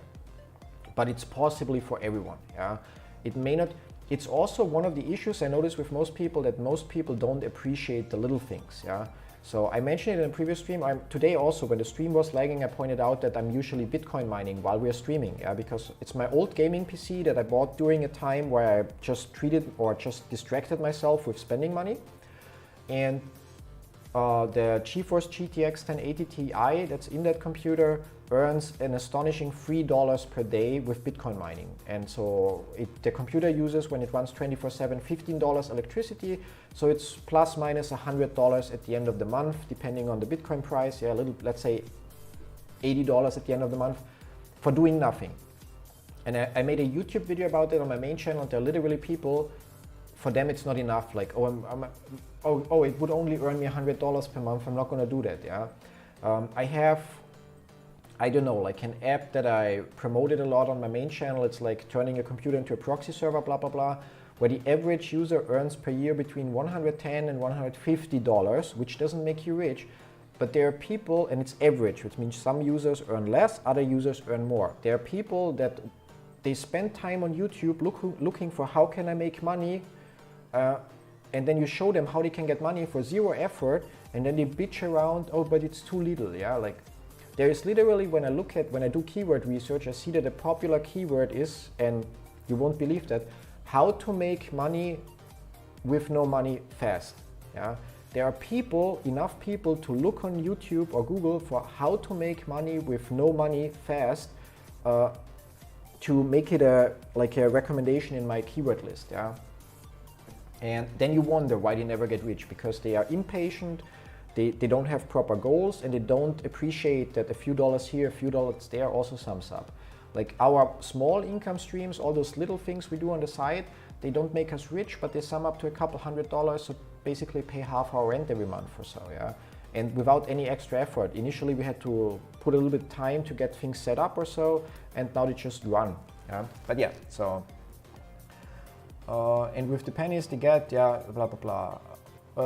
Sorry, yeah, trying to catch up again. Sorry for me ranting like this. I was happy with 2,000 per month, yeah, like I think it's not about the money. Happy, again, like happy comes, I think, from the people you surround yourself with, and if you enjoy what you're doing, and having enough money to pay your bills. If that's at 2,000, it's fine. For me and my wife now, it's around 2,500 euros. So that's what we need to pay personal expenses, pay food, pay rent, pay company expenses, like already considering the yearly audits and stuff like that.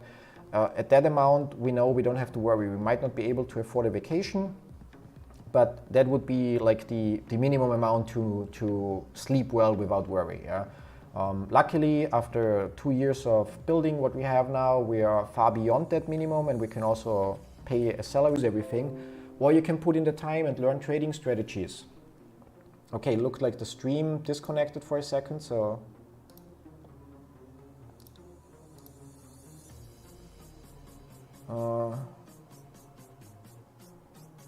Yeah, so it looked like we were at a small drop, but yeah, back again. So anyway, tuned in only a bit ago. Elliott wave theory seems like a necessary tool for short squeeze assessment. Would I be able to learn and exercise the theory adequately within a day, or is it convoluted? Yes, like what you need to do, you can check the link in the description down below, which takes you to the Elliott Wave book that you can read online for free, and there you need to read the first chapter. If you read the first chapter, you understand, you know the basics, and then you can use the cheat sheet that you can also get for free. It's one page, it's also linked down in the description below, and you can then pretty much then it comes down to labeling things out. So you would need to start on the monthly chart and label the waves on the monthly chart and then work your way downwards. And we are basically as small as it gets here on the 5-minute time frame. Yeah? And or you can just watch the stream and learn as you go. So, but I definitely recommend, like, if you grab the book, it doesn't matter online or physical copy, read the first chapter and then follow along as we go here, and you'll likely will understand it real quick. Maybe not in every detail, but likely enough. Yeah. Love the straight talk, Christian. Yeah, like I used to be different. I'm gonna check. What is it? Like, just say. Eat in 10 minutes. Yeah. Love you, sweetie. So I used to be like worried about what people think, but eventually I just got to the point where, you know, we don't have to agree on everything. You may have different opinions on some things that I have, but why should I not just say what I think to some extent? So, like, without insulting anybody, and just share. That's my opinion. That's how I see things. Maybe you have an argument that is able to change my mind. Maybe you agree with me. Maybe you don't. But yeah, like but anyway, so loved straight, your marketing and tenacity are admirable. You understand and implement goals and have great execution. I hope everyone here is taking notes. So many great lessons. Thank you, Michael. I can only say it again. I'm the laziest person on the planet. I'm so lazy. I don't want to work the next 40 years, so that once I finally had the right motivation to actually try to save money by not being single anymore and actually consider what if something happens to me tomorrow, blah, blah, blah. I decided to focus on building passive income streams. And I'm still doing that to an extent where then I reached a point that I don't have to work anymore. Yeah, we're already at the point where the amount of work that I have to do is quite little, and what I do is basically just me being actively lazy, so that, I don't know, maybe in another 2 years from now, I only have, like, I don't know, meetings every second day and delegate everything, or don't work at all anymore. But I cannot imagine completely without work, so it will just change more to delegation, I think. Follow the stream for several days, get Wavebase's app and follow along, read the first chapters of the book and look into the cheat sheet. It'll take a week or two before it really clicks. Very humble, Christian. Thank you very much. I think when you have a true friend group, they don't care if you drive a Benz or Ford, they're happy to be with you. Yep, that's it, yeah. But for me personally, I have a few friends that I have forever. And by a few I mean less than 5, yeah. However, still, while I was, for example, working e-commerce consulting, I was doing financially well. But at the end of the day, when you then are alone in bed, I still felt lonely. It still was something missing. It's like, yeah, great, even if I can spend time with friends during the day or on the weekend, at the end of the day, you're still alone. There's still no, why should I save money for an apartment? I don't want to, why would I buy an apartment for myself? Why would I buy a house for myself? Why would I save money? There's nobody here to leave something behind for. Yeah. So for me, really, meeting my wife changed a lot for me. Yeah. And when you play chess for a hobby, you can avoid most of those problems. But I couldn't agree more. Well said, nuns with guns, weight of a course, and none with a gun says that. What?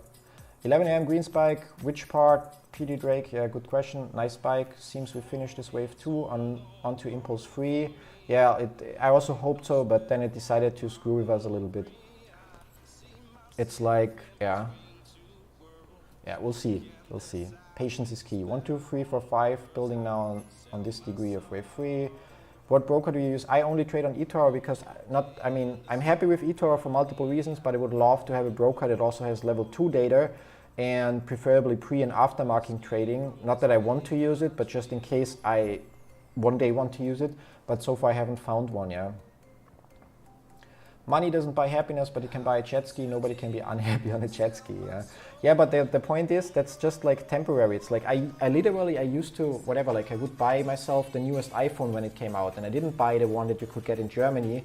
I found a justification why I ordered my iPhone from Hong Kong, because it has true dual SIM and not just eSIM for the second SIM card and so on. Yeah, so.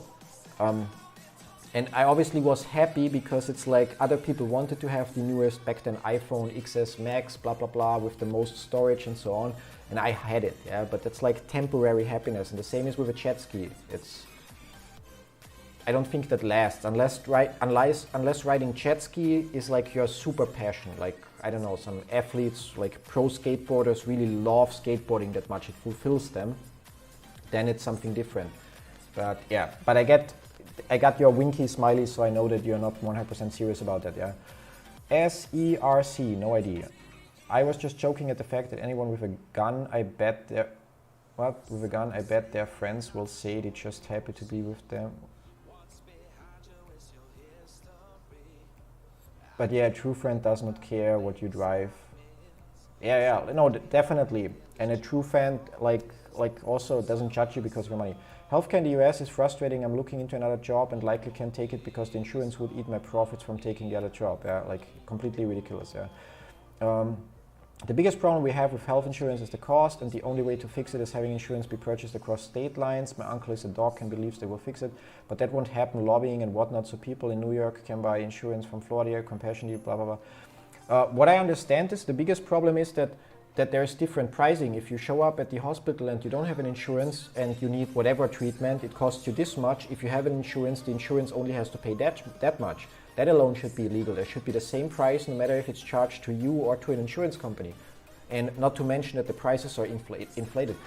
What I think, in Austria, for example, there's a law that so doctors and practitioners are not allowed to advertise. So I'm sure hospitals and, I don't know, clinics in the US spend a ton of money on advertising to tell you that they have the best treatment, yeah. If that would stop, it would already help, because then you would only basically use Google, find the next doctor that offers whatever you need, and check the reviews if it's a nice doctor or not. And like, yeah, but yeah, you know, could talk a lot about this, but we probably wouldn't change it in the stream. So people in New York, where we had that reversal potentially starting, yeah, we're still waiting. Like that here, yeah, like at some point here it has to start. But I also want to point out, the moment this year starts, so this wave 3 starts, it has to be another 1, 2, 3, 4, 5. So, which we will not be able to label because we are already looking so close. True friends and community like this are a blessing. Up, up, up, up, up, up, very important. Nuns with guns, yep, agree. I'm in Ukraine, so we pay $0.06 per kilowatt hour. So next to nothing, which is a huge advantage. It works now. Money doesn't buy happiness, but it buys autonomy. Yeah, that may be autonomy. Yeah, that may be it. Yeah, like it buys, I don't know, like it's like it relaxes you, because, for example, if we were to take a trip and it may be with a short overlay where many people would be, oh my God, what if we miss our connecting flight? I wouldn't stress myself. I would simply either I catch that flight, or okay, I just pay for a night at a hotel and take the next flight. Yeah, or if it's during the day, I just pay for the next flight. So I'd rather cry in a Ferrari though. Yeah, like I honestly, here in Ukraine, it's like, I mean, here in Kiev, I haven't noticed it, but before we lived in Kharkiv, which is the second biggest city, and there are so many Mercedes G-classes that drive around and other expensive cars north of 150,000 euro for the car. And then you see the guys driving them around and they sit alone in the car. So they drive them around so other people look and envy them, but they're still alone. Like, yeah, I rather walk on the street. Like, we don't own a car because we work at home, we hardly have to go out. And Uber here is also quite cheap. But I rather walk on the street with my wife than sit alone in a Ferrari. Yeah, so I don't know. Like, I think I mentioned it in yesterday's stream or the day before. I think the problem is that the core emotion that many things evolve around or turn around is jealousy. Making other people feel jealous about what you have, being jealous about what they have. Once you take that out of that off the table and you don't really care, you're happy when other people have success, and you focus on you doing you, so you take care of your stuff and your goals, life becomes so much easier. Funny thought, but please don't buy a Ferrari. I want to have a Lamborghini. I mean, not want to, it's not a goal, it's like more like a wish, like maybe at some point a Lamborghini Urus, like the SUV from Lamborghini, because the roads in Ukraine, I wouldn't buy a regular sports car. 7-hour stream doesn't lazy to me. Yeah, but the point is, like, I see it long term. You know, I put in the. If I would record a regular video, I could record a 20-minute video about Elliott wave theory, and then I would need to write a description and upload it. But because the channel is so small, it wouldn't rank, which means like not a lot of people would see it. However, to start to make money from the YouTube channel, I need 4,000 hours of watch time plus 1,000 subscribers. Yeah. So with regular video publishing, it would take me at least half a year. Yeah. The live yesterday alone got me 600 hours of watch time. So if I have 10 days that I stream like this, or maybe even less, I have the subscribers and the watch time that I need, so that after a review period, this channel, no matter how many or little views it gets, it will make a few dollars extra. So again, it's like being, let's call it being actively lazy. So I'm willing to put in a little bit more work now so that I can be more lazy sooner, if that makes sense. Yeah.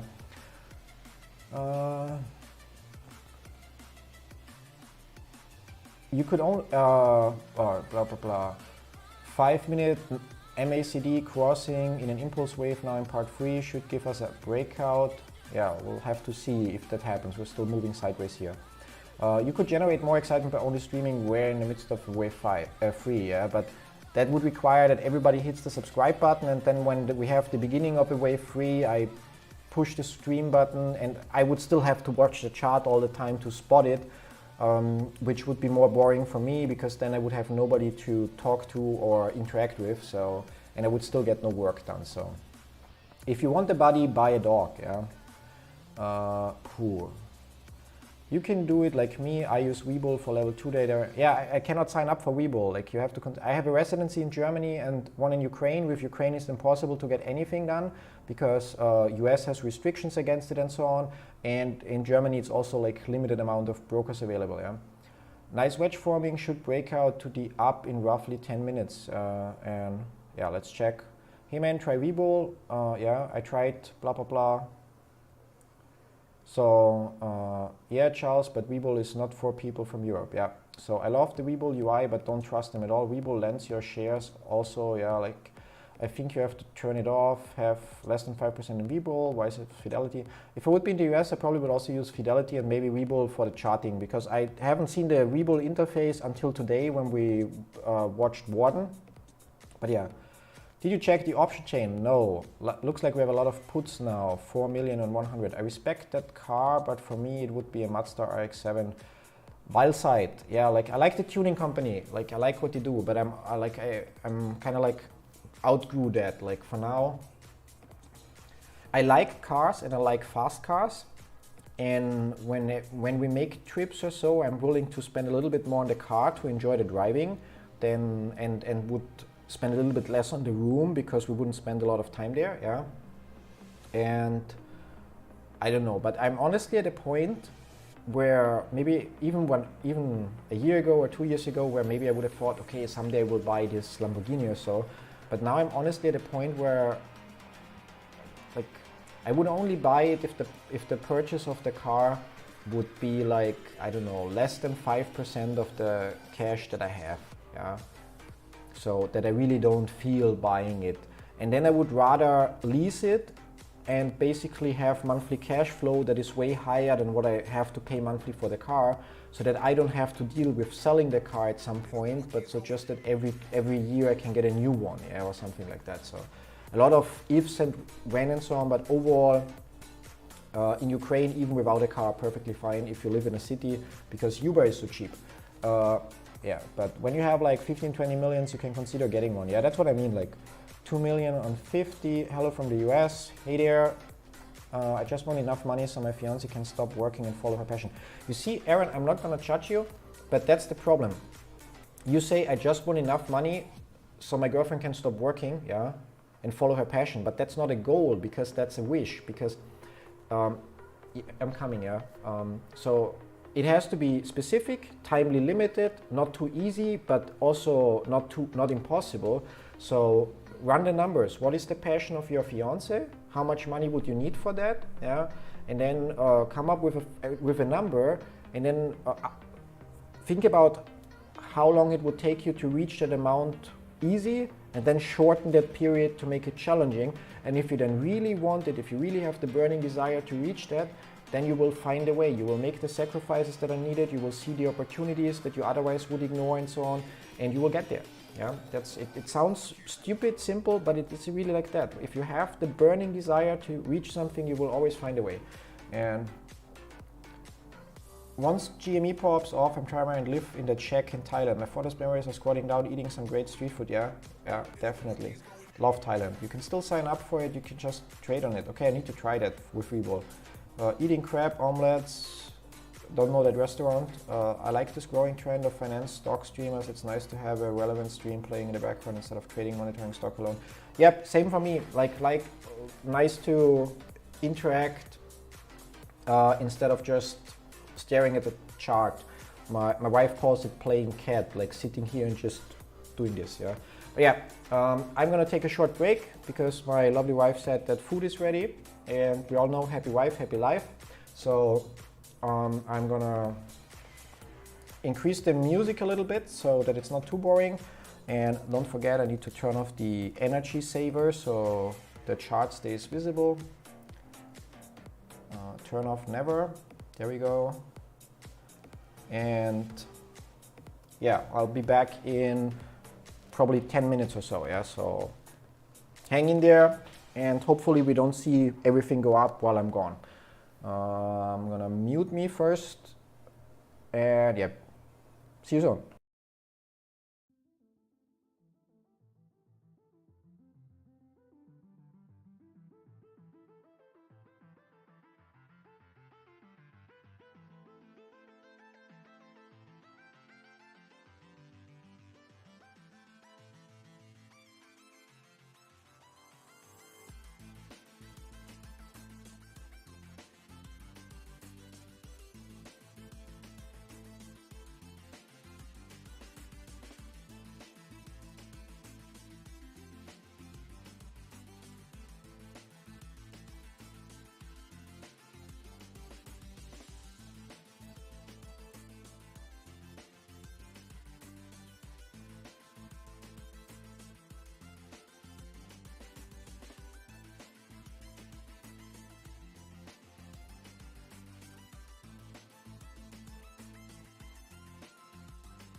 here I am again. So looking good, I can see, looking good. Obviously, while I'm gone, we have something moving on the chart. Maybe I should leave again and reset energy settings to them, close that. And yeah, so probably missed some stuff.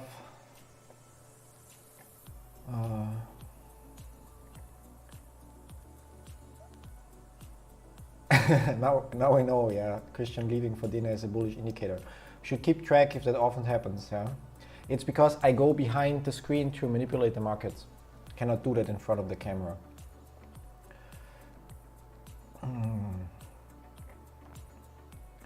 Okay, I'm not gonna... Oh yeah, there we are. The bottle of Chang is on me. Oh yeah, Chang, remember that. So, not sure if you know, like I moved to Thailand in 2013 and stayed there for almost 2 years. Living in Bangkok was a very great time in my life. Back then I was a very different person, but yeah, like has been a very great experience. Blah blah blah. Pad Thai at Tip Samai. Sound good to me, brother. No way. Wedge call. Do you have a crystal ball? Time to start following Trevor now, I guess. Trev, do you mind making it go up again, please? Damn, I nearly spat my water out. That's why I switched to whiskey coke. Please go back and look at my wedge call almost down to the exact minute. Are you that guy's grandpa? Huh? Who's asking? I learned my charting from Warden and the books he suggested. I started reading up on wave theory 2 days ago. Very exciting stuff, yeah. I think they are maybe a little bit ignorant in terms of focusing solely on Elliott wave theory, because there's a lot of other, I mentioned it, indicators that I don't trust solely, so like just using them, but that might or are very likely be useful to use them in combination to know when something is happening or to have an additional confirmation if a pattern makes sense. Okay, we had that. Anyways, that's the calm before the storm. He should have a few times dinner per day. That's a nice run. 197 seems to be a blocker. We had our... Oh yeah, now I'm trying to move the mouse from Windows to the Mac screen. Doesn't work either. If I'm wrong, but it solidifies that I'm learning. Yep. 965.5 is a known resistance level. And I mentioned it before, I think resistance and support levels are something like self-fulfilling prophecy. It's probably one of the most basic trading things that people learn, support and resistance level. Look for areas of previous support or resistance. And okay, whatever, like, can I get rid of that Fibonacci here? So like here, for example, or I don't know, here, for example, and then because we, depending on what time frame you look at and so on, you find different levels of support and resistance, and other people are also able to do that, so they place their take profit or sell orders or buy orders at supports and or resistant levels, and so it becomes self-fulfilling, because I think it's one of the most common strategies or tools that people use. Yeah, and so not saying that you're wrong with it's a known resistance level, blah, blah, blah, just why I think resistance and support levels work at all. And I also think that likely here, because we already hit that area once, twice, 3 times here also, so it's likely that if somebody is day trading it on the 5-minute chart, that they might also have their take profit here and bought down here or bought down here or something like that, yeah. And I know nobody knows anything, and I'm not a tinfoil hat, but I bought gold and the T-bond future today. This will be more ugly than 2008. Yeah, time will tell. I think it's more ugly or will be more ugly. Time will tell. I agree 100% when you have Goldman Sachs coming out saying, hold on guys, we aren't in a bubble. You know it's not looking good, yeah. So be prepared, apes, but with long GME, I personally think you're in a good position. I think the same, even without a potential squeeze, I think it's still a good price. Long GME, GC, CB, and short T. If it pushed past 200, did he say it would pull back? Now, when we reach the blue area, we would have our ABC. But even on the way to that, so theoretically, because, so assuming this was the end of our C somewhere, whatever the lowest point is, could be this one here was low at 191.5 and this low here was 191.46. So theoretically our C ended here, and which means this is our 2, and which means now wave 2 to wave 3, or not the blue area, sorry, the orange area is the next immediate stop for us, would be another wave 3, so 1, 2, 3, and which means if we would dig deeper, we should be able to label another 1, 2, or 1, 2, so 1, 2, 3, 4, 5, yeah. And now I think 2020 then pull back to 205 or something like that, yeah. So basically we need to zoom out a little bit. So we have the blue wave, actually we have the green wave, which takes us up here, and that green wave consists of, out of this blue wave, 1, 2, 3, and then 4, and that blue wave from here, from the 2 to the 3, consists of this, oh, we didn't even label that, oh no, of this orange one, 1, 2, 3, 4, or 1, 2, 3 would be this area, small dip, 4, 5, and within that way, within that orange one that takes us up here to this 200, we could theoretically start in red, so of a lower degree, to label again 1, 2, 3, 4, 5. So until it becomes too small to have enough candles to recognize the patterns, where we're really very close to that level. Thank you. That was obviously not meant for me, but yeah. Remember this time right now when we were trading at 400, 450, it is now not so important if you are long at 187 or 198, yeah. Average cost for 51 shares is 230, yeah, like I think nothing wrong with that, yeah. Got on the train later than others, but still earlier than many, yeah, and still fine. So I've been day trading GME to get more shares, started at 40 shares now at 100, yeah. Many people will judge you for that. I don't. I did the same initially, and theoretically we could try to day trade the swings of the waves, but especially in the low time frame, here and there we get it wrong. And on top of that, I stopped the day trading part because I used to have a nice 5 times leverage position, opened at 38 or so, and then I sold and planned to buy again, and eToro removed the leverage. So yeah, that's one thing that happened. And after the buying restrictions, I decided to just sit this one out because my overall prediction was it's going to go further and not trade the swings at all, because I was more worried that maybe I take my profit here, but then my broker or the clearinghouse of my broker doesn't let me re-enter, yeah. And so, yeah, but nothing wrong with that. You have the risk, obviously, like this, with Elliott waves, you also would have run into the risk where we had it somewhere, I don't know, here. If you would have set your sell order here, you would have missed part of the upwards movement, yeah. I mean, luckily you would still be able later in this case to buy again, but yeah, so. I still speculate that in days to come, short hedge funds will try to tank the price close to 100 one more time at least. I think it's very unlikely because it would invalidate so much what we already confirmed. Like pretty much, theoretically, it could fall as long as it stays above 116, but it would mean that this wave 2 prediction gets exceeded way too much, yeah, and would invalidate everything we did since last Friday here. And also we would need to relabel this. It would then need to turn. So if at all, we had that actually labeled, if at all possible, then it would need to turn into a pattern like this, in my opinion. And wherever the C is, and then the area would be, what time frame am I looking at? Oh, I'm looking from the lower at 38, sorry, my mistake, yeah. So actually, that's not what I was looking for. Oops, stop it. Wrong.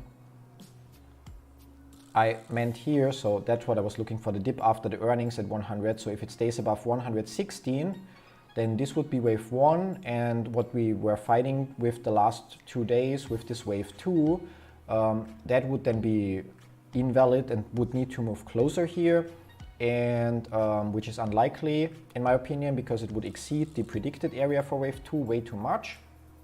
And then we had that prediction yesterday on the chart at some point.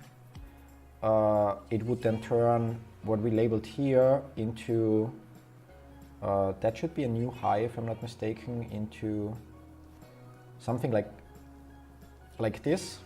And the predicted area, if that were the case and everything we did here is labeled wrong, although we confirmed subwaves, blah, blah, blah, would be 150. And I think that's something that's not gonna happen.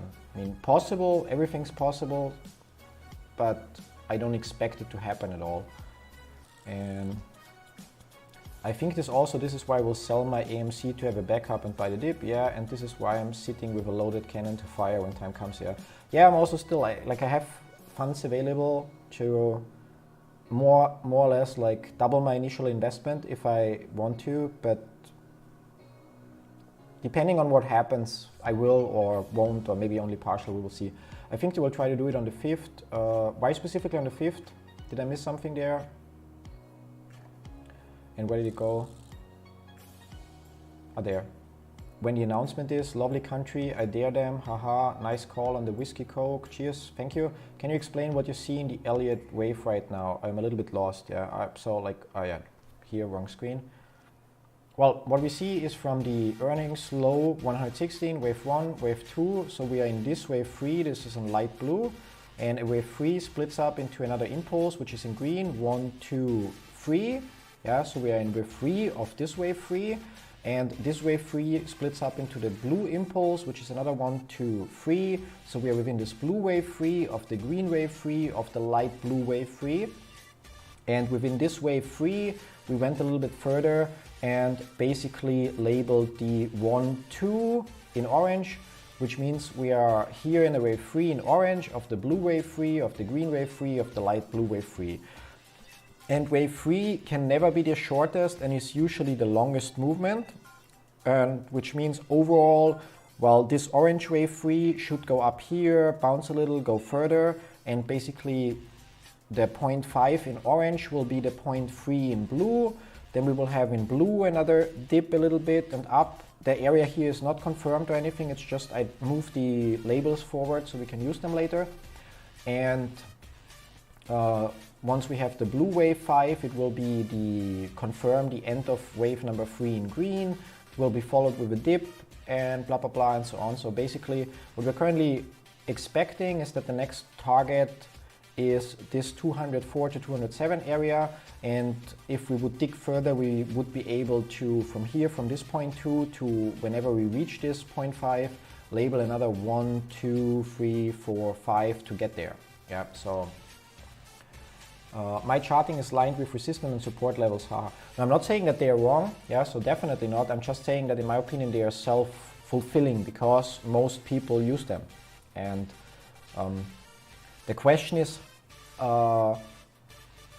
if they would, I always ask myself, you know, like, I mean, there's a saying, if it were so easy, everybody would do it. I react allergic to that saying, but if support and resistance levels would be so reliable, and I'm not saying they're not reliable, I'm just saying on their own they are, in my opinion, not really reliable. But if they would be, it would be the easiest trading robot of all time, because then in MetaTrader 4, which is a software that most brokers, like especially on Forex, offer, I could just manually place the support and resistance, and in less than probably 100 lines of code, I could teach the robot that every time the price touches one of those lines from the bottom, it should sell, and every time it touches one from the top, it should buy. Yeah, and if that were reliable, like really more than 50% of the time apply that it bounces off a resistance or that it bounces off of a support level, then that would be the easiest way to make a ton of money, and that's not the case. So, but in combination with other aspects, definitely a useful tool to, for example, if we would look at support and resistance level, once we had the prediction for our wave B here, yeah, that wave A, and then we had this point here where it told us wave B will go here. If we would have bothered to look back, we would have seen that like this area, it also didn't break through immediately. Here it barely touched, and here also it's roughly on this area and so on. So we could have found support and resistance levels even on the 5-minute time frame that would have told us, okay, it's likely that if it goes up, that's the area where it will bounce down for wave number C. Yeah, so doing the 1 minute on wave basis looks like we have a 5 up of the orange 2. Yeah, and if you do that, then it would basically mean if you have a 1, 2, 3, 4, 5, then no, I don't think that you. Also check the predicted price areas of your 1, 2, 3, 4, 5 that you do on the minute line. Likely, don't forget, wave number 3 always has to be, or never can be the shortest. So I rather would think, I would think that even on the 1 minute line, that you end up more with something like 1, 2, and this would be wave 3, 4, and then wave 5. But could be, yeah. So, did you end up hearing back from the Elliott Wave expert? Working on it. I know the team of ElliottWave.com, they mentioned that Jeffrey Kennedy is interested and might record something, and I think they will, but I don't know when he will. If it will be this week, if he does it on the weekend, if he, you know, like. Although I think it's already a good sign, because as far as I know, they talked with him and he's interested and open to the idea, which means he likely already took a quick look at GameStop to see if, I mean, that's pure speculation of mine, yeah, but if I would be him and the marketing team says, by the way, we have this idea, do you think it's okay, will you do it? Then I would likely just take a quick look at GameStop to figure out, are we going up or down? Because I would understand if my labeling says we are going down, then I don't have to bother posting it, because nobody on Reddit will be like, oh yeah, that's what I believe now, yeah? And so the fact that what I heard back was like Jeffrey is open for the idea, so like positive feedback. I expect that he will. I expect that he already took a look at the chart and decided that it also points upwards and that he just has to work out the details and so on and find the time for recording and so on and blah, blah, blah. And the fact that he hasn't published it yet would also tell me that he thinks that it still takes a little bit before we will see the big movement, because otherwise it would be in his own business interest to get that video out before something happens, so they get more signups and advertising for free from that video. Yeah. But that's pure speculation. If the moment I get an email from them that says they either don't do it or the video is ready, I'll share it in the stream, and I will not play the video in the stream for copyright reasons, but I might just show the labeling that they showed in the video. Obviously, I would put in a link in the description, and I will definitely either create a separate post about it on Reddit or mention it in the daily updates that I'm currently providing. And can you share a link to your wave basis chart? I mean, you can see mine, so you're probably asking somebody else. I was simply suggesting that from the angle of short half, trying to deliver final blows to the price market move. Yes, but then there is also the other side that might be willing to buy even more before we reach that. Yeah, I'm not saying that it's impossible, I'm just saying that if it were to happen, if we go to 100, it would invalidate some of our labeling to some extent. And it would, however, it would not influence. If we look on the hourly chart, we would need to go down to $38 to invalidate what we labeled till here. So it would basically just move some price targets of our bigger labeling or waves of higher degree. But I don't think it likely. Yeah. So they might try, but I don't think they will succeed. So, I mean, you just even here in the chat, and I know this is a very biased group, but the sentiment is not, if it drops to 100, I will take my profits at 175. Yeah.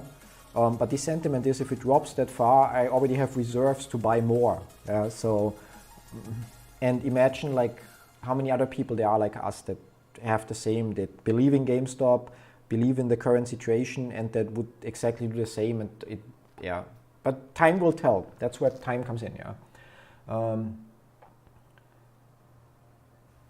All D is in the description, no idea. What is your thoughts where, yeah, I have no idea where it will close. Like I cannot do timely predictions, yeah. It could be, and their warden is probably better than I am with when things happen, but it could be that we shoot up like this. So we are aiming for this orange area as mentioned in 2 or 3 candles, and it could be that we move sideways for the next 2 hours till market close and like just move a little bit like this, yeah. Theoretically, since this here again should be another 1, 2, 3, 4, 5 in some way, which we're not labeling in red because it becomes too, yeah, like too inaccurate when we go smaller and smaller. But theoretically it could go a little bit down and a little bit up, so it's really, don't know where it will close. Like what I know in quotes is based on our current labeling, we are going there. So, and we cannot go below 191.46 because if we would do that, it would mean that we had this labeled wrong. And yeah, so resistance and support levels from me more lean towards day trading. What? Yeah, but I don't think that you can properly day trade just from resistance and support without using anything else. So without, for example, using some kind of news or some indicators like level 2 data that provides you with sell and buy wall information or volume indicator or so. So just simply identifying, okay, here we have a support level and here we have a resistance level, and then just selling or buying your position when it touches the support and selling it when it touches the resistance. I don't think that this, if you do this every time it happens without any additional information or indicator, I think that it's a losing strategy. I might be wrong, it's just my assumption. Yeah? And as said before, like, while I'm not using any other indicators here, I think that Elliott waves is the only thing that you can use on its own, in my opinion, or the only thing I know that you can use on its own, that does not lag behind, that actually provides you with values or predictions for the future already in advance and not after 20 candles delay where you're already there.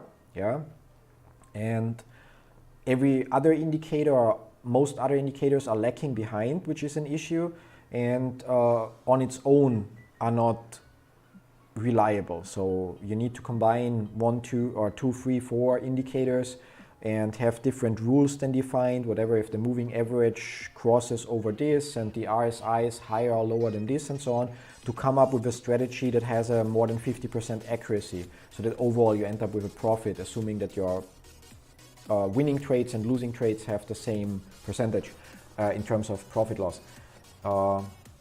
It's good for long term though. Yeah, I don't know what that's referring to. For fun, what do you approximate the number of retailers that hold over 500 shares are?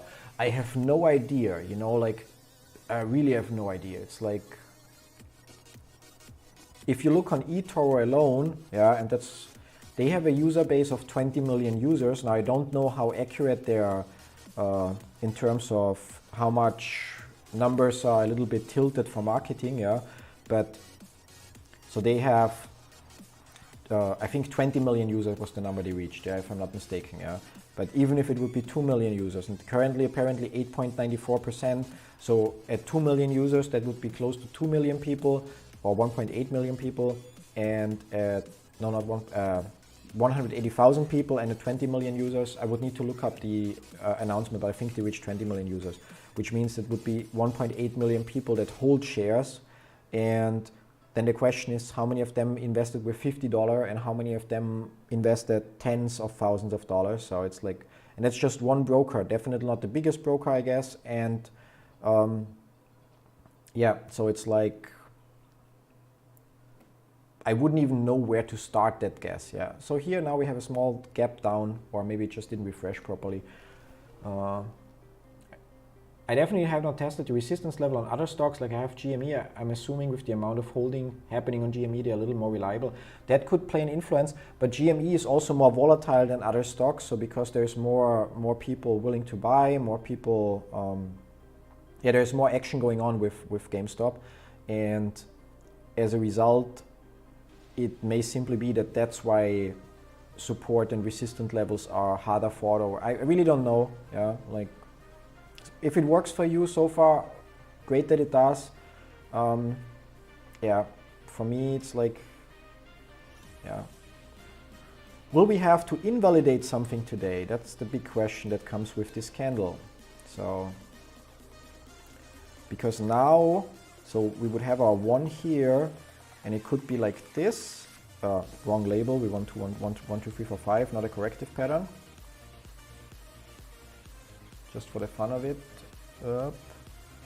So 1, 2, which would predict area number 3 here, which is not the case. Which our area number 3 would need to be here in this case, because otherwise we would have a rule violation. And then area number 4 would also go lower, but would likely already violate number 1. So that's high at 193.2 and that low is at 193.1. Yeah, so that's not the case here. So how else could we label this? We could label this as 1. And that actually comes close. So the predicted area for 2 would be here. But the question is then area 3 would be here. And let's check real quick if that adds up. So 3 would be here, 4 would be here, and 5 would then be 5 would then be up here, and our predicted area that actually adds up. So our from the orange one, and we're going to change this degree here because that's also red, sub-minute. So from our orange 1, 2, 3, the predicted price target would be the 204 to 207. And if we now label this subwave here, which has to be another 1, 2, 3, 4, 5 impulse because it's a wave 3, then we can label 0, 1.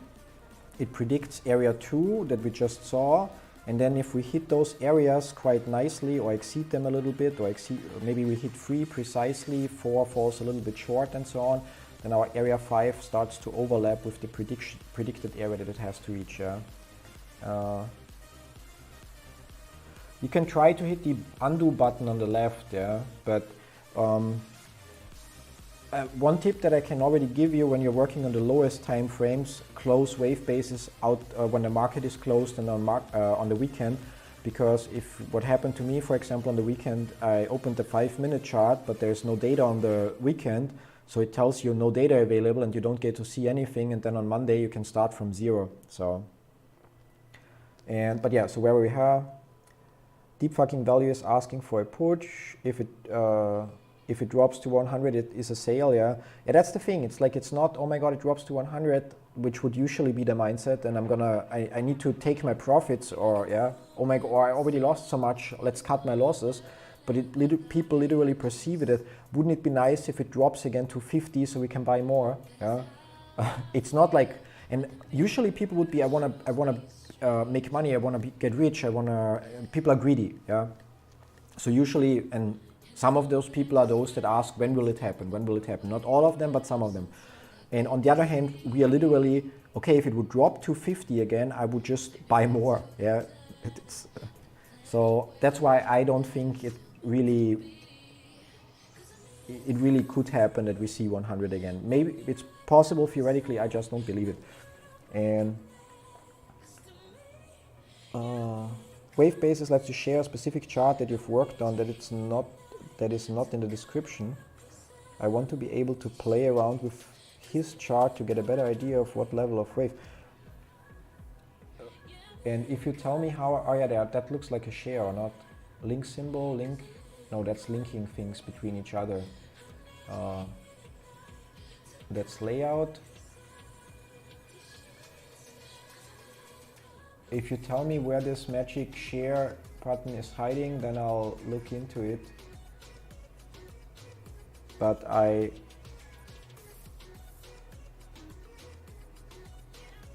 zoom speed, share the current chart. Yeah, that makes sense.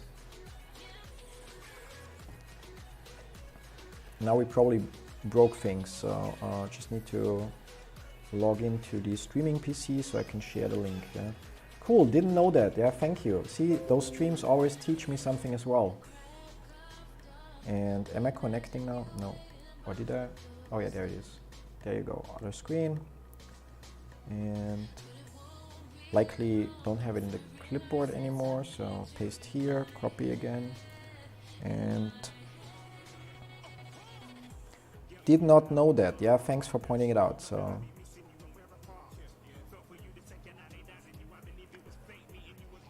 and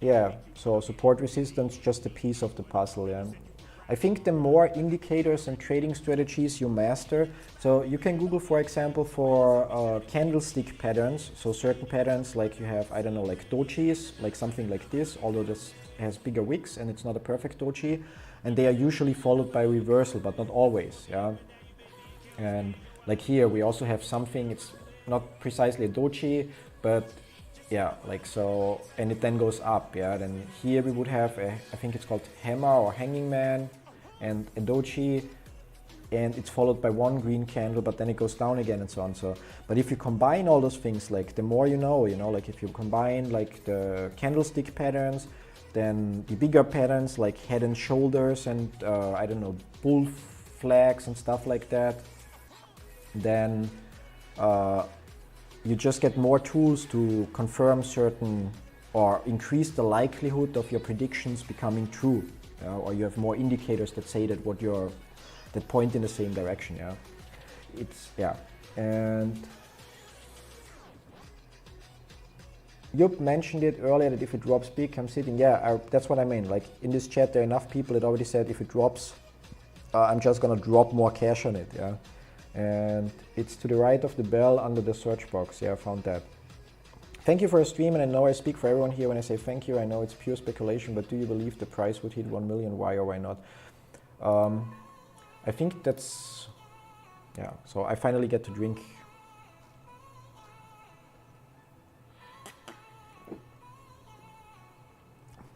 Before I answer that, I think, like, again, we have a lot of great due diligence out there, but some of it is speculation. So we see official short interest numbers, and we don't think it's likely that they covered, me included, but we have no proof that those numbers are not accurate. We just have the assumption because it's cheaper for them to lie about it than it would be to admit that they're still overshorted the stock. But if the stock is still overshorted, and for example, if you look on the NASDAQ website, you can look up that according to the NASDAQ website, 104% of GameStop shares are held by institutional investors. Then a certain percentage is held by insiders and so on, and which means the stock has to be shorted to some extent because there are way more shares circulating than actually exist. Now, if they are shorted more than 100%,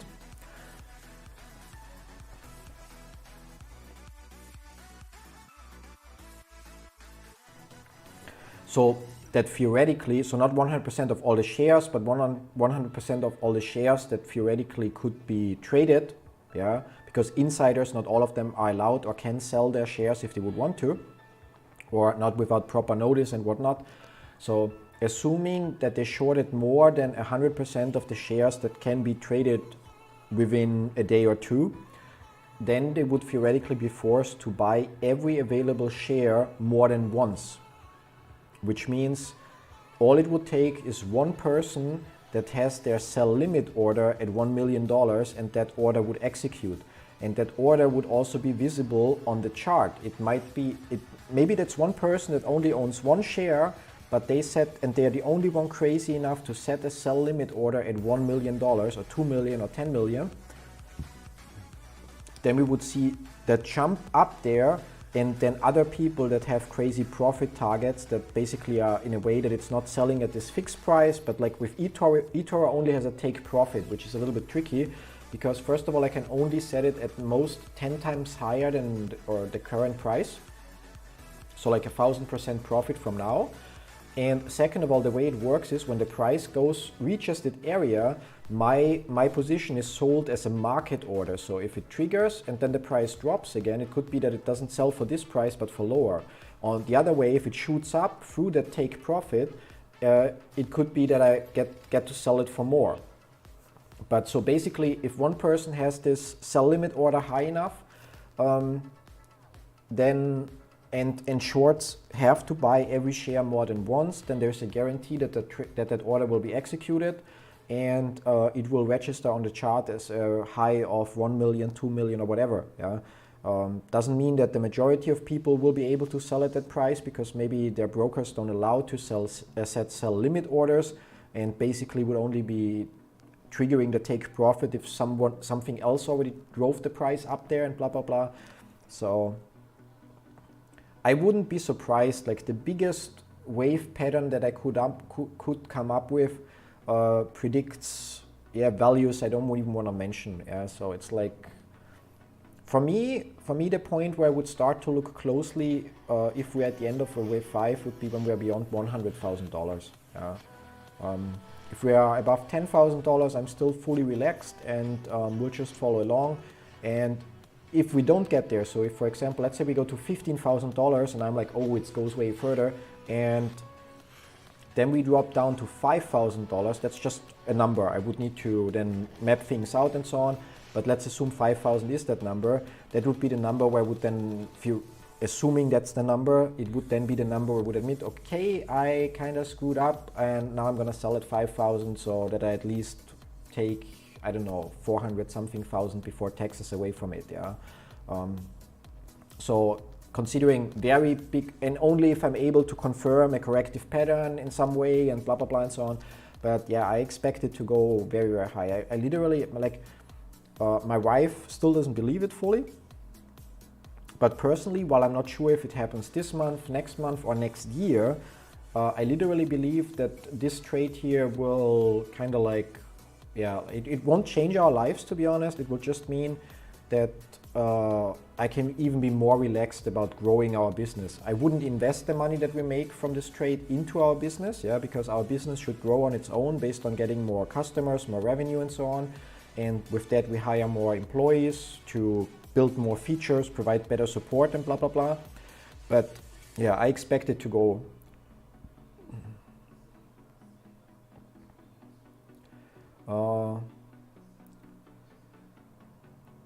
Would that sell limit cause the price to rise? The point is, if they get margin called, it pretty much is whatever on the level 2 data where you see the order book. So I want to sell for 1,000, I want to sell for 5,000. If the last order standing, so because they have to buy every share back more than once, if that's the order at 1 million, then it would trigger and it would register on the chart as the up movement. It may only be the wick of the whole candle and only for basically less than a second, and it definitely would trigger a trading halt, because we again would have more than 10% movement within 5 minutes. But yeah. Well, the price would only hold in that area, in quotes, if there's enough people that sell in that area. Question, the options are getting smoked because they can see what the majority hold, right, as in calls and puts. Hence, why is it going sideways, or are any options benefiting? I think we already looked up the maximum pain price for options would be 175, and we're anywhere above that. Why it's going sideways, no idea. Like, no idea why, but it fits our pattern. Like, literally the moment we put the 2 here, it started to move up a little bit. Let's see if this 2 holds. If the price falls below 139.10, we might have to readjust that. But I mean, we are already looking at sub-level or waves of such a low degree that we cannot confirm much lower. But again, wave 2 to wave 3 always is another impulse. So this could just be the next 1, 2, 3, 4 that brings us here, and so on. Question is when. So I suck at predicting when. Would be nice to see this end of the day, but not sure if it will happen. If it doesn't happen end of the day, then very likely we will go there tomorrow. Yeah, and tomorrow should be the day where last day of the trading week, where the options basically have to be executed or are out of the money. And the largest sell limit I can set is 6 digits. So basically 999,999.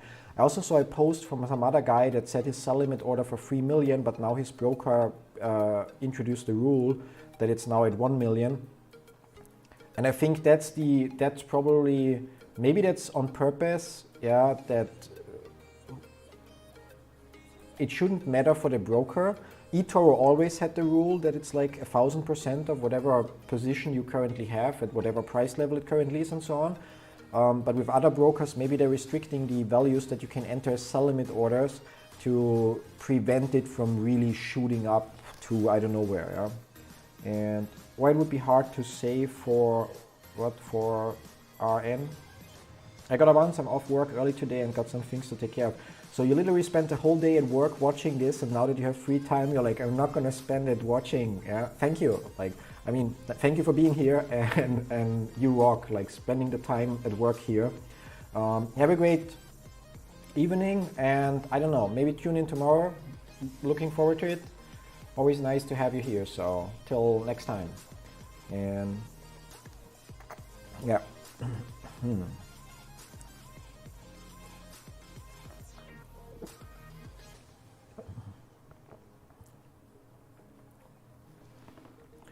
Not at all, not at all. I'm always happy to, how I often say, everybody has a right on my or to my opinion. Yeah.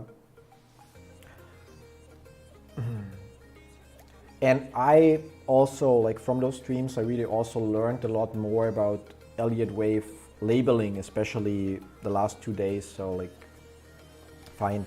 And anyway, like market closes, I think at 11 our time. So still have 1.5 hours to go. Which theoretically there's the famous power hour, the last hour on the market, where supposedly there's then more volume again. But yeah, I'm not holding my breath for that. I mean, I think eventually we'll have to see a movement, and it's more likely, well, it could go a little bit till down here, which would likely be okay. It's more likely though that maybe this candle and the next candle go a little bit down, and from there then we start moving a little bit more upwards. But it's nice to see that even when we map it that far out, that literally everything points, okay, upwards, upwards, upwards. So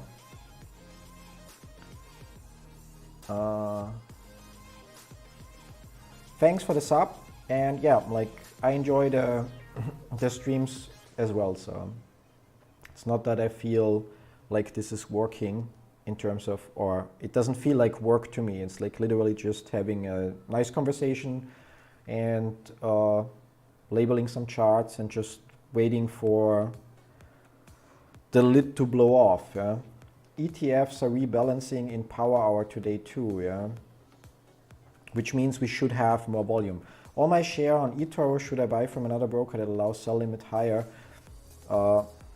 Yeah, you would need to know that. Like for me personally, I think I will still walk away with a lifetime or with the best trade of my life or best profit from a trade in my life. So every broker you add just means that once the squeeze happens, you have to try to manage multiple interfaces to then make sure that your sell orders are executed. So, but whatever like feels best to you. If you think it's maybe it's a smart way to diversify if you have your position at 2 brokers, so in case one of them has some issues or so, and maybe it will just cause you more stress than it's worth. So hard to say.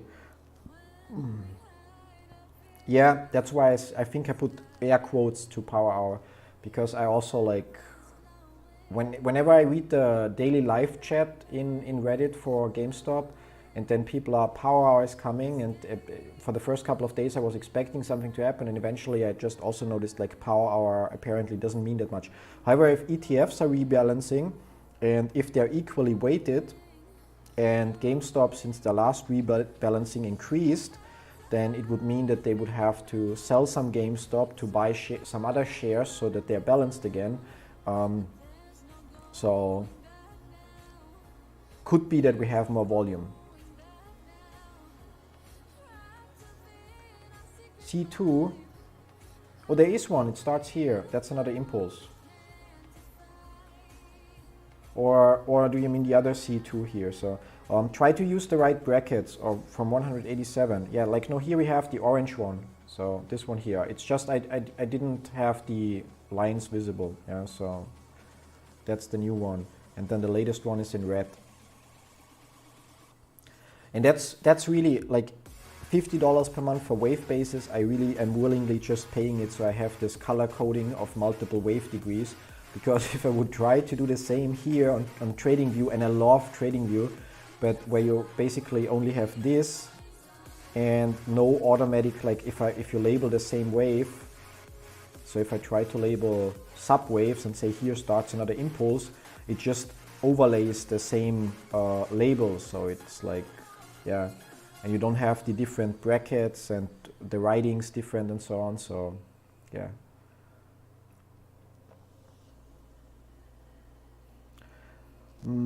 Great, we get another idea. That then should be imgur.com/gallery/m5s3 for US. No.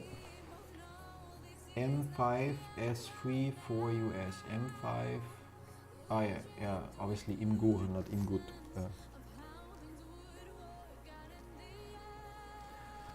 It's like teachers usually do. Yeah, I made that mistake on purpose. I wanted to see who pays attention, yeah. Are you also, like, I'm just curious, like, you also work in wave basis, or like earnings, and then here you see a contracting triangle. So you have your one. I know that yesterday we already worked on it, that you, like, for you it's like A, B, C, B. Yeah, but your B zigzag doesn't work out. Like, where's the point? Where's your corrective pattern that goes down, or that goes here? Where does that end? You say C contracting triangle. Like from here, you mean?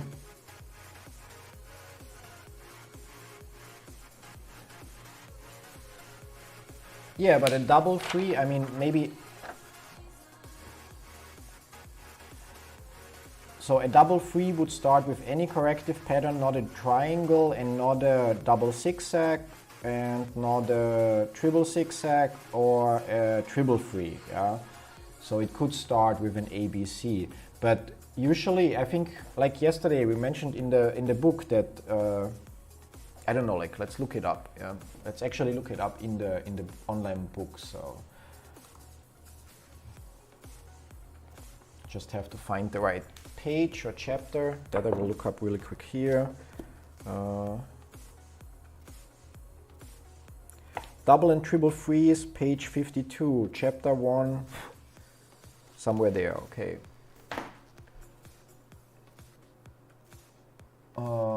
Yeah, one something, or corrective waves, yeah.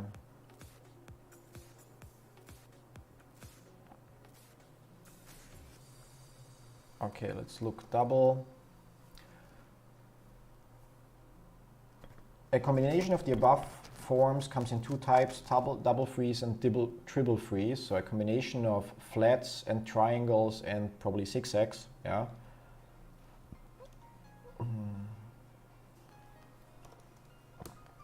What might be called a double flat does occur, however, Elliott categorized such a formation as a double free, a term we discuss later. A triangle always occurs in a position prior to the final actionary wave in the pattern of one larger degree. So a triangle would be never in wave number 2, always in wave number 4 of an impulse, or in wave B of an ABC.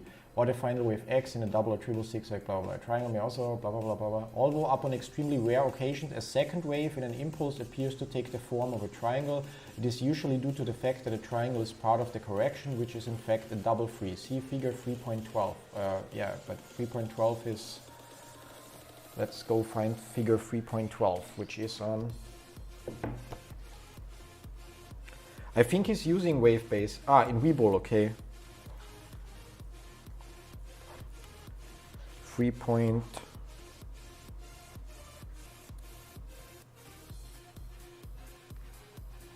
I got 3.10. 3.12 would then be in chapter 3. So I'm just going to duplicate that so we keep that page open. And chapter 3 and likely in this one, 3.12. Yeah. So which is in fact a double freeze. So that would be one of those cases where it's A, B, C, D, E, where it is a triangle, yeah? But this is as part of a bigger pattern here, apparently, and in most cases should not be. But anyway, let's see what else we have for double free on this page. Elliott called a sideways combination of two corrective patterns a double free and three patterns a triple free. While a single free is any zigzag or flat, a triangle is an allowable final component of such combinations, and in this context is called a free. A combination is composed of simple types of correction included blah blah blah. The occurrence appears to be the flat correction's way of extending sideways actions. As with double and triple zigzags, these simple corrective pattern components are labeled W, Y, X. Each reaction is labeled X, blah blah blah. Zigzag, multiple zigzag, blah blah blah. Those are rare to the more common, blah blah blah. Combinations of frees were labeled differently as shown in the component patterns more commonly. For example, a flat followed by a triangle is a more typical type of double free, as illustrated in 147. So apparently that would be a more common type. It would have A, B, C, then it goes up again, and then it would be an A, B, C, D, E, yeah, and A, B, C goes up again. That's not sub-labeled, but then that just doesn't add up because it would need to go A, B, like A, B, C. It just, I don't know, like.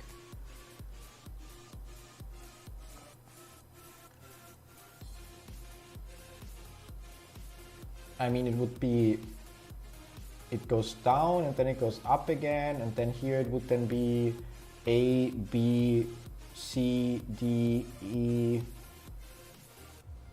and it just doesn't feel like it's moving like here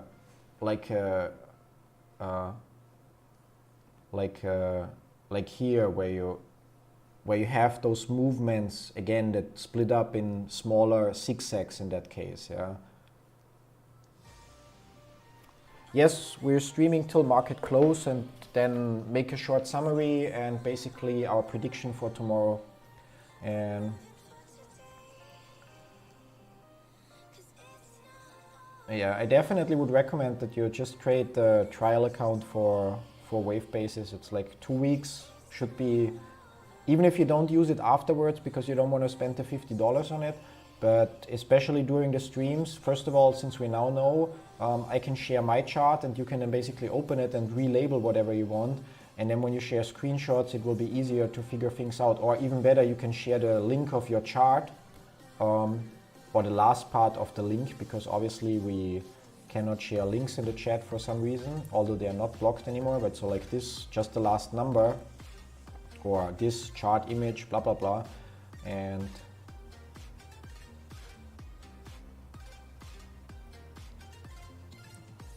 no, you're not bothering at all. I like every labeling that is different from what we currently have is a chance to consider if we got something wrong or if another pattern fits better. It's even, I mean, like yesterday we had it that we labeled, and I think it was thanks to your advice that we labeled it A, B, and we're expecting that it goes down, and we already started labeling this here, and it also added up, yeah. And we wouldn't have found it. I mean, it turned out to be apparently wrong, but still we wouldn't have found it if not somebody in the chat would have pointed it out. And it shows that there are multiple ways how we can label things, and where still the rules would be fulfilled, and only once we have a few more candles we'll see if it's actually right or not, yeah. And the only reason why I don't think that this is like where I disagree that it's some kind of triangle is simply because, and maybe the book just doesn't show it properly, yeah, like maybe it's a problem of the book. But even here in the example from the real silver chart, we can clearly see that you have up, down, up, down, up, down. So you have kind of like zigzag movements here in the triangle, whereas here we have up, down, but then it goes very slowly up, and I don't think if that's like how it should be. It should, if it would be more like, okay, it goes like ABC, up, down, and then not sideways up, but like up again, down again, then it would be more, yeah. And probably if I remove some of the labeling on the chart, so we actually see candles again instead of just endless labels, yeah.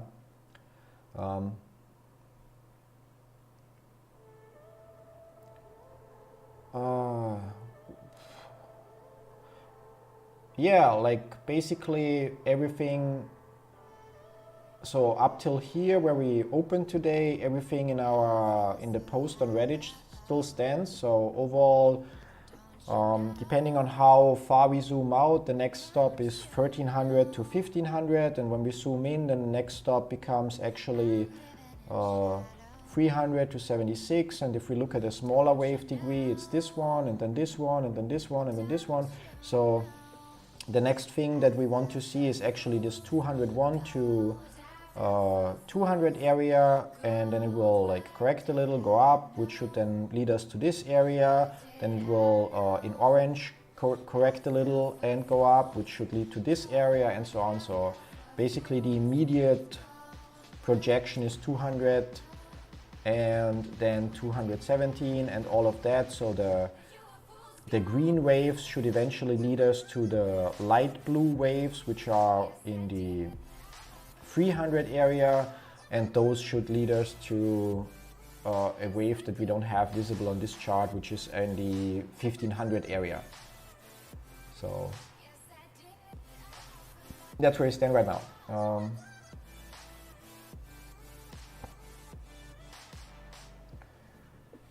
Yeah, like, I mean, it's like probably the most so first, do we have an end of the week prediction? No, like I cannot say it often enough.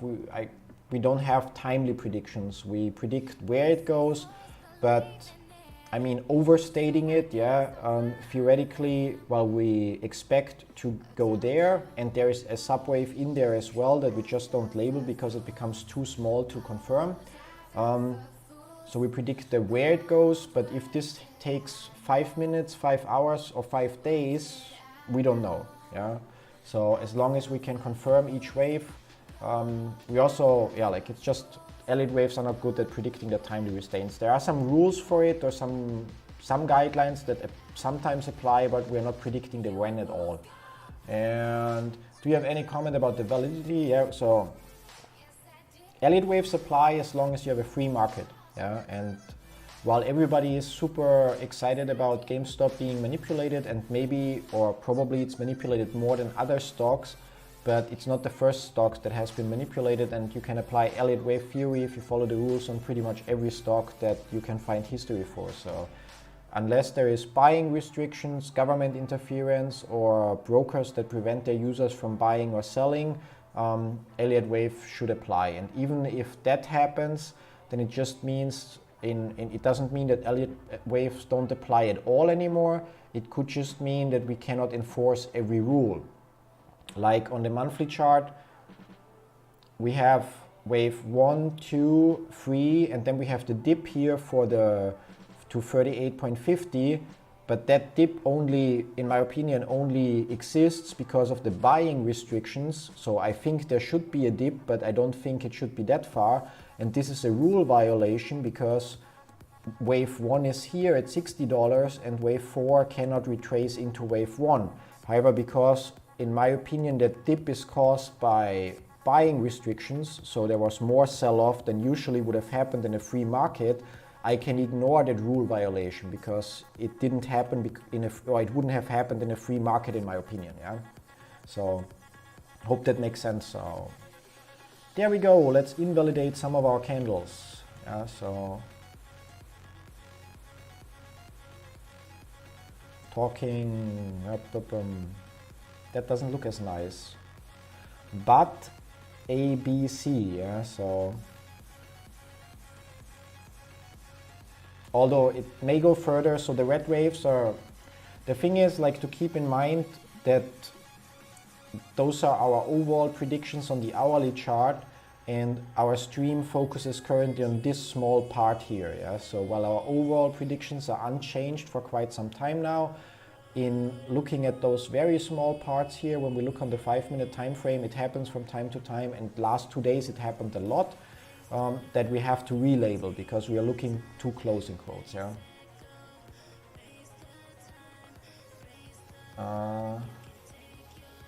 Thanks for the info, blah, blah, blah, blah. But finally, I agree with you that we're going to 247 in the big picture. So that would be the green one. Yeah, cool, cool. Now let's see how that here plays out if we have to invalidate the red one, because that would invalidate this orange too as well. And yeah, like always happy to answer. I mean, obviously some of the questions, and that's not your fault, but it's just some of them get a little annoying if you have to go through that over and over again, but definitely not your fault. And so don't take it personally when my tone then sounds a little bit but yeah, so happy to share what I learned about Elliott waves and so on. And yeah, like hopefully it helps all of us. And yeah, P-Drake 1983 says ETFs rebalancing, selling off possibly for the sale now. Yeah, it could be that's the rebalancing, and that's why we have this drop here. I mean, it means we exceeded this predicted area here a little bit, but as mentioned, and I'm gonna label it, although, I mean, I mentioned we shouldn't label things too early and we shouldn't go too detailed because it just makes it more likely that we are wrong. But this here should be another ABC, yeah, ABC, not 1, 2, 3, 4, 5. Delete, pattern. And that's one that we couldn't confirm any further because this ABC would need to break up. High here is 988, 98, so this one. So again, wrong. I want ABC. Corrective, there we go. So A would predict area B, and that would predict area C, so that would also work out, and that would then be not orange, but that would then be that one here. Yeah. And theoretically this wave here should be another 1, 2, 3, 4, 5, but we don't have enough candles here, and we likely wouldn't even be able on the 1-minute chart to confirm that. And while this all looks nice, theoretically it could still go a little lower as long as it stays about 191.46. It doesn't have any effect on our previous labeling. And yeah, so. How long did it take you to learn and apply Elliott wave theory? I'm still learning.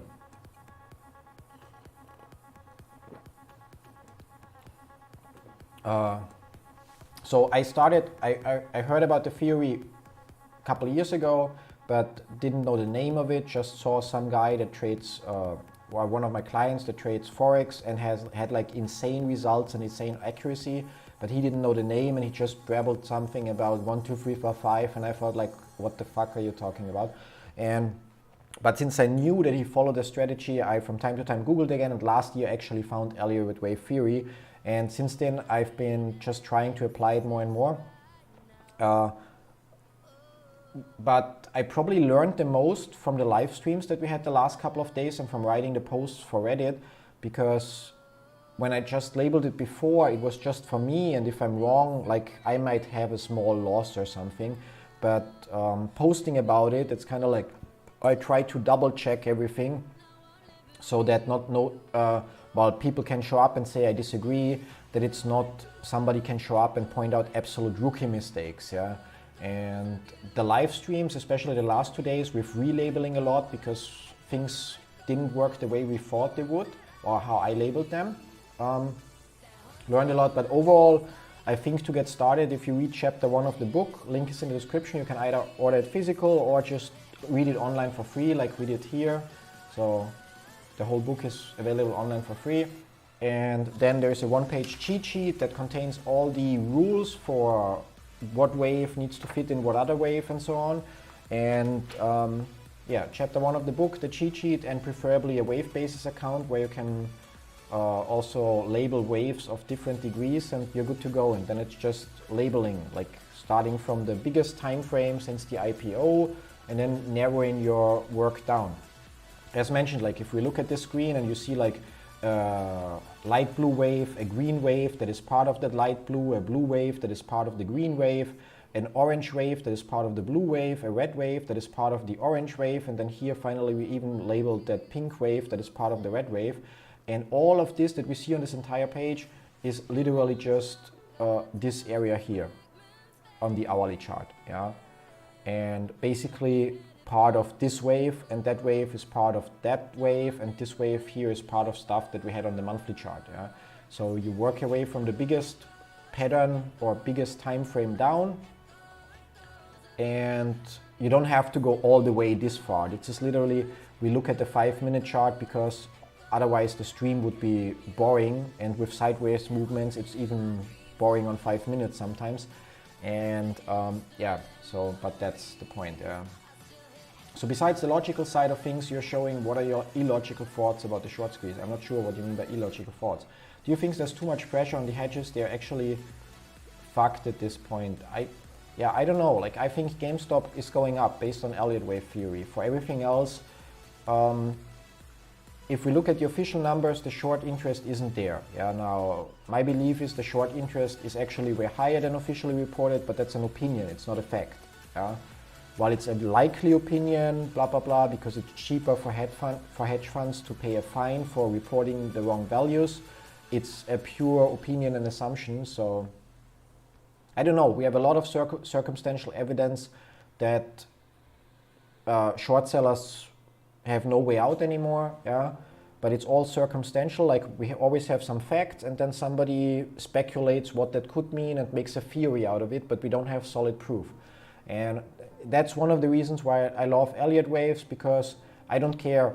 Like, my Elliott waves on multiple degrees tell me we are going up, and so we're going up. If it happens because of short interest, and if it happens within a 48-hour period because we have a short squeeze, or if it takes a year to happen because it happens slowly and just following the regular patterns of Elliott wave, yeah, like, no, doesn't matter how we get up there, and if it's in a day, in a month, or in a year from now. Theoretically, based on my predicted price levels, even just that light blue wave here, which is not the biggest wave, would already indicate that we go to next stop along the way 1,500 per share, and eventually to 22,000 per share, which is just my opinion and my prediction, not financial advice.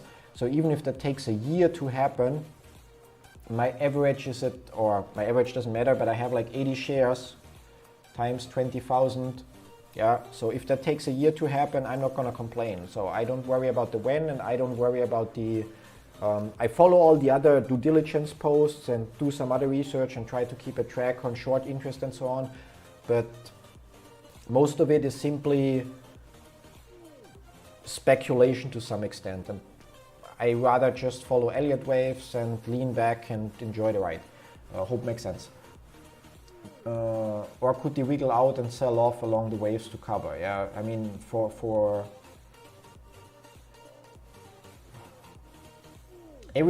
that's the point. Every time they would close a short position, it actually means they need to buy shares, and if they buy shares, it drives the price up.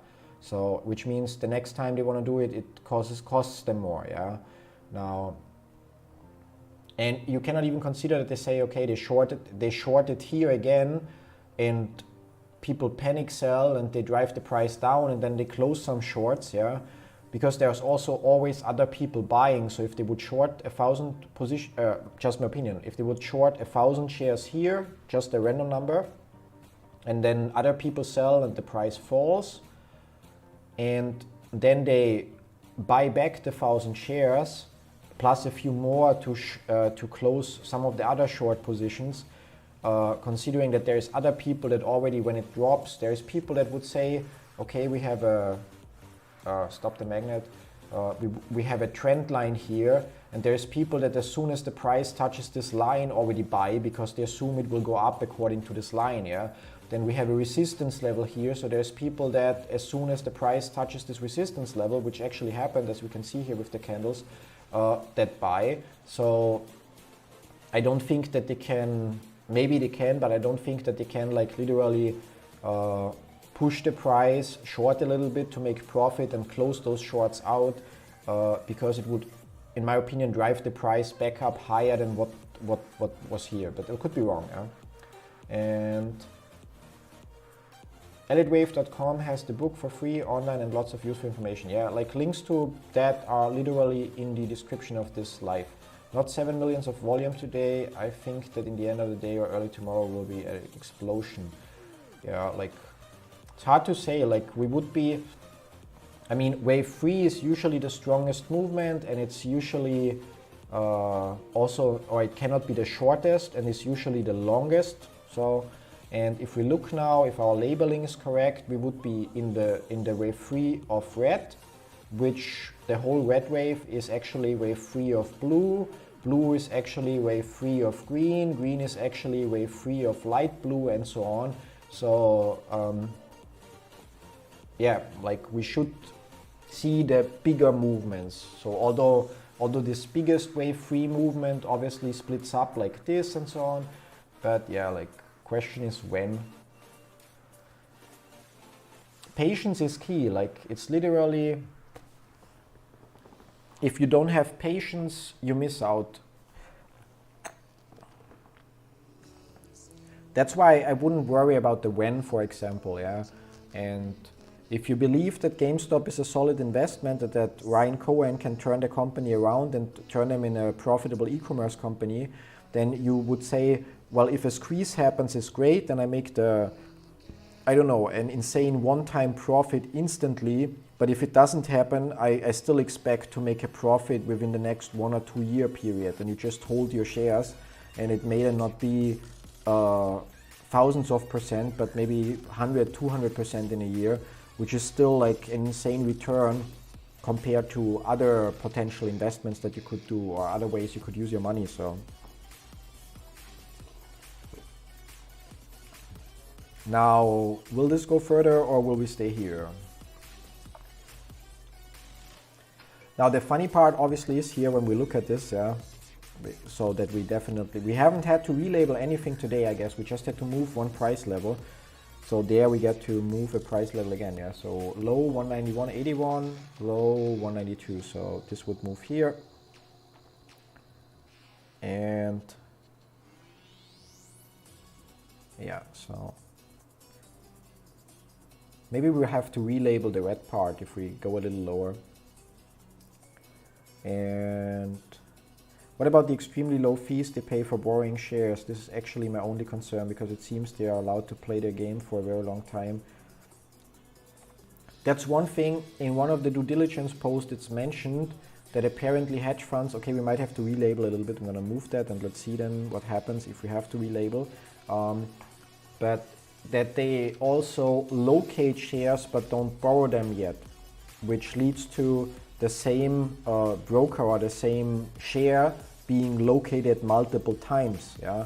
Which means if they locate the share so that theoretically they could borrow it, and then they short it because they already located it, it means they didn't borrow it, it means they don't pay interest at all. Now, while that's likely not possible to do for their entire short positions, but if they can do that for a certain part of their positions, then it means that our assumption is like holding doesn't cost us, but shorting costs them daily interest, yeah. But if they have a certain percentage of located shorts, so that where they know there is a share that they could borrow, but that they didn't borrow yet unless they need to, then, and I'm not sure about that, it's just based on what I read in another due diligence post, yeah.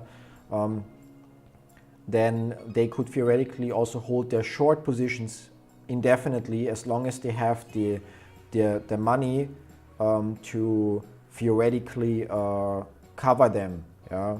But interest wouldn't be an issue. And at what price would you increase your position substantially? As anyone else see two cats? Where do you see two cats? Like here and here, I don't know. Like where do you see cats? At what price? I don't know. It's not necessarily about the price. You know, the point is like, well, we don't swim in money and so on, but right now I could drop another 4,000 euro or so. But I mentioned it earlier. So we have around 80 shares. Yeah. So if I think very low conservatively, so our light blue wave 3 should already take us to 1,500. Yeah. Which is already a decent payday. And it's not, I mean, that money will be nice, but it's not that we technically need it, luckily enough, based on the businesses or the income streams that we build. So it's like, why should I put more money into it? It's like, at some point it becomes greed, yeah, and greed is never good. I could use the money that we still have left and that we could invest right now. I could use that to, I don't know, buy some better hardware for our business, or buy a new 19-inch server to set up a Storche or Filecoin node that generates passive income for us. Yeah, I could use it to invest it in other stocks to diversify a long time. So I really don't know. Maybe there will be a point where I say, screw it, I'm gonna drop that money as well in there. Maybe if we see $50 again, which I don't expect to happen at all, I would be like, okay, for that price I can drive my average down acceptably or reasonably. It's really hard to say, like, yeah. And at some point GameStop will do a share recall, though. They'll need to divvy out shares to new members of their board. It will at some point have that catalyst, yeah. Yeah. But who knows if there is not some other fancy loophole that even gets them past the share recall, like that they somehow can bridge that. So like, kind of like, okay, today we pretend we don't hold those short positions, and after the shares have been recalled, we just instantly reopen them, or I don't know, like what kind of loophole there is, yeah. It's really a little bit tricky, because obviously if you think about, if you believe in $1,000 per share, like every share that you can buy, and I'm not saying that I only believe in that level, but as an example, so any share that you can buy even right now could be worth 5 times as much as what you would pay right now, and there is a decent probability that it will happen in a very short time, yeah, so you would have an insane return. But then again, like the core rules that in my younger years, in quotes, I violated and paid dearly for it is like, never invest money that you cannot afford to lose, never invest money that you need short term, and never put all your eggs in one basket, yeah. And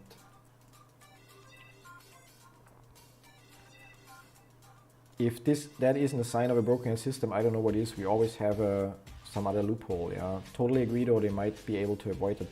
I don't know, it's just like, well, we already learned so much thanks to people digging into the whole thing and sharing it on Reddit and so on. That's probably only the tip of the iceberg, and so much more that we don't know, yeah. And again, I cannot say it often enough, that's why I am happy with my Elliott waves, because they somehow don't care. I mean, it might be that this candle gets a little bit lower and that I have them to delete the red labeling and basically move the wave 2 a little bit and so on. But again, we are looking at a very zoomed in area, and our bigger predictions wouldn't care at all if we have to do this here.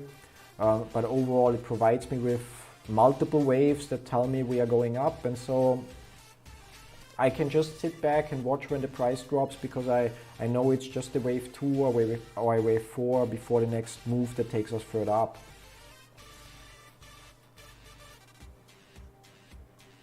You should look at Warden's latest updates on his charting. There are some low calls coming through.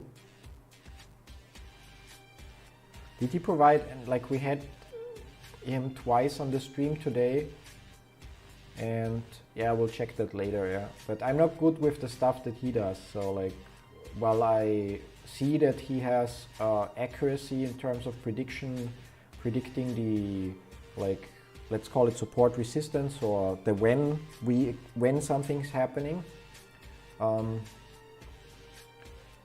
yeah, I'm kind of like there a little bit, like, don't want to expose myself to too many theories. I'm literally, while I'm already good with Elliott wave theory in my opinion, I'm still a bit away from, especially with those stupid corrective patterns.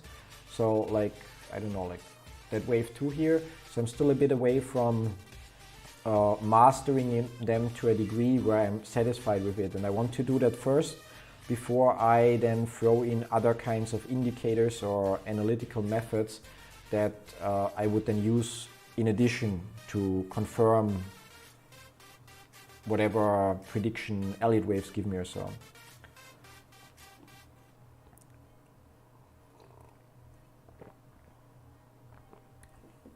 Technically, we are now in power hour, yeah. And for whoever said that it looks like two cats, I took a screenshot earlier today of a post that I saw. So there's a bunch of cats, if you're creative enough.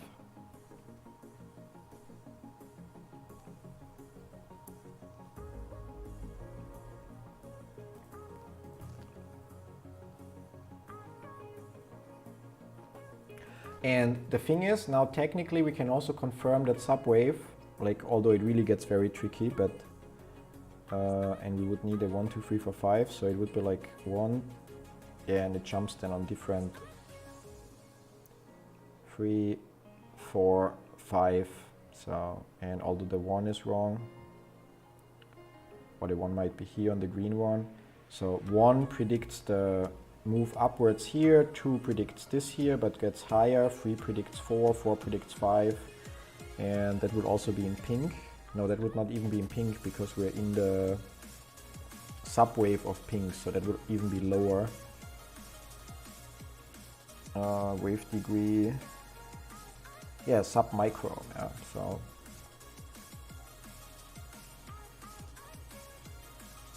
You should look at can barely hear over music. Anybody else has an issue? Is the music too loud? Like, I don't, I mean, while I'm using the same software to listen, I don't hear the same song right now, so I cannot judge. But I'm just preemptively gonna turn it down a little bit. So that should do the trick. I've seen that cat post so many times. And audio is fine for me, yeah, for me as well. So, which means technically, unless this price here drops further and invalidates this part where we're playing around here, technically this here would be the labeling that we have. So, and where we are able to confirm an ABC pattern down here. We're even able to confirm the subwaves of those pattern or of that pattern. And probably not this 1, 2, 3, 4, 5, or maybe also. And here we have another ABC, so that looks quite confirmed in quotes, which means that should be our launch pad for the move up here. Question is if we will see it before market close or not. Still a handful of candles left that should show up here. And they can't really go down because that would invalidate things for us. So obviously up, up, up is the way to go. And yeah, just have to wait and see.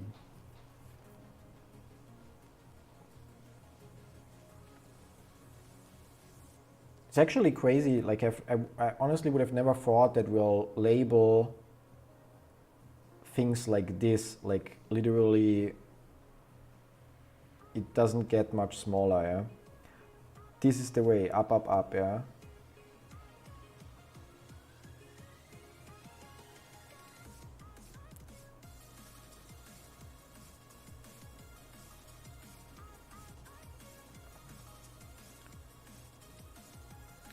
Should be peer pressure, you know, like so.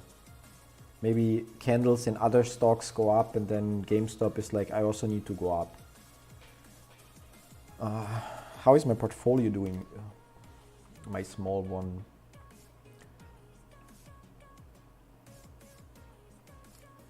Plus 1.4% today, yeah, not bad. And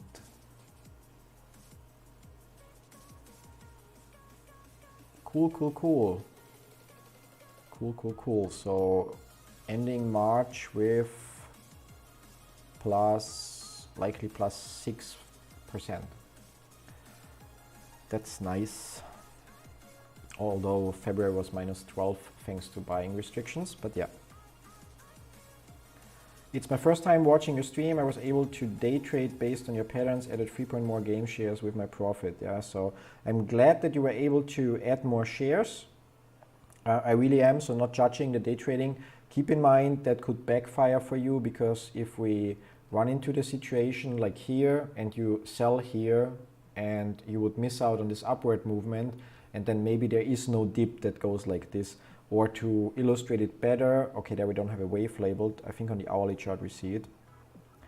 Like imagine you follow my pattern and you set your sell order here, and then this happens, yeah. So, and then suddenly you have half the shares that you had. So I don't recommend day trading, but yeah, and also like while today we are, you said you're watching the first time. Today things are really working in our favor. If you check the recordings of the live stream of the last 2 days, we relabeled from here till here, we relabeled the whole area 4 times. At one time we had a prediction that pointed upwards, similar to this, and then another time we had a prediction that pointed downwards to here. Yeah, so if you would have day traded that, it would have been quite tricky, and yeah, so yeah, exactly. Just don't watch yesterday. Confirmation bias for the win. Just watch the days where it works out. It's like I could do that. Just delete the streams where I'm not right, and then say on this day I wasn't online. Yeah. And but especially when we look at those small time frames, it's tricky. Yeah. So I'm really glad it worked out, and I'm obviously after the fact I'm also kicking my ass. Like while I stopped trading the swings based on being afraid that I might not be able to buy back in again. But obviously, I mean, I'm posting about, okay, we will see a drop into the area of whatever, 150 and or 150, 170, and then I'm not selling. And I know that basically somewhere here, and no in quotes, yeah, based on the labeling back then, and then I'm not selling, and it actually happens. And obviously I could, I don't know, from here sell and buy again and have 30% more shares than before.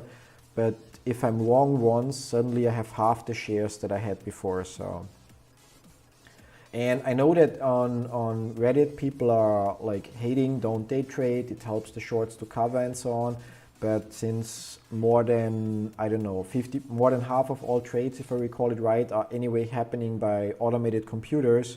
So even if you don't buy and sell at certain levels, then some automated computer trade will do precisely that anyway. So it's not that if we all hold that we will have one green candle to the moon instantly, because then Elliott waves patterns wouldn't apply anymore, which, yeah, I'm not willing to accept. And so, yeah.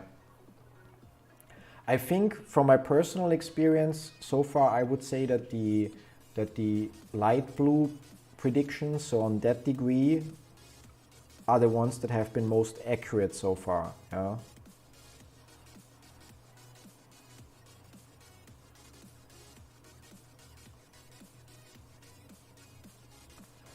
Have you learned of any early possible indicators relating to short attacks? Warden stated that he's investigating the new $12 deep Indian medical. No. But there is also one thing, yeah. I have never, how do you write letter, yeah? I have never before the whole GameStop thing heard of anything called a short ladder attack. And if we Google, we can only find results, maybe that one is older, but we can only find results from 2000, from this year, yeah? So I cannot find, there anatomy, okay, there anatomy of a short attack, yeah? So I stand corrected, yeah? Maybe I just need to look it up again, yeah? But what I'm trying to say with that, like most of the content, I really missed that post the last time I checked, yeah? Most of the content is about new stuff, yeah? There is no, and by no I mean we now found one post that appears to be older about short ladder attacks, and I think it's dangerous because we tend to kind of like confirm our own whatever we want to hear. Let's say it like this, yeah. And yeah, so I mean, there is still, while we all may only be holding, and yes, they may be able somehow to, with targeted low volume trades between two parties, to level down the price, yeah. But on the other hand, if they would really be able to do that, like reliably, then why are we at $200 again? So like maybe there are many things, like while I'm running a stream about investing and I'm sharing Elliott wave theory, there are many aspects where I have no clue about, yeah, where I'm just like trying to apply common sense based on or my logic based on the information that I have available and how I understand it. So, which again brings me to why I love Elliott waves, because they don't care about all of that. They just apply certain patterns, and those patterns predict then the next price area that's supposed to be reached. And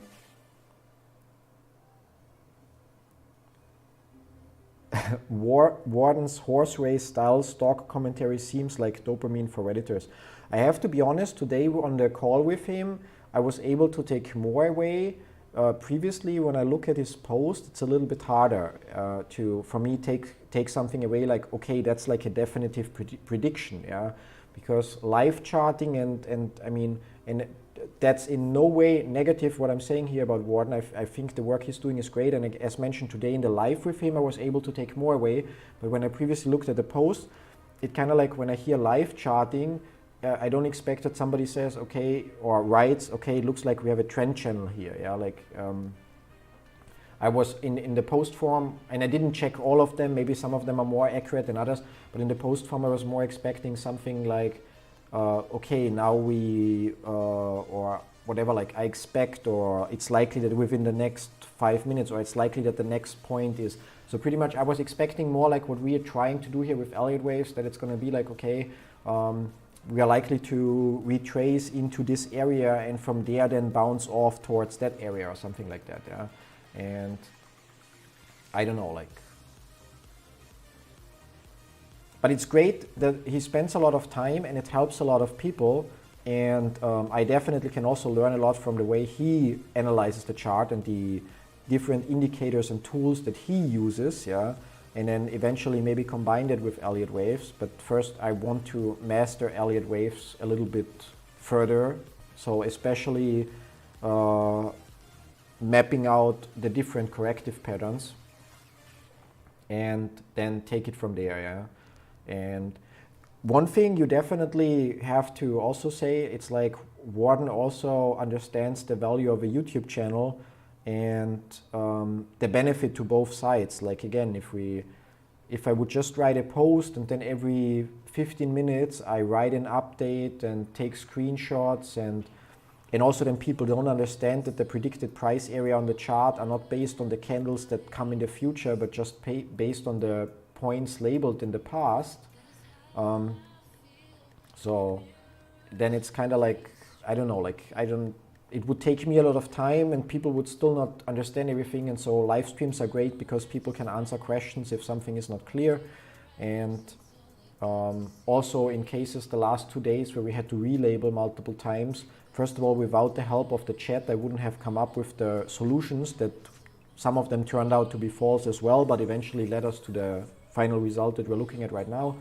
But second of all, if I then post like 5 completely opposing predictions as updates, yeah, it would kind of like, I don't know, not work that well in a post. Now, will we go lower here and invalidate this, or will today actually everything hold and we move up here now, huh?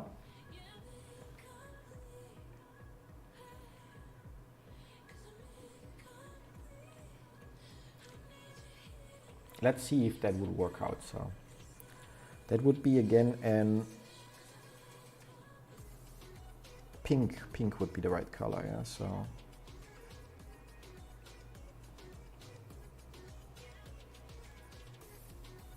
Pink, pink, pink, wave degree.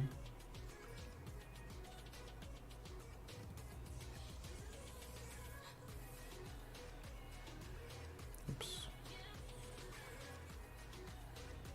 Doesn't seem,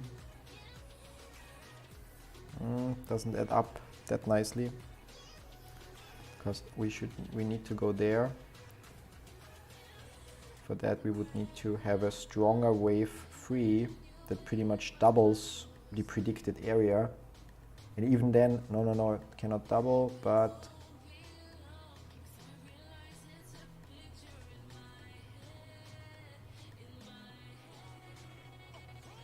yeah, like this, although the prediction would be here.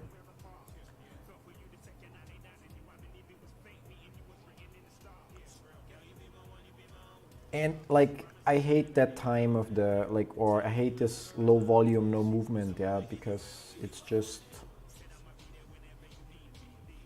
especially when it's so close to invalidating one of our patterns, then it's like just falling asleep waiting for either this to happen and to start over with parts of it, or falling asleep and waiting for maybe this happens.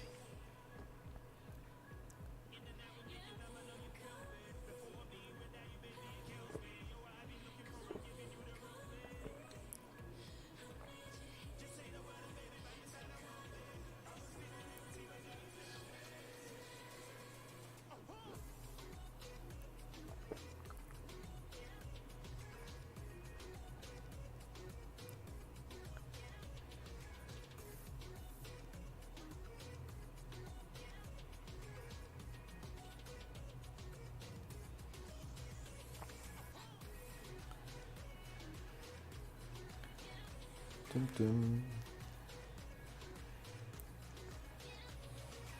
What, Trevor? 3 a.m. Get some sleep. Yeah, like literally, I don't think you're gonna miss something important. Like it either will drop a little, and then pretty much only what will change is then the labeling from here. So only the red and purple.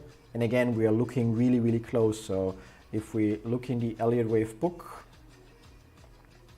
we have, where it is,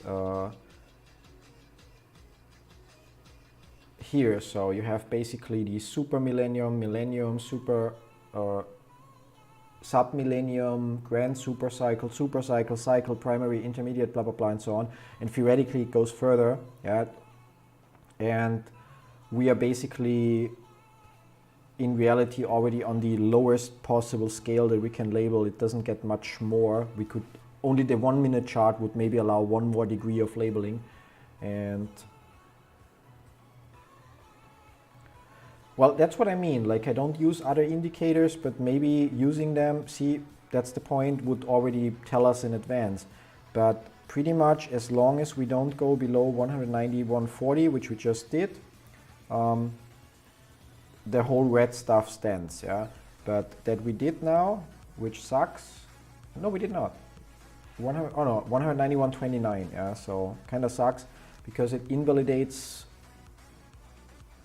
some of the patterns. So basically the entire red pattern gets changed, and it's gonna be funny again. At least there is some how to say now, some challenge to figure out what it is. So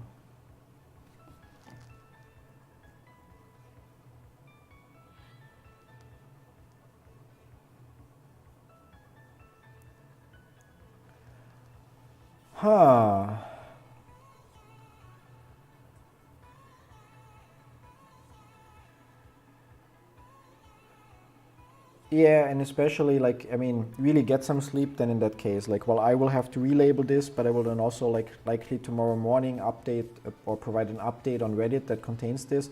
And it's not a huge impact because it just changes, like, the smallest prediction. No, I'm literally begging for them, because although I'm always saying we should not jump the gun and label to a too small degree, I'm getting slightly bored waiting for patterns to develop, so I fill the time with trying to fit in smaller degrees to confirm. and then obviously eventually it's like one of those things goes wrong. Now it's really tricky because theoretically, so we still stand with that 1-2 prediction, which means this here would be a wave 3. Now wave 3 has to start with another impulse wave, so this could be wave 1, and then this would need to be forcefully wave 2, and we look at a at a corrective pattern that is likely labeled something like, I don't know, like we probably cannot label it properly. A, B, C, if that's the lowest here, yeah, so 192, 99, 190, 1.5, 190, 146, okay. And then that also starts from 0 again, yeah.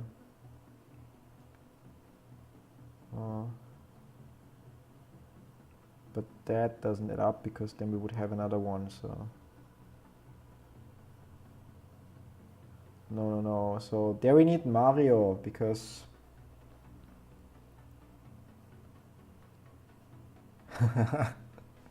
yeah, it's like literally, although you have to consider that GameStop is usually one of the higher or more volatile stocks, but there are just some days where it's like this 2% movement the entire day, and so now we're gonna use another feature I love from wave basis. We're gonna jump on the 5-minute time frame, and we're just gonna see what the auto label comes up with. Yeah, and then here it would say corrective pattern.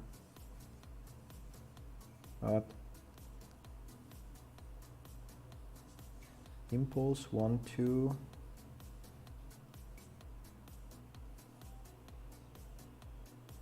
No, that doesn't add up. That does not add up, because if that cannot add up, because it could only be the case if this 1, 2, 3, 4, 5 would be a bigger ABC, which would invalidate other parts that we have labeled, or which simply doesn't fit with the rest of the pattern. So let's see from here to here, what do you think this is?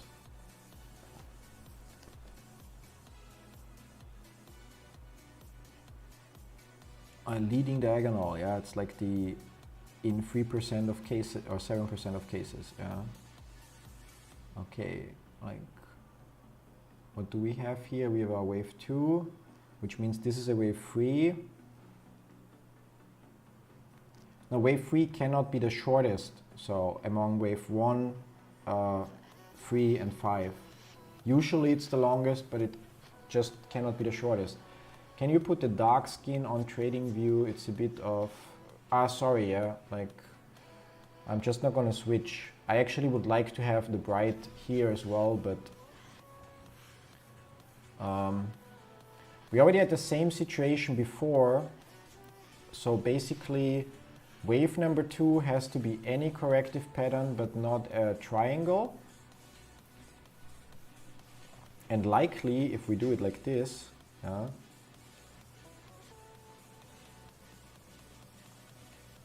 yeah, maybe not like this, but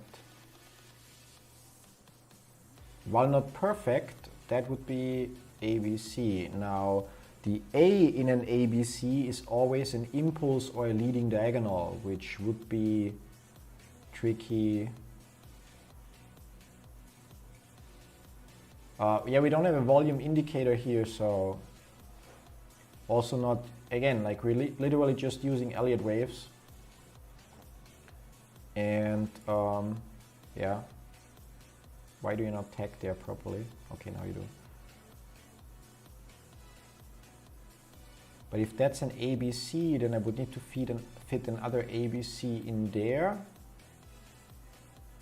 In case you're wondering how In case you're wondering how I come up with what needs to fit in there, if you check the one-page cheat sheet that's linked in the description down below, it literally tells you,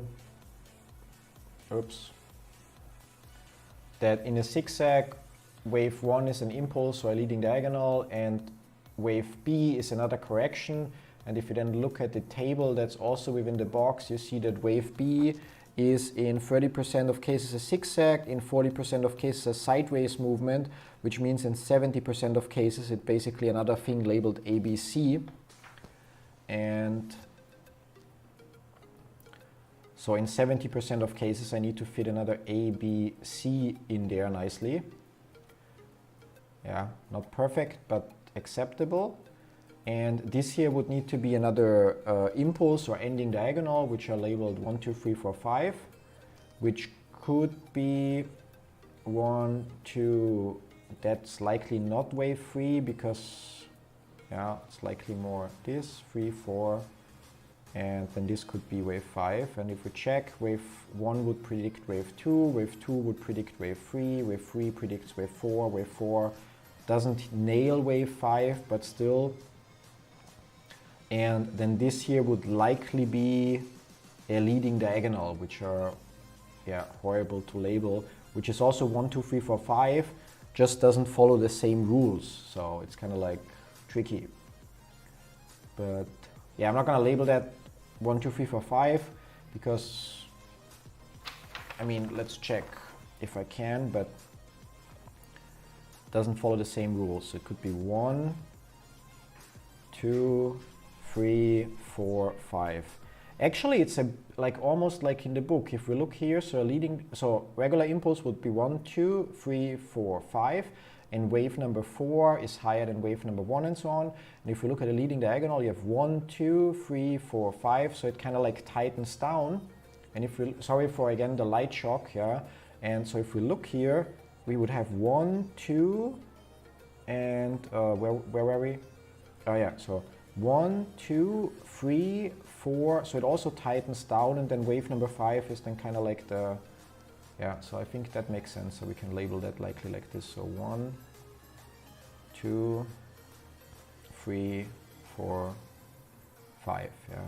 There the price level predictions are not matching because it's considering this as an impulse because I manually labeled it and somehow I cannot change it to leading diagonal, yeah, so there is no, or maybe I haven't found it, but there is no selection to label it like this.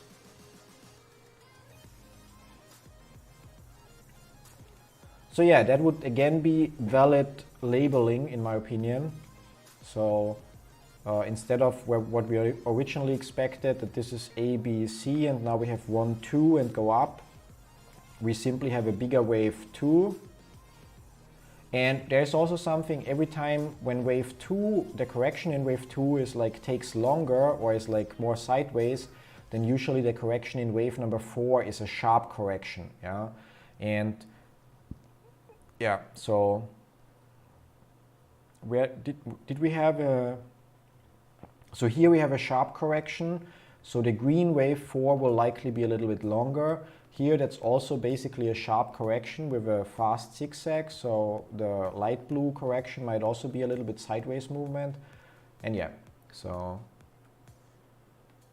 I think this indicates a drop to 187. If we would see 187, then 187 would mean like we would have to revalidate more, yeah.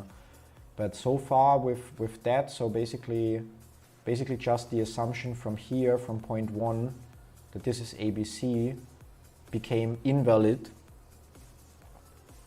and making this a longer wave number 2, which still, while it's a little bit further than the predicted price area, so this orange box, is still okay. And we'll see if we go further down,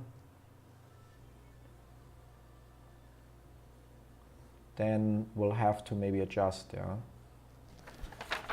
But again, like it's not, so keep in mind, this is, while we're looking at the day, but we're not day trading, it's literally just a very small area. So we just literally invalidated, where did that start?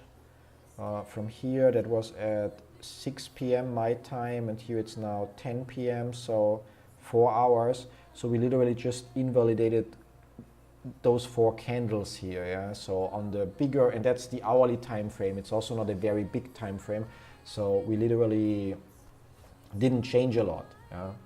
So but here it seems like a lot changed, obviously. So So we don't need that labeled. We don't need. Oh, there's still. I still don't have the ABC on that chart. Yeah. Oh no, there it is in red. Okay, got it. So. And that's so that one wouldn't be in red then, because that one would then be 1 degree smaller, and that one would also be in micro. Yep. Now we'll see if that holds up. Actually, we're missing a degree here. That's min red. Okay, so that should actually be blue. And then this here is one smaller red. Yeah. Oh no, not this here should be. This here should be blue. And that here is one smaller.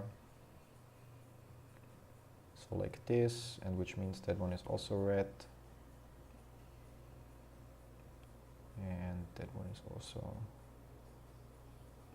And if we select those in the right order, it basically sorts them at the corner points, so that we have here the 1, 2, and the C here is the same color, so it's kind of like the ABC coming from here, and the blue one is the wave of a higher degree.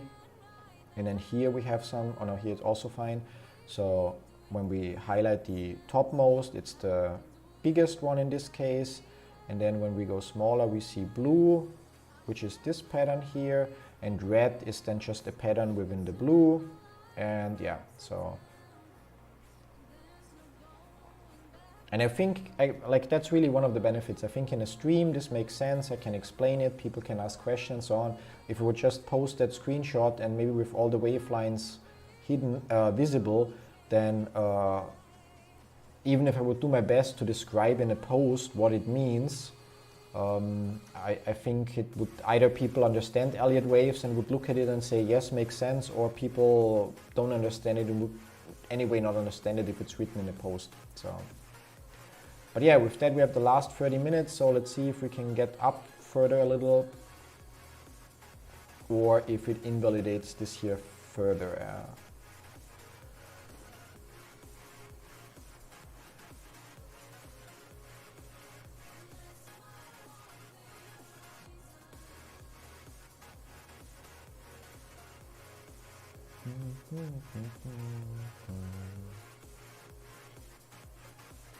Up, up, up.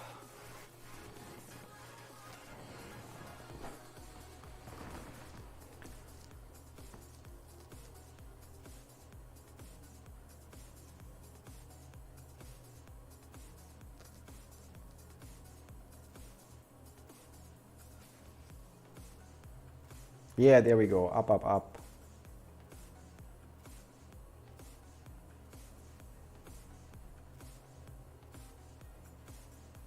Up. I'm gonna repropose the drinking game I proposed yesterday. We switch to the 1 minute chart. Every red candle we drink a shot, every green candle we drink a shot. This way the waiting time till the squeeze will pass faster. And we need to first propose to GameStop that they start selling booze, so we can buy the booze there and help the squeeze.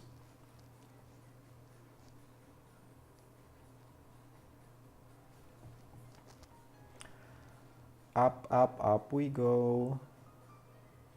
And like probably we wouldn't see, I don't know, like in my case, I didn't drink at all for a year or so after drinking a little bit too much one night and decided screw it. And at the moment I'm like here and there, especially here and there in the evenings at home, usually after I'm done with work, to like have a glass with a little whiskey and usually way too much Coke. And yeah, so if we would make the drinking game, I'd probably pass out at, I don't know, like on the minute time frame, I would say at candle number 30, not because I can handle 30 shots, but it probably takes the first 10 that will actually take me down 20 minutes to kick in, yeah. up we go. Like,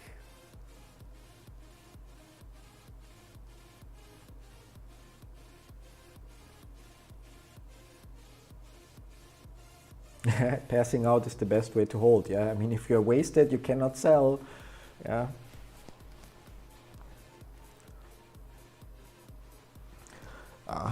Gonna change that here. Up. Yeah, up, up, up, up, up, up, up, up, up, up, up, up, up, up, up, up, up. Oops, softbox. Softbox doesn't like this. It's gonna change the camera. No, perfect. Too high. A little bit down. A little bit down.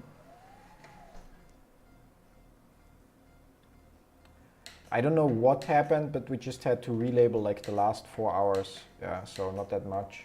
I mean, just like this area here changed a little. Our ABC, or how was it? ABC 1, 2 invalidated by reaching this area. So we had to make this wave number 2 and fit in another ABC, which we confirmed in red.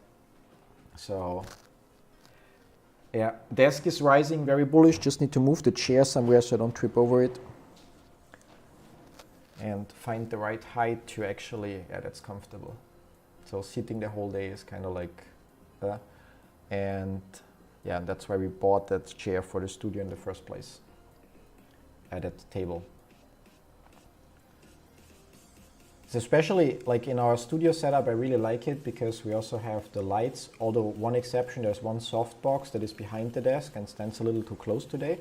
But the other lights and everything is mounted to the table, and even the computer itself has a holder at the table, so that, for example, my wife has also a channel in Russian where she teaches English, and those videos she records standing, because she doesn't need the background decoration but needs the empty wall, so she can then add animations and stuff like that. And it's really nice to have that height adjustable desk. So basically when she needs to record something, she can just push a button and has the right setting for recording. And when I record my videos, I push another button and can sit down again. So when and if it will be a MOAS, how long do you estimate it will last? I don't know, it depends on the short interest. Like if they have to buy more than the available, or if they are forced to buy every available share more than once, then it will last likely, I don't know, 2 days or longer. The cables work nice because we also have a socket bar installed on the table, so all the electricity wires are plugged in there. And then with first of all, the plastic straps that the police also use as handcuffs. So we use that for wire management, and then also have some plastic not wires, but like that you wrap around the wires to manage them. And so in the end, there is currently one network wire that goes to the computer. Yeah, zip ties, exactly. Yeah, thank you. And so one network wire that goes to the computer and one electricity wire, and everything else is fixed below the table, and yeah, works very well. So the network wire should also disappear, but I need a new Wi-Fi adapter for the computer for that. So yay, we can invalidate again in a second. Yeah, let's see, come on. But that one I don't care about, joke's on you, because I literally just have to move those points over there. And somehow this one doesn't, now it attaches, yeah. And yeah, so the wire management could be a little bit better, and overall I had to ruin parts of it to basically move my regular working setup also onto this table. Usually here it's only like the Windows computer that hangs on the side, and one screen, keyboard, mouse, plus an Elgato Stream Deck to have quick actions in OBS for recording and streaming, and the lights and stuff, and the cameras. But obviously for this stream I also moved my other 2 screens here, and basically it's the 2 screens and the camera in between them. And yeah, so But I think it's like, I don't know, like if I would need to force myself to use this desk more often, and basically, and then use it standing more often. What kind of prediction is this if you have to correct it every 5 minutes? Either you're joking or you're not paying attention, my friend, yeah? Like, we are literally looking on an hourly chart at this area here, and that's where we had to adjust our prediction a little bit, yeah? If, I don't know, if you're looking for some magical 8-ball that tells you the exact price on the minute time frame, well, then this is the wrong video to watch, yeah? Then, sorry, my friend, then you're wrong here, yeah?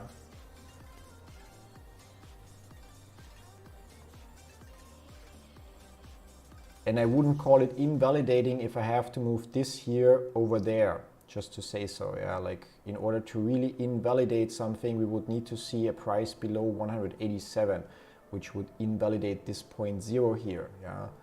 And force us to adjust the labeling from here, but wouldn't really change a thing or a lot, because as you can see, the blue wave predicts this price area here, and so if it moves by $5, it doesn't really mean the end of the world for the prediction, yeah? So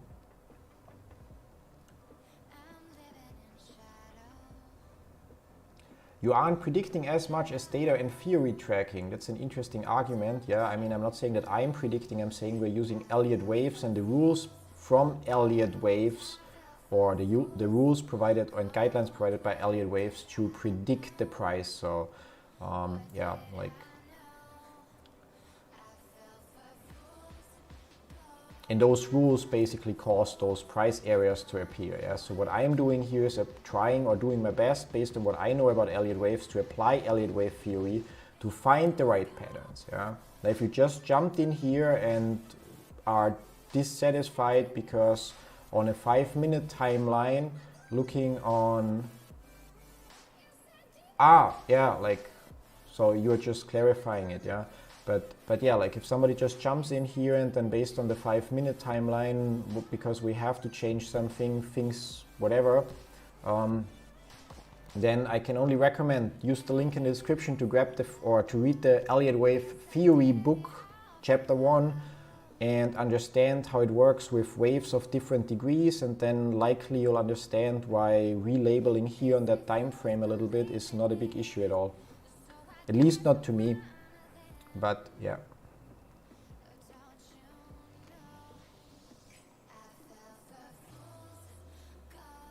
Curious, could also know. Not that it matters. Hello from Fort Lauderdale.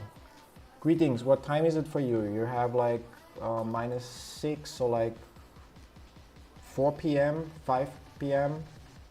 Not yet. It's a rough estimate here for me.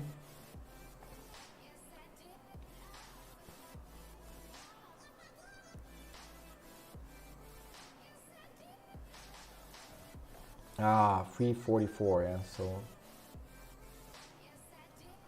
7, no, what, wait, 6 hours, 7 hours difference to me, yeah. Counting isn't so easy anymore. My analysis is also at limit if don't go up in 5 minutes, but readjusting is not problem, yeah, like, do you mean like you wouldn't know how to label if it goes further down, or is it more about on 1 minute and 5 minute, it's kind of like, yeah, tricky to get it right the first time. I'm currently in Kiev in Ukraine. I moved here in end of 2018, so actually moved to Kharkiv, which is the second biggest city in Ukraine. And in December last year, so 4 months ago, my wife and I moved to Kiev. And yeah, so chilling here. It's like basically 1 hour ahead of Germany, Austria, and so on. And a lot of hours behind of the US. Which means for me, the market closes at 11 p.m. and opens at 4:30 p.m.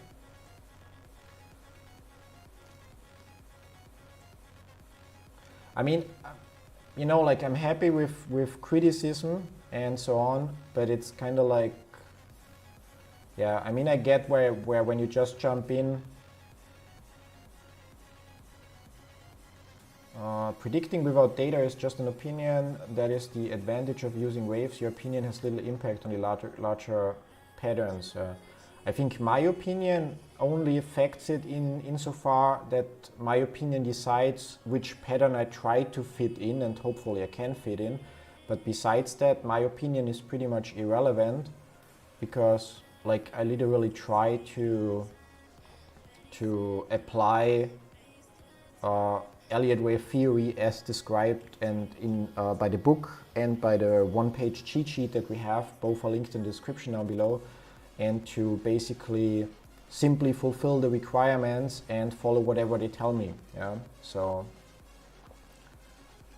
but yeah, my opinion plays into it, because obviously based on my opinion or perception, I'm trying to make sense of whatever comes onto the chart. But I guess based on how many sub or waves of lower degrees that we already mapped out,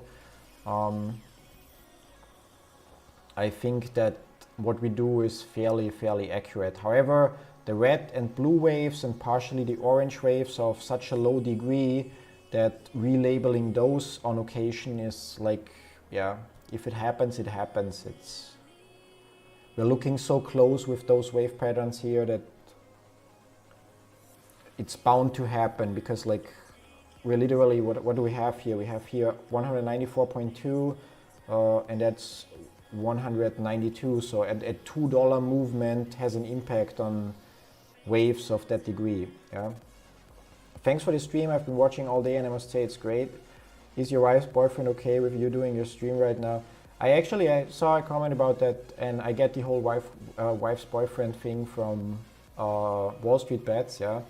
But I'm obviously a smart ape. That's why my wife runs the same business with me, and we work in home office, which means my wife is never more than, I don't know, 20 meters away from me or so. I would need to measure how far it is from here to our balcony. And so therefore, unless she's texting with her boyfriend, which I don't know, but I don't think she has the time or yeah, like haven't seen anyone else in the apartment, so, and I don't think she has the time to deal with her boyfriend. Therefore, she can also not ask him if he's okay with me streaming or not, yeah.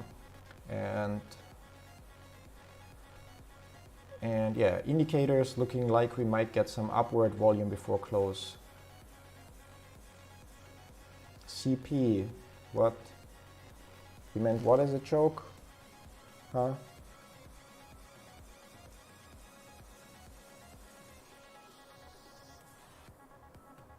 Do you have, like, I don't see another message from CP, so I'm wondering what you meant before as a joke.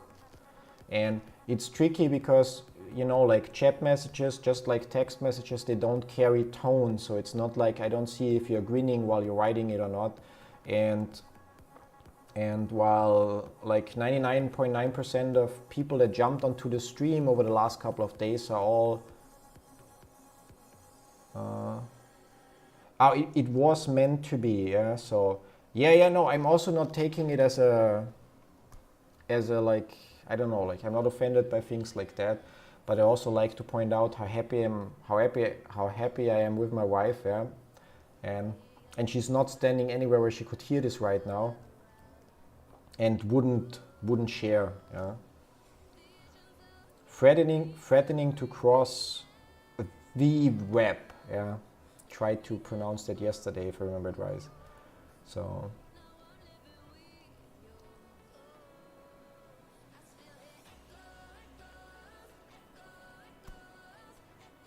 We could theoretically, I'm not going to jump to trading through so people don't get a...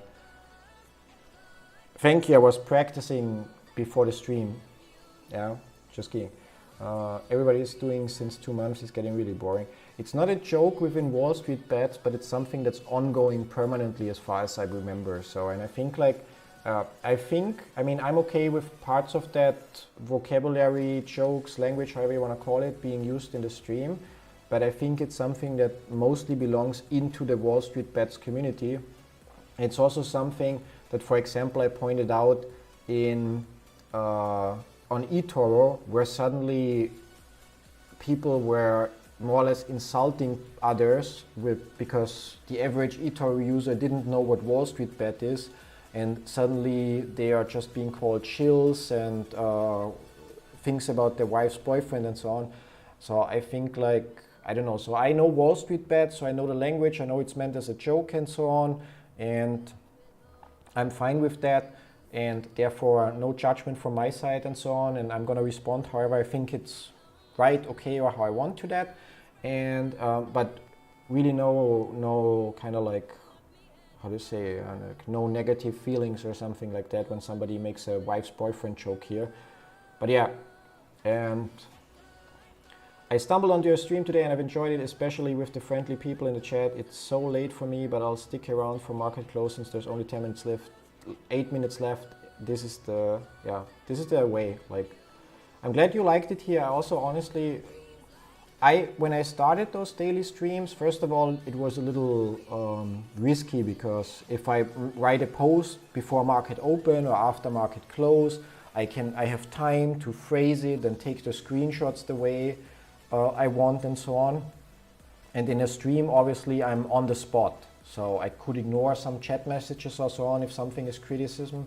But yeah, and I actually expected that with those streams, there would also be some people that maybe hedge funds interns or so that just show up to say everything's wrong, it will go down and blah, blah, blah, yeah.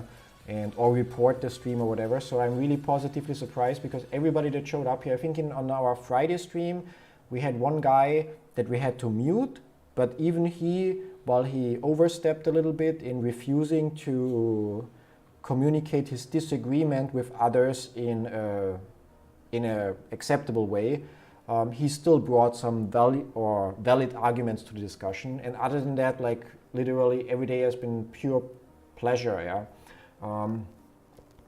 Hi from Portugal, and thank you for your work. It's my pleasure, really. Like, thank you all for joining. Without the stream, I would anyway look at this chart the whole day. Just would do it alone. This way, it's kind of like a group thing. Makes it so much better. Yeah, Wall Street Bets is weird. Yeah, so much better than Wall Street Bets or the GameStop Discord. I haven't tried the GME Discord. I left Wall Street Bets, I'm not in there anymore. I like the GameStop Reddit much better. Yeah, people there seem to be more grown up, but just me. Can you recommend any books about basic chart analysis? I would literally just start with the Elliott wave principle, and you don't even have to buy it. If you just click on the link in the description below, you can just enter your email password, so create your free account, and you can read it online for free. And besides that, that actually already walks you through a lot of things, not only Elliott wave theory, but it also explains Fibonacci retracements and so on. So there you already have something then very solid, yeah. I'm just busting the chops with you, Christian. Honestly, great stream, and thank you for your information. Yeah, like I can just, yeah, like it's what I'm. Sometimes when I read the chat, I don't notice who is writing. Yeah, that's the first thing, so I don't pay that much attention. And then the other thing is really that maybe sometimes I'm a little bit too defensive and assume or interpret or perceive it as a little bit more negative than it was meant to be or something. But yeah, like, I don't know, like I think overall we're all good here and all friends here, so yeah. If we hold though, we can get some more shares for dimes on the dollars. What, huh? If we hold though, we can get... Where would you get shares for dimes on the dollars if the price doesn't fall? I'm not sure if I can follow that. Besides that book, no, like other than that, no trading books. I could recommend you books about like setting proper goals and learning to manage money in general and so on, and developing the right mindset. But yeah, but no trading related books. I would really just personally, I would really start with this one, and then you can just learn basics. If you look up things like, you can Google for things like candlestick patterns, and you will find certain things like ranging from, I don't know, head and shoulders and bull flags and blah, blah, blah, that are indicators. Then Google for support and resistance and how you to use them in trading, trend channels, how you can use them, and then maybe look into moving averages and some other indicators and just combine it. But I think Elliott wave already provides a solid thing. We saw today, thanks to some people that pointed out some indicators in addition in the chat, that some of the potential rule violations we would have already known a couple minutes before, because or expected them to happen because an indicator already pointed towards a new low, for example. Yeah. Now you're wait. I've started my wave basis trial. Trying to map this out will be a challenge, but the stream has made it. I can share the link of the chart with you, but I think it defies the purpose. Better just take a screenshot and then really try to map it out yourself. But if you get stuck somewhere, you can look at the screenshot, because if I just share the link of the chart with you, it's just a lot of information. And I promise you, tomorrow when we open the chart, I will need a couple minutes, and I will likely start the stream by again going from the monthly chart down real quick to understand what degree I'm actually looking at here. And I don't want to be mean, but I have been lurking here and you repeat yourself a lot. If people don't get it, you're not here to make exact predictions. I think it's their problem. I think for all of you that stay here the entire day, I totally agree. And just like I say, for me, some questions become at some point annoying in quotes. I also understand that people just jump in, and if I then tell them like, go F yourself, if blah, blah, blah, didn't you watch the last 6 hours or 7 hours? Yeah, it's not who I am, so. And also, to be honest, or to be fair, while we talk about a lot of topics in the stream, which I really enjoy, if I wouldn't have the time to here and there repeat myself, even for people that already heard certain things over and over again, it helps enforce certain things we talked about, like some of the rules, that waves within waves, or I don't know, an impulse wave number 3 always contains another impulse and not a leading diagonal or something like that. So I think it's like mixed. And without the repetitive stuff, there would be longer parts with nothing to say at all. So I think it could be fine. The Intelligent Investor, either you're talking about me or it's more likely a book title. Yeah. My last comment was an extension to my previous one. I already forgot the previous one, so tricky. Warren thinks a short attack is possible tomorrow due to the low ETM calls. I think it would be a good strategy on their part due to the short week holiday weekend. That would be, I don't know, like if it happens, it would invalidate at least our wave 2 here. So again, like on very low degrees. And if they really pull an attack, like we know from movements like, I don't know, like here or something, then we would potentially invalidate this, which we haven't done for at least 24 hours. So kind of like already do again to label this out again.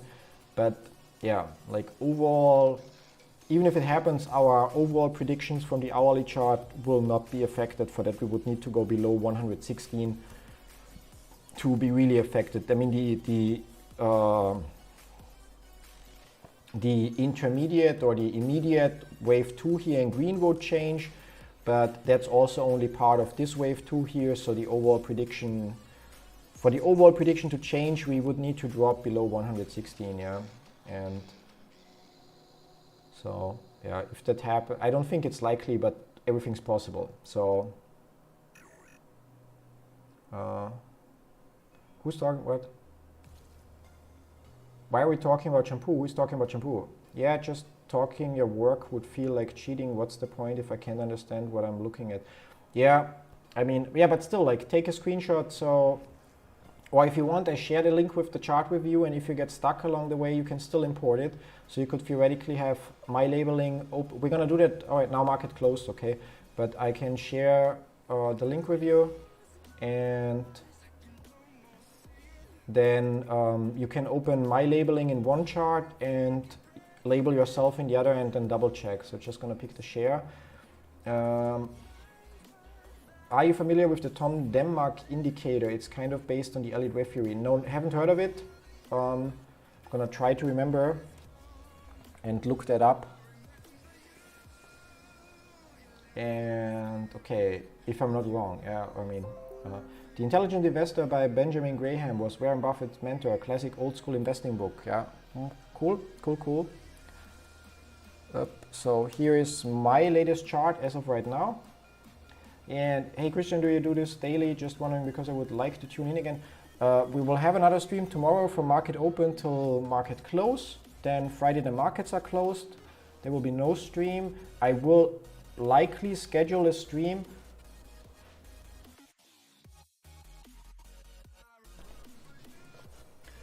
I will likely schedule a stream for either Saturday or Sunday, where I will basically make a portfolio review. So from my popular investors portfolio, it's nothing fancy or so, but I have a few positions in there, and I also want to find the time to double check them if the reason why I bought them is still valid in quotes, yeah. And if there is still time, so if I don't set a time limit on the stream, but basically if there's also still time in the stream after I reviewed the position that I already have, or positions that I already have, I would then also use that time to look at other stocks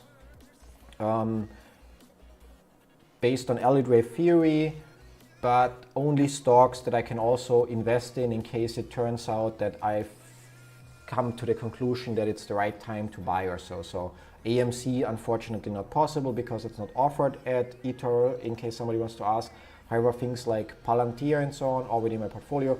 So yeah, so in any case, if you subscribe to the channel, you will always get an email when I go live if you enable the bell icon.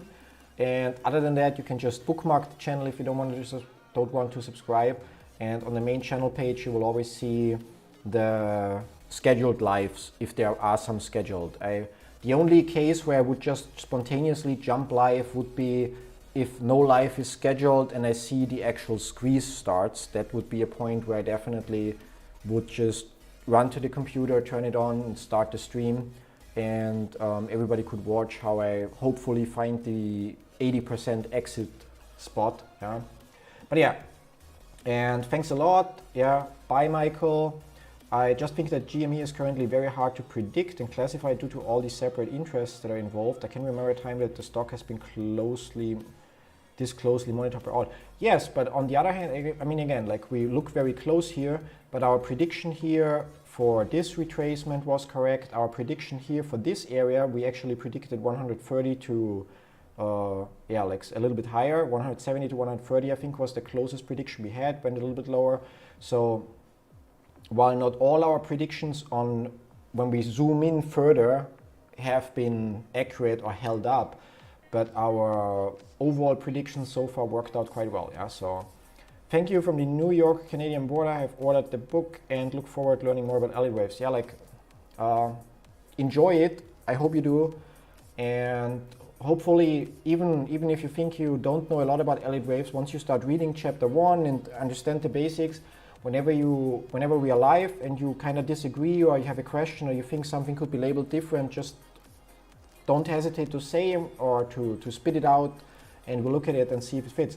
Now we're going to end the stream real quick by quickly confirming our, yeah, that's what we're going to do. So what are your thoughts for tomorrow? Good night all, see you tomorrow. So I mean, as always, we don't do timely predictions, so we don't know the when, we predict the where or how much. And overall, we still have wave 3 here, wave 4 here, which means this is wave number 5.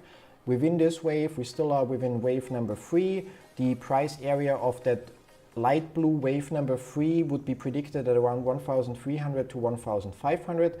Again, the dates don't play a role here. This could be tomorrow, this could be in a year. Yeah?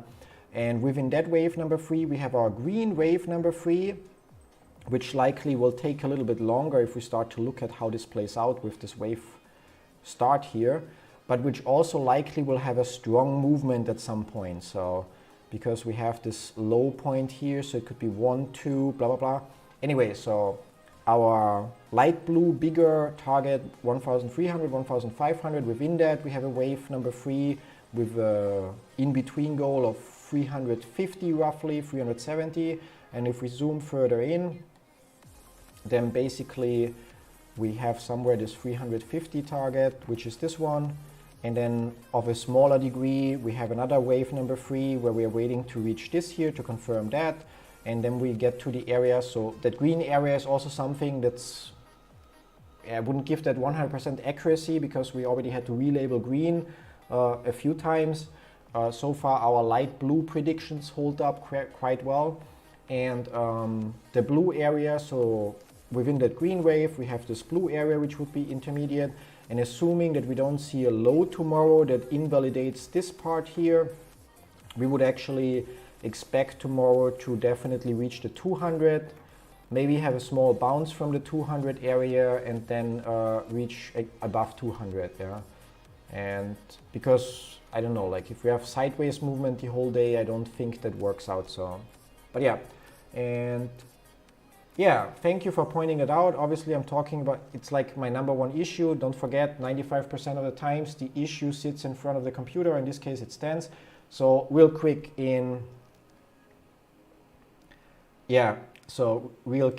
real quick again. So wave number 3, 4 brings us here, and which means this is wave number 5 on the hourly chart. So our overall light blue prediction is 1,300 to 1,500. Now each wave contains subwaves. So for example, this wave number 3 we are in here contains this other wave where we're currently also in wave number 3. So the expectation would be that we hit this 350 to 370 area, have a small drop and then go further until we reach that area.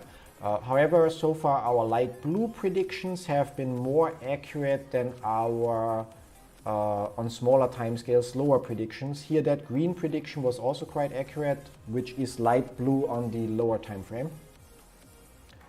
And if we look lower, so we have this light blue from here, from the earnings low up 1, 2, and are currently in this wave 3. So next step here on this scale would be 350.